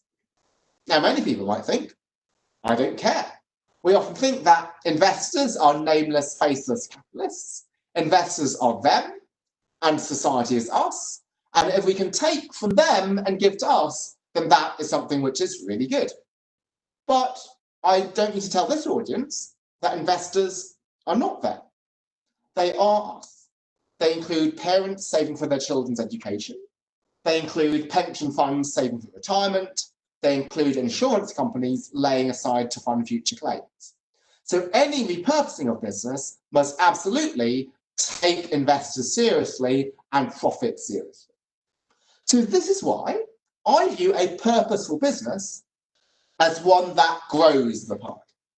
So it does try to increase the value to stakeholders, it tries to increase the orange, but the way we do that is not by giving them a greater slice of what's already there. So I know that in India there's a law there you have to give 2% of profits to CSR initiatives, but I don't think that is what purpose is about. It's about relentlessly being committed to innovation and excellence and using your company's expertise to solve social problems. And the beauty about increasing the orange through growing the pie, through innovation and excellence, is that ultimately investors will also benefit. Because Vodafone launched M-Pesa genuinely to solve a social problem, not to make money, but ultimately they were able to monetize it and therefore profits also increased. And so this is the first end of the first half of my talk. So what do we mean by a purposeful business? It's one that creates profits only through creating value for society. So let me take a minute to pick apart that definition. Right, the last four words will not be surprising. Right, purpose is about creating value for society. But the first four words are what I want to stress. Right, so purpose is not about charity. It's not about donating money to CSR initiatives. It's about being innovative and excellent. And through that, we are not only creating value for society, but we are also being profitable and delivering on our responsibility to investors. Now, at this point in my talk, you might think, well, everything I've said, that sounds great, but where's the evidence, right? It sounds a bit like wishful thinking. It sounds a bit like too good to be true. I'm saying a company should focus on purpose, on solving social problems, on creating value for society, and then ultimately it will become more profitable. But that seems a bit like wishful thinking. Indeed, what I spend most of my time doing as a professor is research, and indeed a lot of evidence to show that purposeful companies actually perform better, and it's purpose that leads to profits rather than profits allowing companies to spend money on purpose. Now, in a normal talk, I would spend a lot of time to go through the evidence, but because I only have 20-25 minutes, I want to make sure that I have enough time to talk to you about how to put it into practice, because this is a talk about leading a purposeful business, not just about the evidence for a purposeful business. And what I want to do is to get into one of the most difficult challenges that purposeful businesses face, which is how do we know what investments to take and how do we know what investments to turn down? Right, because finance professors like me tell you that to decide not to take an investment, you do a net present value calculation. You put some numbers into the spreadsheet and you say, well, is the present value positive or negative? If it's positive, you go ahead. If it's negative, you don't. However, right, if we have a business, the goal is not shareholder value, but purpose, we need a different way to make decisions. So what I do in a recent book is I introduce 3 principles that executives should follow when leading a purposeful business to decide whether or not to take an investment. Now, I don't have time to go through all of them now because I want to make sure there's enough time for Q&A, but let me go through just 2 of the 3. So the first is the principle of comparative advantage. So what this means is that you should only engage in a responsible activity if your company has unique expertise and unique capabilities in order to do that activity well. Right? So yes, in India, I understand that there is a law which forces companies to donate 2% of their profits to CSR initiatives. Well, with respect, I actually don't agree with that law being a good thing. Why? Because if you are a drinks company, your expertise is making drinks. It's not in deciding what charitable projects to support. Right? That is not your expertise. However, what is an example of something where you're using your expertise? Well, Coca-Cola, which is a drinks company, it has this project called Project Last Mile. And what this does is it makes sure that medicines and vaccines are available everywhere in Africa, including the difficult last mile to a rural school or hospital. So why does it do that? Well, because Coca-Cola has huge expertise in logistics and transportation. Why? Because they need to make sure that their Coke product is available everywhere in Africa. Well, you might think, well, if their expertise is in logistics, why don't they distribute books, right? Because there's a legitimacy challenge. There's a literacy issue in Africa. Well, the special thing about when you transport vaccines is you need to transport them cold, right? And Coca-Cola has particular expertise in refrigerated transportation. So I think this is a fantastic example of a company using its comparative advantage to serve society. So we need to think about a purposeful business as not trying to solve all of the world's problems, not trying to be all things to all people, but to think about, well, what is our expertise? And let's make sure that the only things we do to serve society are using what we are good at. So leading a purposeful business is as much about knowing what not to do as what to do. Then we get to the third principle, which is called the principle of materiality. So what do I mean by this? Well, in order to explain what I mean by materiality, let me explain what I mean by purpose, because it's been the title of my talk, but I haven't actually fully defined it. Now, we often think that purposeful is a synonym for altruistic. Right? A purposeful company is one that serves wider society. So maybe we have a purpose like this bullet point here, to serve customers, workers, suppliers, the environment, communities, and investors. But if we think about it, that's not what the word purposeful means. It means focused and targeted, right? If I have a purposeful meeting, that's a meeting with a clear agenda. If I do something on purpose, I do it deliberately. So a purposeful company is one that knows exactly who it should be serving. So if we go back to what does it mean by materiality? Materiality says, well, there's so many different stakeholders that we can serve, but which are the stakeholders that are most important to our industry? So I define purpose as why a company exists, it's who it serves, its reason for being, and the role that it plays in the world. And the answer to that needs to be focused. It can't be that I'm serving everybody, because companies will face some very real trade-offs. For example, Engie, the French energy company, that had to think about, do we close down the Hazelwood power plant? Now, if we do that, it will be good for the environment, because this was the most polluting plant in the OECD. But if we were to close this plant, it would be bad for workers. So what we need to look at is, well, if our purpose was to serve both workers and the environment, then there will be no way to make this decision. So materiality says, well, out of all of the stakeholders we have, who are the first among equals? And this is going to show you the only study that I'm going to go through. And so what this does is it takes the Sustainability Accounting Standards Board materiality map. And what this says is, in each industry, right, what is the most material stakeholders? For example, let's take the first column, which is extractives and minerals processing. There, the environment is very material, right, because you have a lot of environmental impact. But what about financials? Let's say you're in banks. Yes, we understand that climate change is the order of the day, and it's something I really care about, but your environmental footprint is not that large as a bank, at least not directly. And therefore, right, if you have social capital, that is more important. As a bank, we need to make sure that we have fair selling practices. We are caring about customer privacy and data security. So this means that as a bank, yes, yeah, climate change is important, but for us, what is even more important is to make sure that we are delivering value to customers, we are respecting their privacy and respecting their data. And what this study showed is it took the ESG data from MSCI, which is perhaps the best known data source, and it found that if you take companies that do well across the board, they do well on every dimension, they don't actually beat the market. They only beat the market by 1.5% per year, which is insignificant.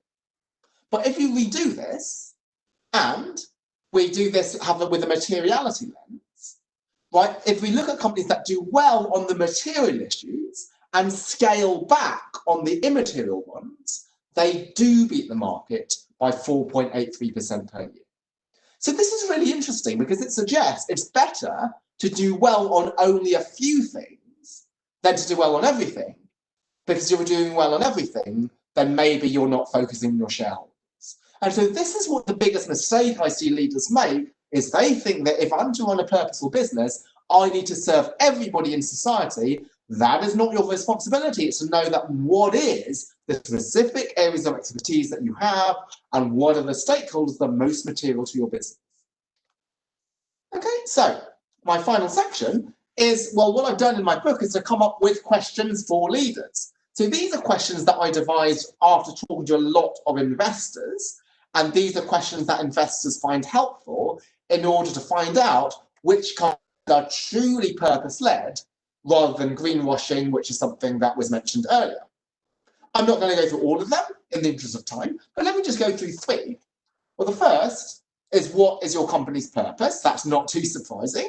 But what have you intentionally omitted from your purpose? Because the purpose is as much about knowing what not to do as what to do. Here's another question, question 5. Can you give examples of excellence that you have pursued in areas not clearly linked to shareholder value? So why am I asking this question? Well, I've stressed that responsibility is about being excellent, not just donating money to charity. But you might think, well, shouldn't any company try to be excellent, even one that just wants to make money?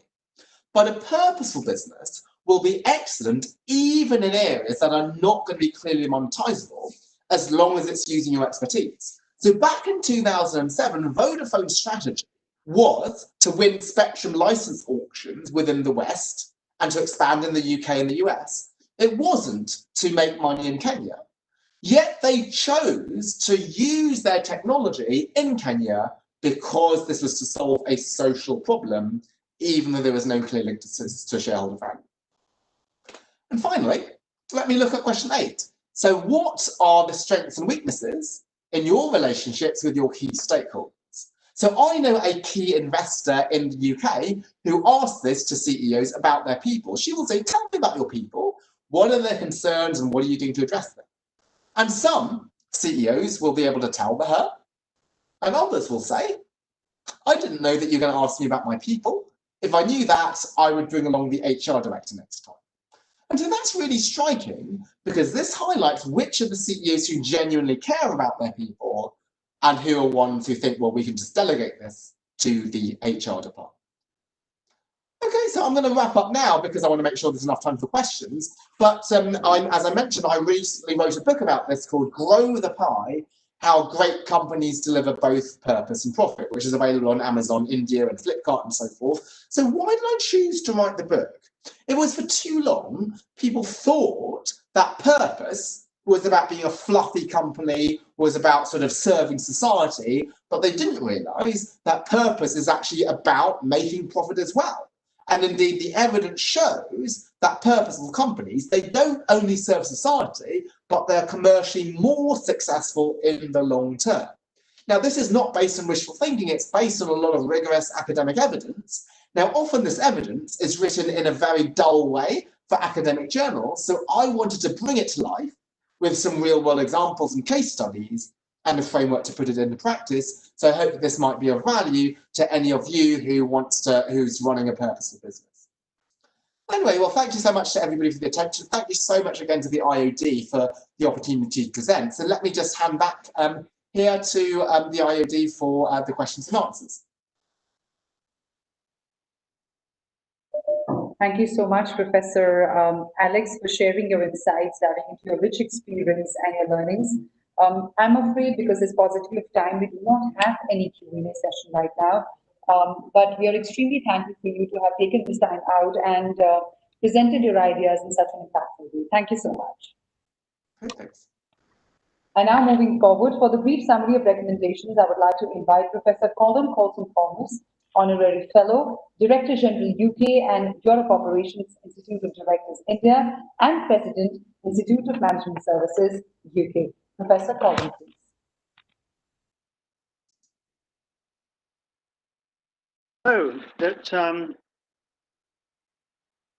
So my task today, and sorry, it's been such a fascinating day that it's not easy to come up with recommendations, but I have a number of them. In rapidly changing situations and contexts, past assumptions, experiences, and lessons may no longer be applicable. The directors and boards need to be future ready, and they should periodically and consciously review their aspirations, assumptions, and priorities, their roles, memberships, and practices, and their relationships with management and stakeholders.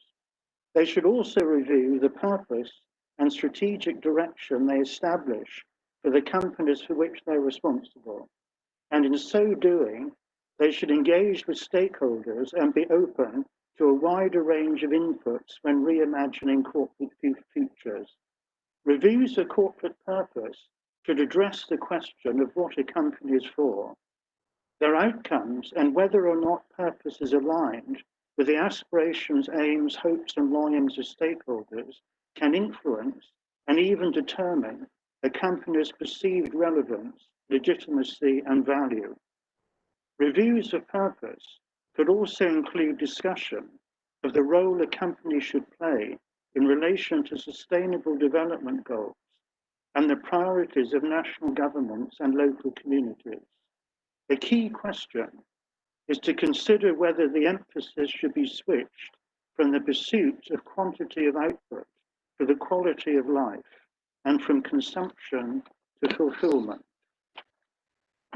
While navigating short-term government interventions and other pressures, the board should stay focused on addressing longer-term issues such as climate change and sustainability. Wherever possible, innovation and future development should be inclusive, responsible, and sustainable. Overexploitation of scarce natural capital and damage to the environment should be avoided. In rapidly changing situations and contexts, past performance may be a poor indicator of future success. Boards must adapt to changing aspirations, requirements, and priorities. Shared purpose, alignment, and coherence are especially important during a period of transition and/or transformation. In uncertain and challenging times, directors and boards should also review and rethink what is meant by a competent director and an effective board, and how they should be assessed and developed. Those who advise and support directors and boards, whether chief financial officers, company secretaries, or risk and compliance officers, should be responsible enablers rather than negative constraints. And assessments of risk and what represents value must be current. More boards may need to accept and tolerate higher risk appetites. When confronting multiple and interrelated issues that impact upon different areas of business, a variety of functions, and many organizations, more attention should be given to collective and joined up responses and collaboration. Remaining bureaucratic and hierarchical organizations should transition to flexible and responsive networks of relationships that can more quickly adapt, take and implement decisions, and scale up and down as requirements, priorities, and government and regulatory interventions change. When assessing directors and boards, more attention should be paid to strategies for the organized, caring, and responsible disengagement or withdrawal from activities that damage the environment, reduce biodiversity, and contribute to global warming. Creative reimagining, reinvention, and repurposing, and effective innovation, transition, and transformation require openness to ideas and possibilities, diversity of thought, and a willingness to explore and test different options. Future-proofing has become more urgent.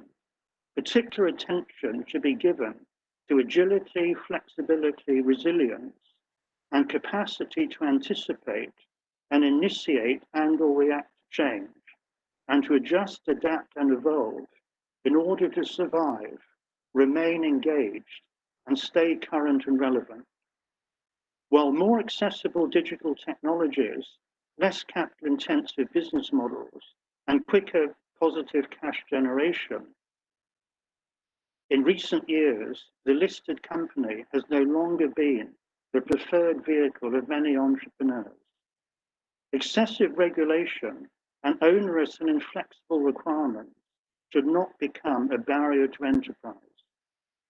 Some democracies and market economies have struggled to cope with the COVID-19 pandemic and take coordinated action to deal with climate change.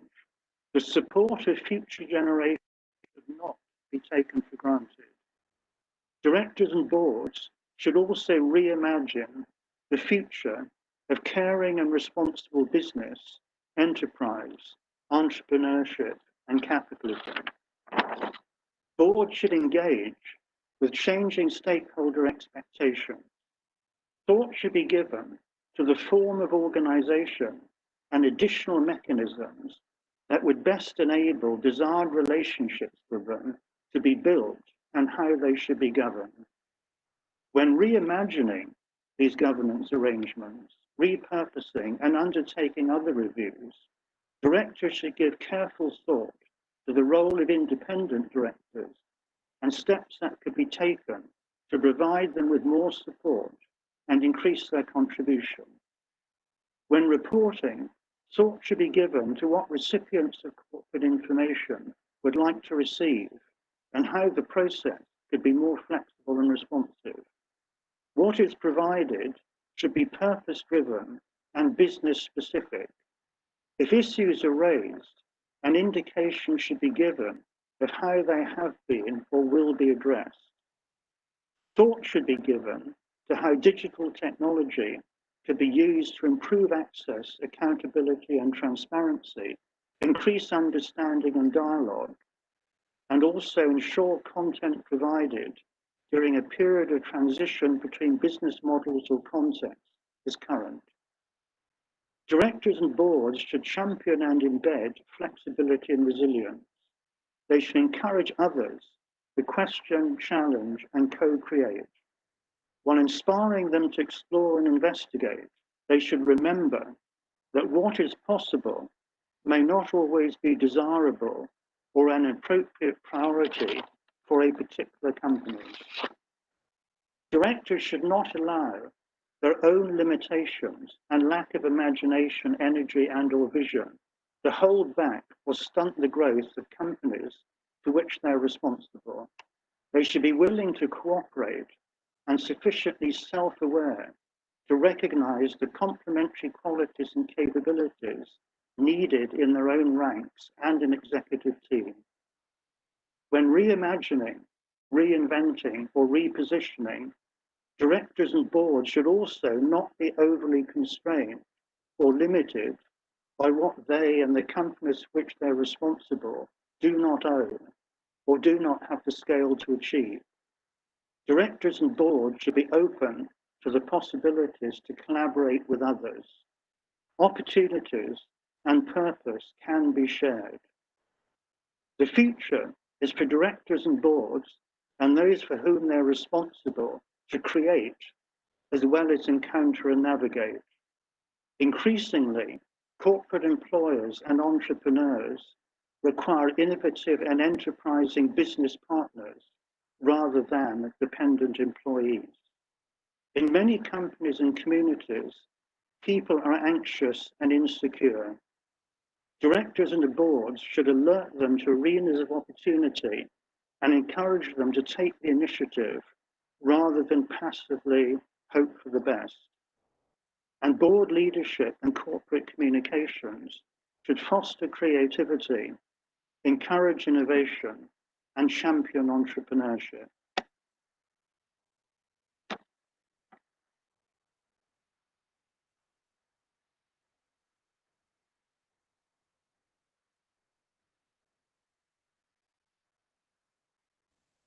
Thank you so much, Professor Colin, for presenting the summary of recommendations. And now we move on towards a very special address by Mr. Sumit Deb, Chairman and Managing Director, NMDC Limited. A graduate in Mechanical Engineering from Orissa University of Agriculture and Technology, Bhubaneswar, Mr. Deb joined RINL as a management trainee and served in various capacities and different regions of the country during his 25-year stint. Then he took over as the NMDC Director Personnel before taking over as Chairman cum Managing Director of the Public Sector Iron Ore Mining Nature.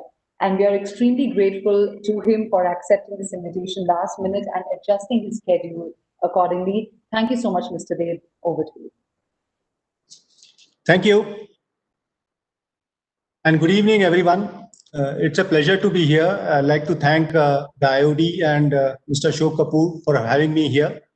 It's been a long day for most of us in India, and so I would like to keep my address very brief. For example, this leading a purposeful business, the topic of today's discussion, I would think it's actually a misnomer. Probably leading a $1.7 billion Indian iron ore mining business in this country, I would believe that a purposeful business does mean recognizing and delivering on a lot of social responsibilities, addressing environmental concerns into effective curative actions, and ensuring consumer satisfaction. I mean, these are not the only factors which go into building a purposeful business. Talking about leading a purposeful business, firstly, it is very important for business leaders to understand that the business is the business. The business in the business is not the only business. While profitability in the business may be seemingly very important for all of us, the other factors such as customer satisfaction, employee satisfaction, engagement with employees, and environmental friendliness are very, very important subjects which we have been ignoring for quite some time.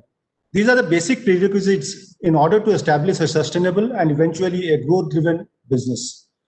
A business, according to me, is purposeful not only on account of better profits or margins it enjoys and returns, but also on account of the value it creates, what it adds to the society, and the benefits it shares with all its stakeholders, including the employees and its environment. Showing the intent or purpose of the company is very important to be and to be taken very seriously, since it has to be also looked at in the perspective of how it benefits all its stakeholders, key stakeholders. A purposeful business is not only sustainable, but also guarantees loyalty and consistency from its consumers, making the business credible, which is the most important thing. I believe that businesses leading with purpose may eventually find new opportunities, extra value addition for the consumers in which the company operates, and it will have a very deeper societal impact. Such businesses are certain to outstrip their competitors in the upcoming years. Recently, I went through a report published by a reputed consultancy firm which said 79% of business leaders believe that a company's purpose or intent is the foundation to success of a business. However, having said that, 68% also believe that such belief is not only actually central to the leadership decision-making process within the organization. I mean, people do believe that it is not actually does go into the decision-making process which the company takes on a day-to-day basis. This is a very important challenge to be addressed in the coming years, that is bridging the gap between how important purpose is for the business and how central purpose is to business decisions.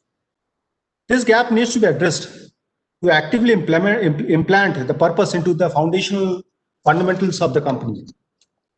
I would like to end by summarizing that being purpose-driven will eventually end up in attracting the best talents, innovation, loyalty, customer satisfaction, profits, investment, and most important, sustainability, thereby creating value for all the stakeholders as well as for the society. Thank you so much.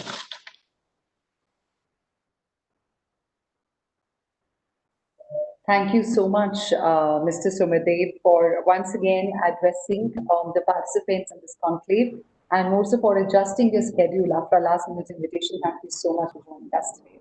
Thank you. And before I actually invite Mr. Ashok Kapoor, retired IAS Director General, Institute of Directors, India, to propose a vote of thanks, I would like to once again thank all the distinguished speakers who joined us, not just today, but also yesterday in the first and the second day of this director's conference. Really a learning experience for each one of us. And also thank you to all the participants who joined us, not just from India, but all over the globe. And also, before I invite Mr. Ashok Kapoor, I would like to extend our gratitude to our principal strategic partner, ACCA, that is the Association of Chartered Certified Accountants UK, and principal partners, World Code Council UK, and also TriStar Group UAE. Thank you all for joining us. I hope it's been a great learning experience for you as well. Stay safe, stay healthy, and with that, I hand it over to Mr. Ashok Kapoor.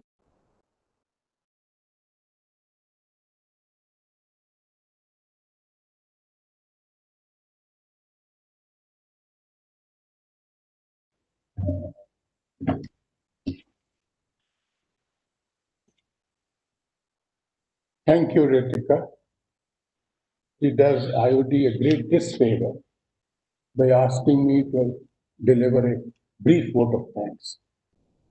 Sorry to disappoint you, but the response has been so overwhelming that please allow me not to be about vote of thanks to the large number of participants. Friends, it is my privilege on behalf of IOD to convey our thanks and gratitude to all of you for making this two-day webinar of IOD's annual Directors Conclave, which concludes today. It looks and sounds almost like a physical conclave, even if one were to look at the backdrop. We express our gratitude first of all to the Honorable Prime Minister of India, Shri Narendra Modi ji, for his inspiring message and great words of his. We are confident that this will inspire all our participants yesterday and today, just as the Prime Minister's message did in our last annual Global Convention in Singapore. This is the first annual IOD webinar, which has been a very encouraging success for us. We've been fortunate that our foreign collaborators have supported us liberally, and we thank them for it. ACCA, Associate of Chartered Certified Accountants UK, as principal strategic partner, and the World Gold Council UK and TriStar UAE as our principal partners. Lieutenant General J.S. Ahluwalia, previous and retired President IOD, set the tone of deliberations with his brief and relevant address. This was picked up by various speakers over 2 days, and the IOD is grateful to its president for setting the tone of deliberations. We are particularly thankful to Honorable Justice Shri M.N. Venkatachalaya, former Chief Justice of India, former Chairman National Commission for Constitution of India Reforms, and Chairman National Human Rights Commission, for his chairman's address, which was as erudite as ever. He continues to be a source of great inspiration and encouragement to IIT, which have, under his mentorship and guidance, extended its activities abroad in such places as London, Singapore, and Dubai. Professor Judge Mervyn E. King, Chairman King Committee on Corporate Governance, Patron Good Governance Academy, Chair Emeritus IIRC and GRI, and former Judge Supreme Court of South Africa, deserves our gratitude for his keynote address, which was again as erudite as he has been periodically delivering in our London Physical Global Convention in the earlier years. As Chairman Emeritus of Global Reporting Initiative, he is an international authority on corporate governance. Lord Karan Billimoria, President of the Confederation of British Industry and founder chairman of Cobra Bear Partnership UK, was particularly inspiring. He has been encouraging the IOD regularly in its annual physical global conventions in London. We are thankful to Shri Ajay Banga, President and Chief Executive Officer, Mastercard USA, for his erudite video address, as he was busy elsewhere, but he chose to send his address to all the participants. Ms. Helen Brand, OBE, Chief Executive, ACCA, Association of Chartered Certified Accountants, Mr. Terry Heyman, Chief Financial Officer, World Gold Council, Professor Andrew Kakabatse, Professor of Governance and Leadership, Program Director, Board Directors Program, and Chairman, Henry Directors Forum, Professor Alex Edmonds, Professor of Finance, and Academic Director of the Center for Corporate Governance, London Business School, UK, and Ms. Anita Punwani, Deputy Chair, Institute of Risk Management, UK, have been regularly supporting us not only in India, but also in London during our annual Global Physical Conventions there. We are truly grateful for these global thought leaders. Shri G.C. Murmu, IS, Comptroller and Auditor General of India. We are thankful to him for sparing so much of his valuable time to address the webinar and release the IOD's publication, Handbook for Directors on Internal Audit. We are especially thankful to the country's highest constitutional functionary for encouraging us in this manner, just as we did last year. We are particularly thankful to the Secretary, Government of India, who could spare so much of their valuable time to address the webinar. Dr. Anup Radhavan, Secretary, Department of Commerce and Industry, Government of India, Shri Ajay Prakash Sahni, Secretary, Ministry of Electronics and Information Technology, Government of India, and Mr. Sudhanshu Pandey, Secretary, Department of Food and Public Distribution, Ministry of Consumer Affairs, Food and Public Distribution, Government of India, spared so much of their valuable time.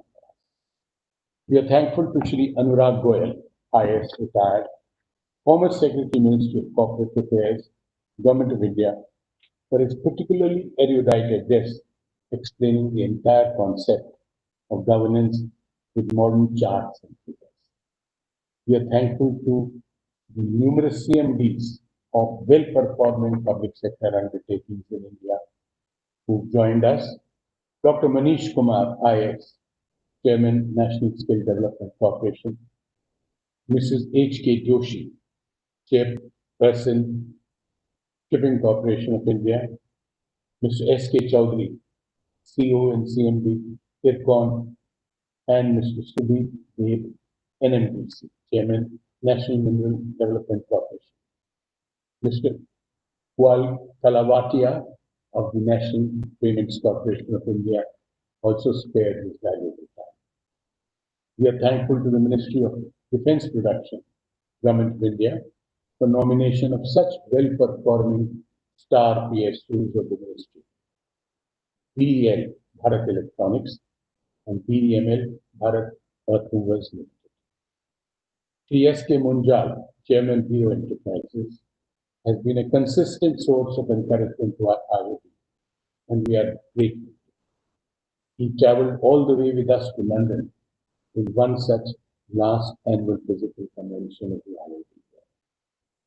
We are thankful to the Union Ministry of Petroleum and Natural Gas for deputing some of their best directors of well-performing companies.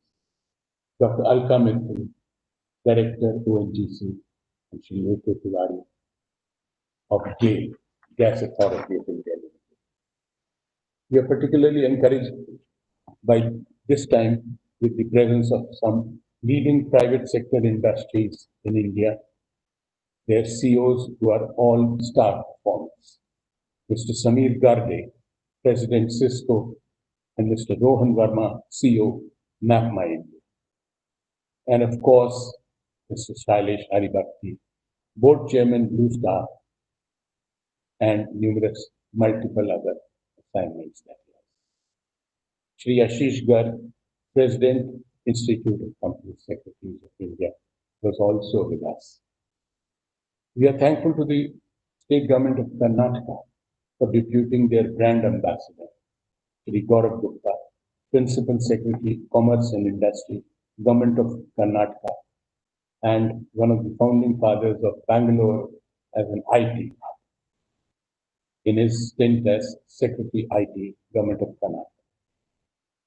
We also saw the participation of some very well-performing state PSUs. The Karnataka Power Trading Corporation Limited, Kudremukh Iron Ore, the ITI, Indian Telephone Industries, both Karnataka and Government of India, MSTC, Metal Scrap Trading Corporation, KRDI, Karnataka Road Development Corporation, Hatti Gold, Karnataka Udyog Mitra, and BESCOM. We extend our thanks to all our other liberal partners, such as Mr. Kunal Katwalia of the National Payments Corporation of India, for sharing their vast experience as eminent members of their well-performing boards. The CDAC and the STPI of Ministry of Information and Technology, CDAC, the Trading Partnership of Information Technology of the Ministry, we are thankful to them for supporting us.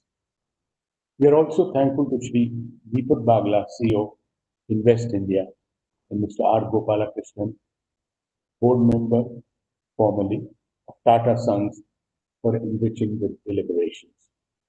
Last but not the least, Dr. Graham Wilson, Leadership and Organization Development, Oxford University, was with us as always. And last but not the least, literally, Professor Colin Coulson-Thomas, Director General UK and Europe Operations, is another pillar of IOD in UK. Professor Colin has the distinction of having served almost 100 boards in UK and Europe. We have, friends, no words to thank almost 700 participants, both global and Indian, through their largely anonymous presence. Many of them are senior directors of various companies, public, private, and government, who have spared so much of their time to be with us, to deliberate during the webinar, which was most instructive and interactive. We hope and trust that post-COVID-19, our several hundred participants over 2 days will also join us physically. I also thank our young lady compeers, Ms. Radhika Bajaj and Ms. Ritika Jangiani, for making these deliberations so glamorous and attractive. And it's a welcome change from heavy academic management that we will go with. Thank you, friends. Once again.